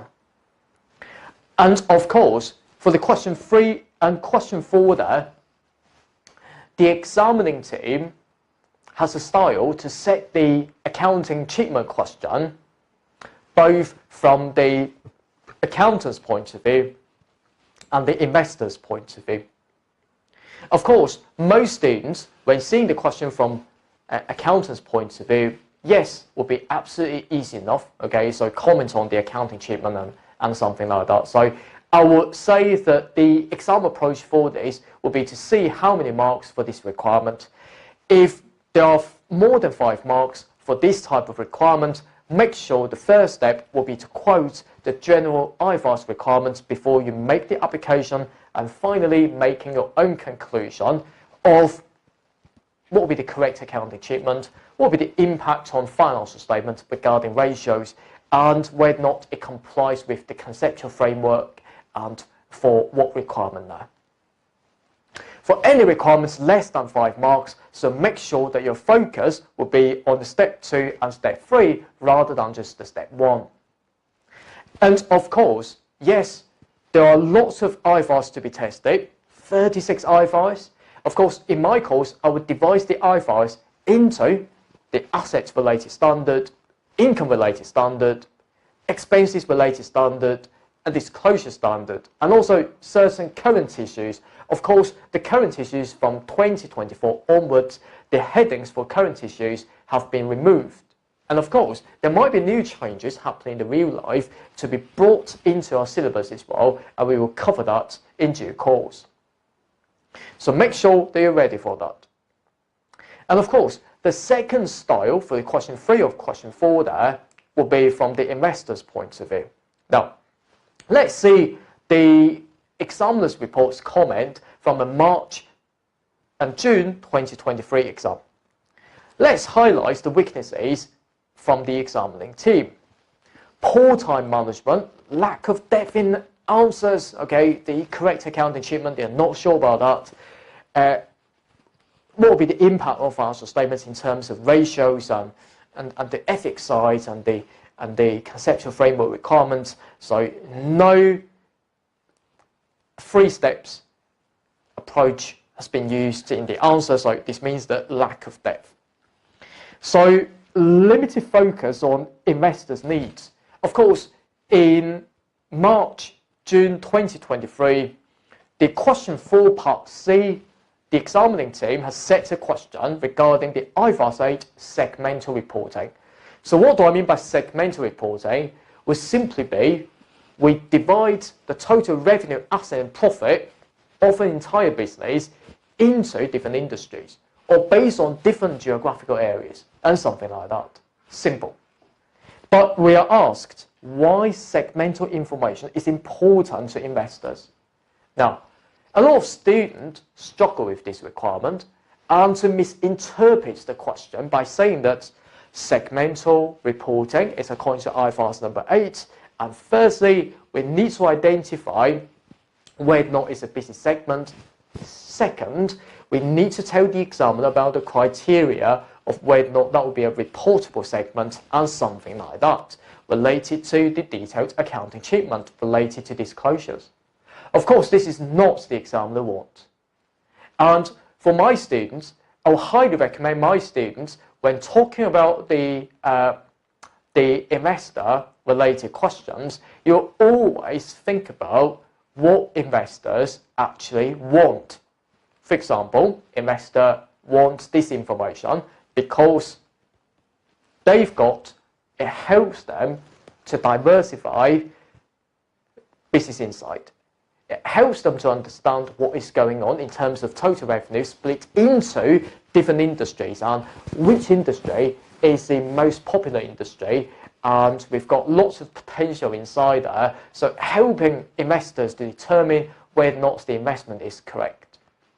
Helping investors to assess performance, helping them to diversify their risk by putting their money in buying the shares of a target company, and informed decision making, so which means that the segmental reporting information informs investor to make certain right decisions of whether or not to buy or sell the share of a target company, or perhaps the creditors whether or not to lend the money to a company.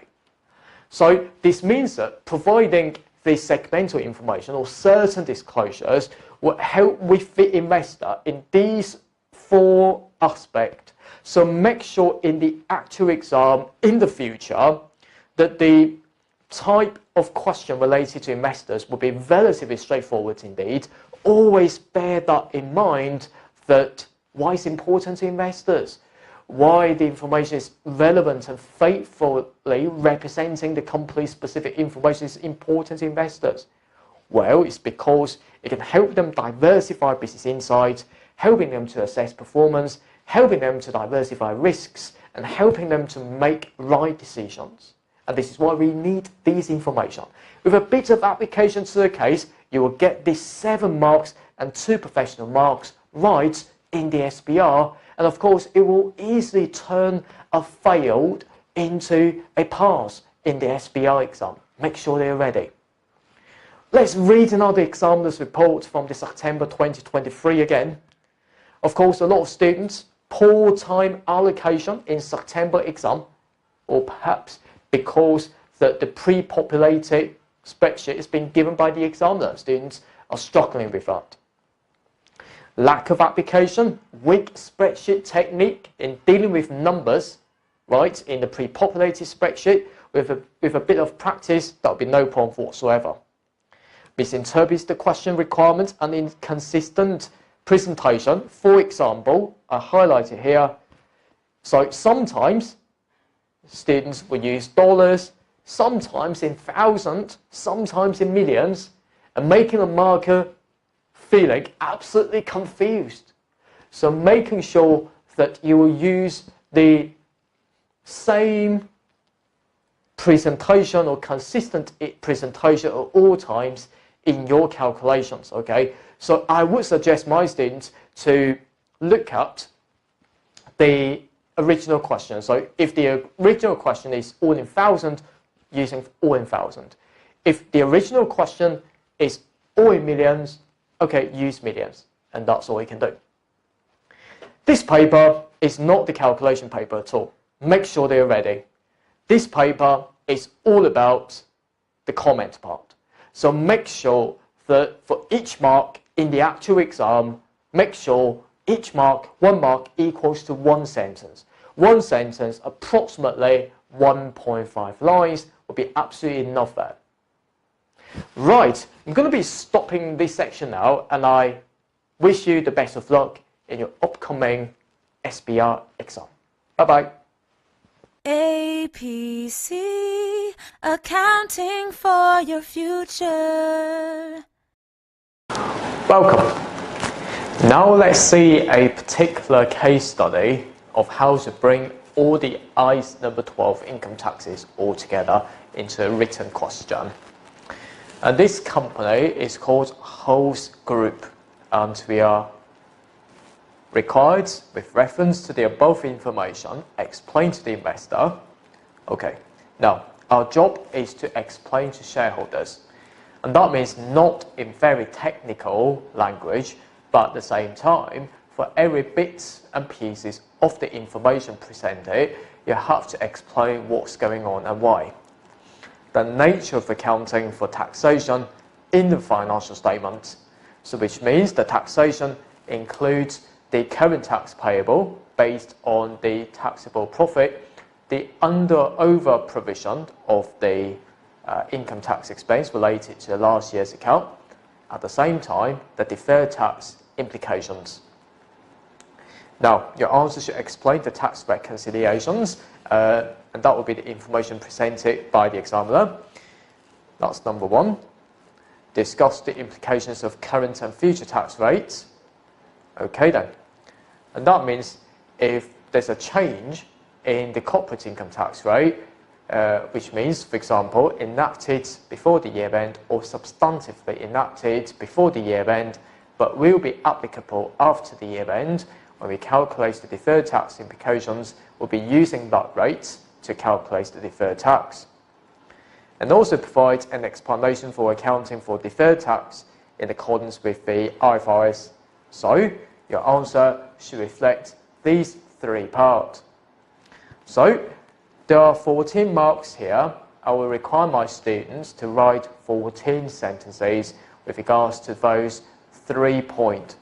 So, from my perspective though, the explanation of the deferred tax, yes, you can allocate possibly 6 marks in here. The current and future tax rates, 1 for the explanation from the IFRS, 1 for reference, perhaps 2 sentences will be fine. And other, perhaps 6 marks or 6 sentences related to tax reconciliations will be fine as well. Now, let's see then. Host Group prepares the account for the year ended 30th November X7. And that will be the year end, right? We'll be seeing the tax rate, whether it's before the year end or after the year end, and what will be that rate. The director's been asked by the investor to explain the accounting for taxation in the account. Okay, so we are acting as the finance director, possibly, and we're going to be explaining that to the investor. The group operates in several tax jurisdictions and is subject to annual tax audits, which can result in amendments to the amount of tax to be paid. So this means the amount of taxes will need to be adjusted according to the result from the audit. We are told that the profit from the continuing operations before taxation, or the PBT, or the accounting PBT, is $300.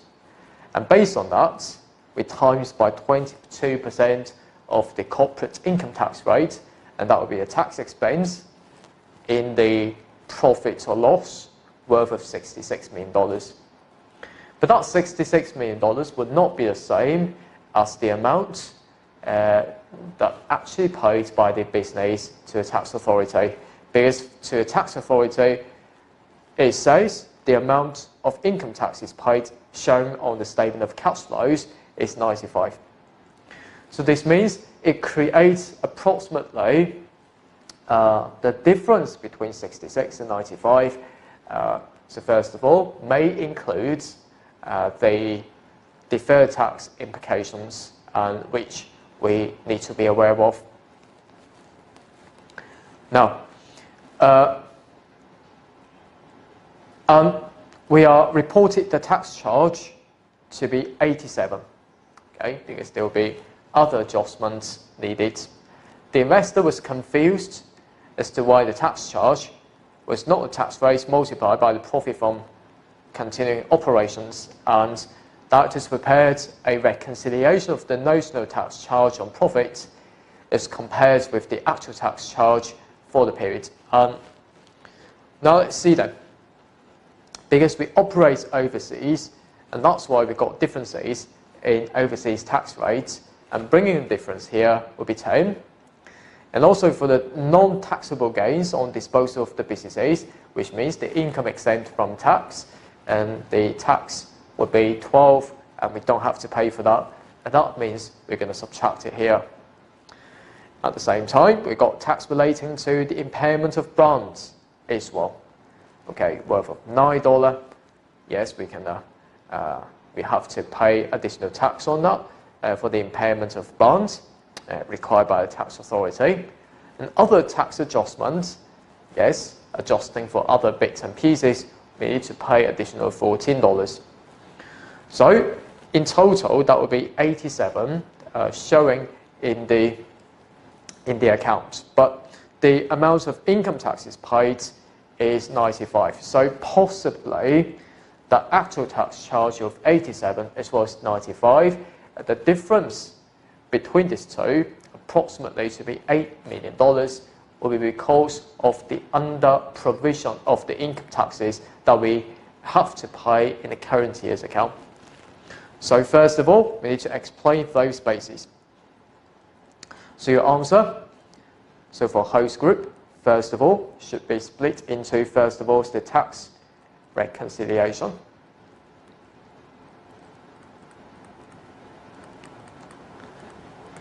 Okay, for a tax reconciliation, what you need to do is to explain the figures line by line, and explaining, for example, 6 sentences. I'm going to write it in bullet points, but you shouldn't do that in the exam. But you can check out the full answer of this question on your own. So first of all then, I'll be looking at, for example, the notional tax charge. The notional tax charge of this question of 66 million, that we take the PBT and times by 22%. But I have to explain to the examiner that includes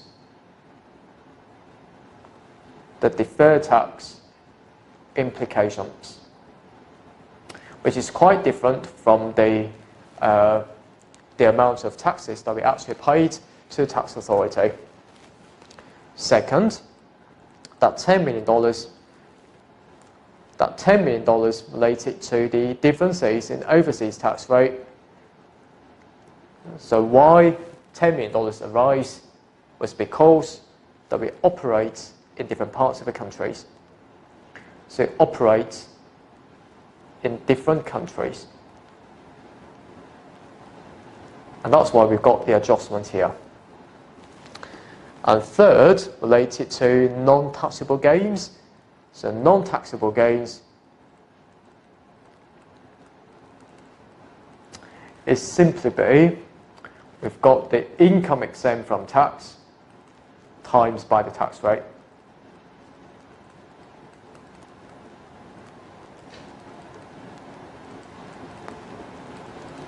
The tax rate, we're going to be using 22% here. At the same time, we've got the tax relating to the impairment of bonds and other tax adjustment of 14. So the adjustment in total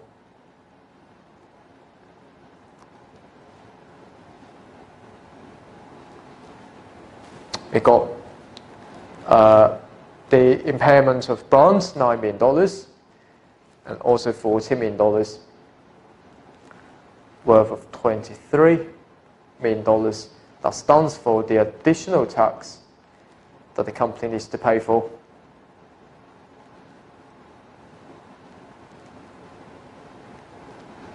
The business, or you can substitute that with the company's name, is called host group. Needs to pay for.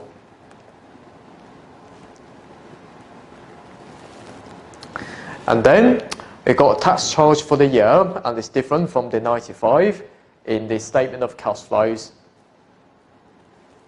So the difference is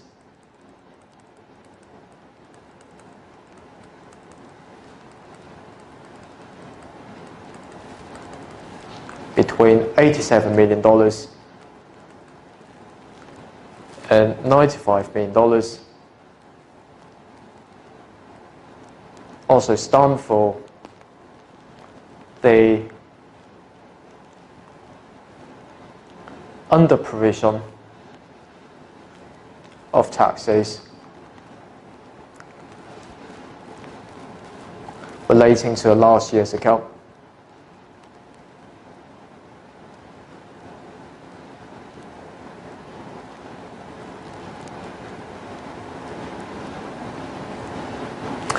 And that's why we need to pay additional of $8 million in the statement of cash flows to reflect the fact, and this will be the total taxes that we're going to pay for. So we're also told, let's see then, the tax rate applicable is 22%, but it's a proposal in the local tax legislation that a new tax rate of 25% will apply in the country where it's domiciled, which means where our head office is situated. The tax law and the rate changes are enacted when government approves the legislation, which means in the future we'll be using that 25%. The government approved the legislation, but the current weighted average tax rate for the group is 27%.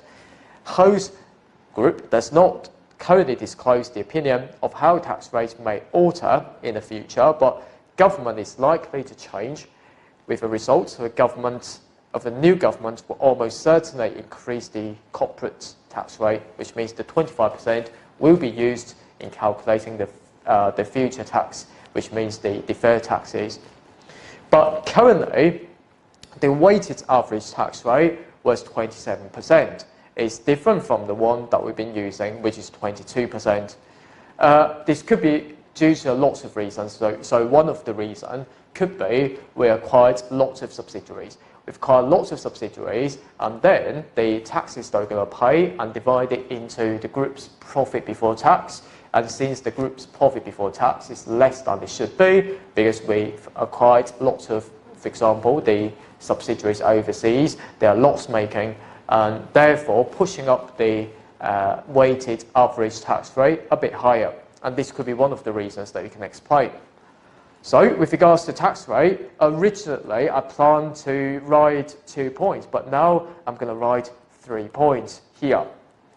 First of all, that 22% will be using that to calculate the current tax payable. And that 22% will be using that to times by the taxable profit, if you like. It's not the accounting profit, but it's the taxable profit. We'll be multiplying that by. And then 25% of the new tax rate will be used to calculate deferred taxes. So the reason why this will be a case is because according to IAS number 12, with regards to the tax rate here, we've been using the rate before the year end, or which means we'll be using that rate that has been approved by the government before the year end, or substantively enacted before the year end. And there are multiple clues in the case. This would be a case of 25% has been substantively enacted by the year end, because we're told that according to our experience that the new government will almost certainly increase the corporate tax rate to 25%, and there's a proposal and we've got the experience here, and that's why 25% we will say that is substantively, because it's supported by the evidence. We may also wish to explain the 27% of the weighted average tax rate as well.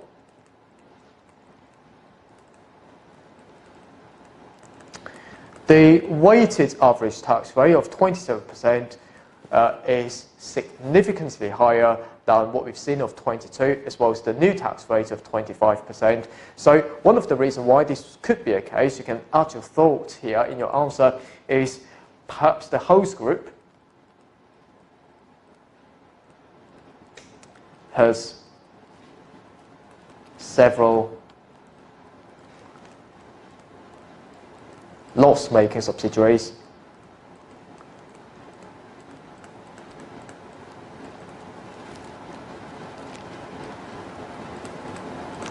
And therefore pushing up the weighted average tax rate a bit higher. So how many points are written? 4 and 3, and that would be 7. And then finally, I'll be explaining to the examiner for the final of the deferred tax issues. Okay. Now, let's continue then. At 30th November 2007, which means at the event, we've got deductible temporary differences of $4.5 million. And if that's the case, then for deductible temporary differences, we can use that $4.5 million and times by the corporate income tax rate and to recognize the deferred tax asset. But to what extent? Well, the answer is if we have sufficient taxable profit at some point in the future to utilize that deferred tax asset to offset against the future tax the future tax expenses, we can recognize the deferred tax asset to that particular extent.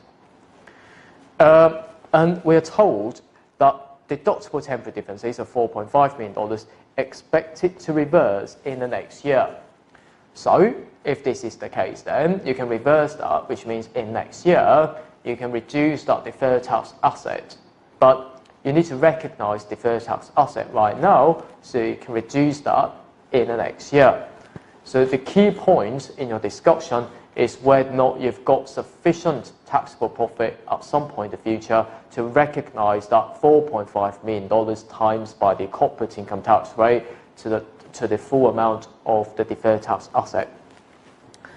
And also we are told, in addition, that we've got taxable temporary differences of $5 million, which relate to the same taxable company and the tax authority.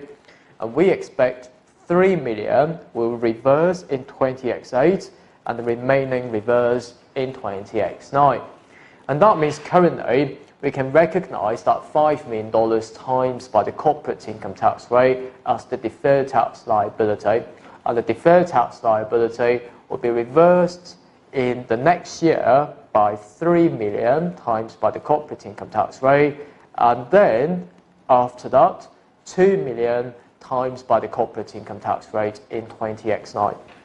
Now, in discussing about the deferred tax implications, the first step that you need to do is to say to the examiner, this just to be a timing difference, so you can call it as the temporary difference.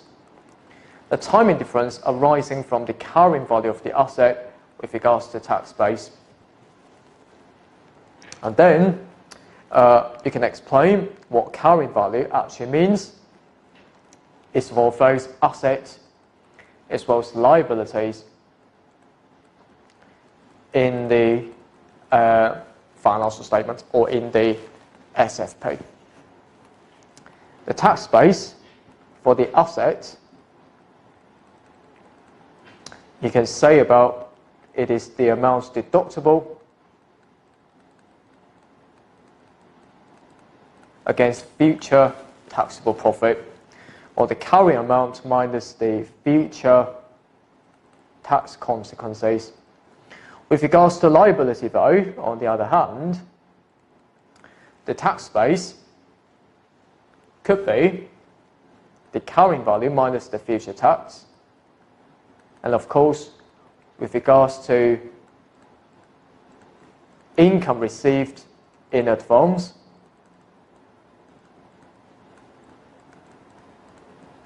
you use carrying value minus future no tax. Okay, and then you're going to be applying the tax rate of 25%, which is substantively enacted before the year end, and the times by that difference. The times by that difference, it could be the taxable temporary difference, deductible temporary difference. For taxable temporary difference, you can recognize the deferred tax liability. Deductible, you can recognize deferred tax assets. So, applying to the case, first of all, we can recognize the deferred tax asset by taking the deductible temporary differences of 4.5 million and times by the corporate income tax rate, and that will be the deferred tax asset. But you can also say to the examiner, as the next point, as long as we have sufficient future taxable profit,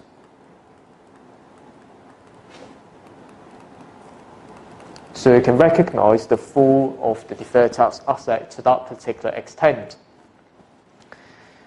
We can also recognize the deferred tax liability, and here will be 5 million because it's the taxable temporary differences and times by the corporate income tax rate. And in 20X8, which means next year, we're going to be reducing that deferred tax liability by $2 million and times by 25%, or the latest corporate income tax rate. And in 2000X9, or the next year after that, we're going to be reducing that deferred tax liability by the remainder of $3 million times by the corporate income tax rate, because it's the reversal of the taxable temporary differences. And of course, what you can do is, when setting up the deferred tax liability, because we've got the deferred tax asset in the first instance, and therefore it's entirely up to you to whether or not you're going to set up the deferred tax liability by taking $5 million times by the corporate income tax rate. Alternatively, you can reduce that deferred tax asset by this particular amount instead of setting up the deferred tax liability. It is entirely up to you. Because according to the presentation requirements, according to ICE number 12, it's entirely up to the entity whether or not to set up the deferred tax asset as well as the liabilities separately, or to net them off. Okay? It is the company's accounting policy to do that. But this is so advanced from my perspective, because how many points I've written? 1, 2, 3, 4, 5, 6, 7, 8. 9, 10, 11, 12, 13, 14, 15, 16. I've made enough points to pass this question, so I'll be stopping from there. And I hope you enjoyed this section of how to tackle the case question like this. Very tough question, but very comprehensive question. If I were you, out of that 14 marks, I will aim to score at least 10 marks in the exam, so I can get reasonable marks to pass this paper.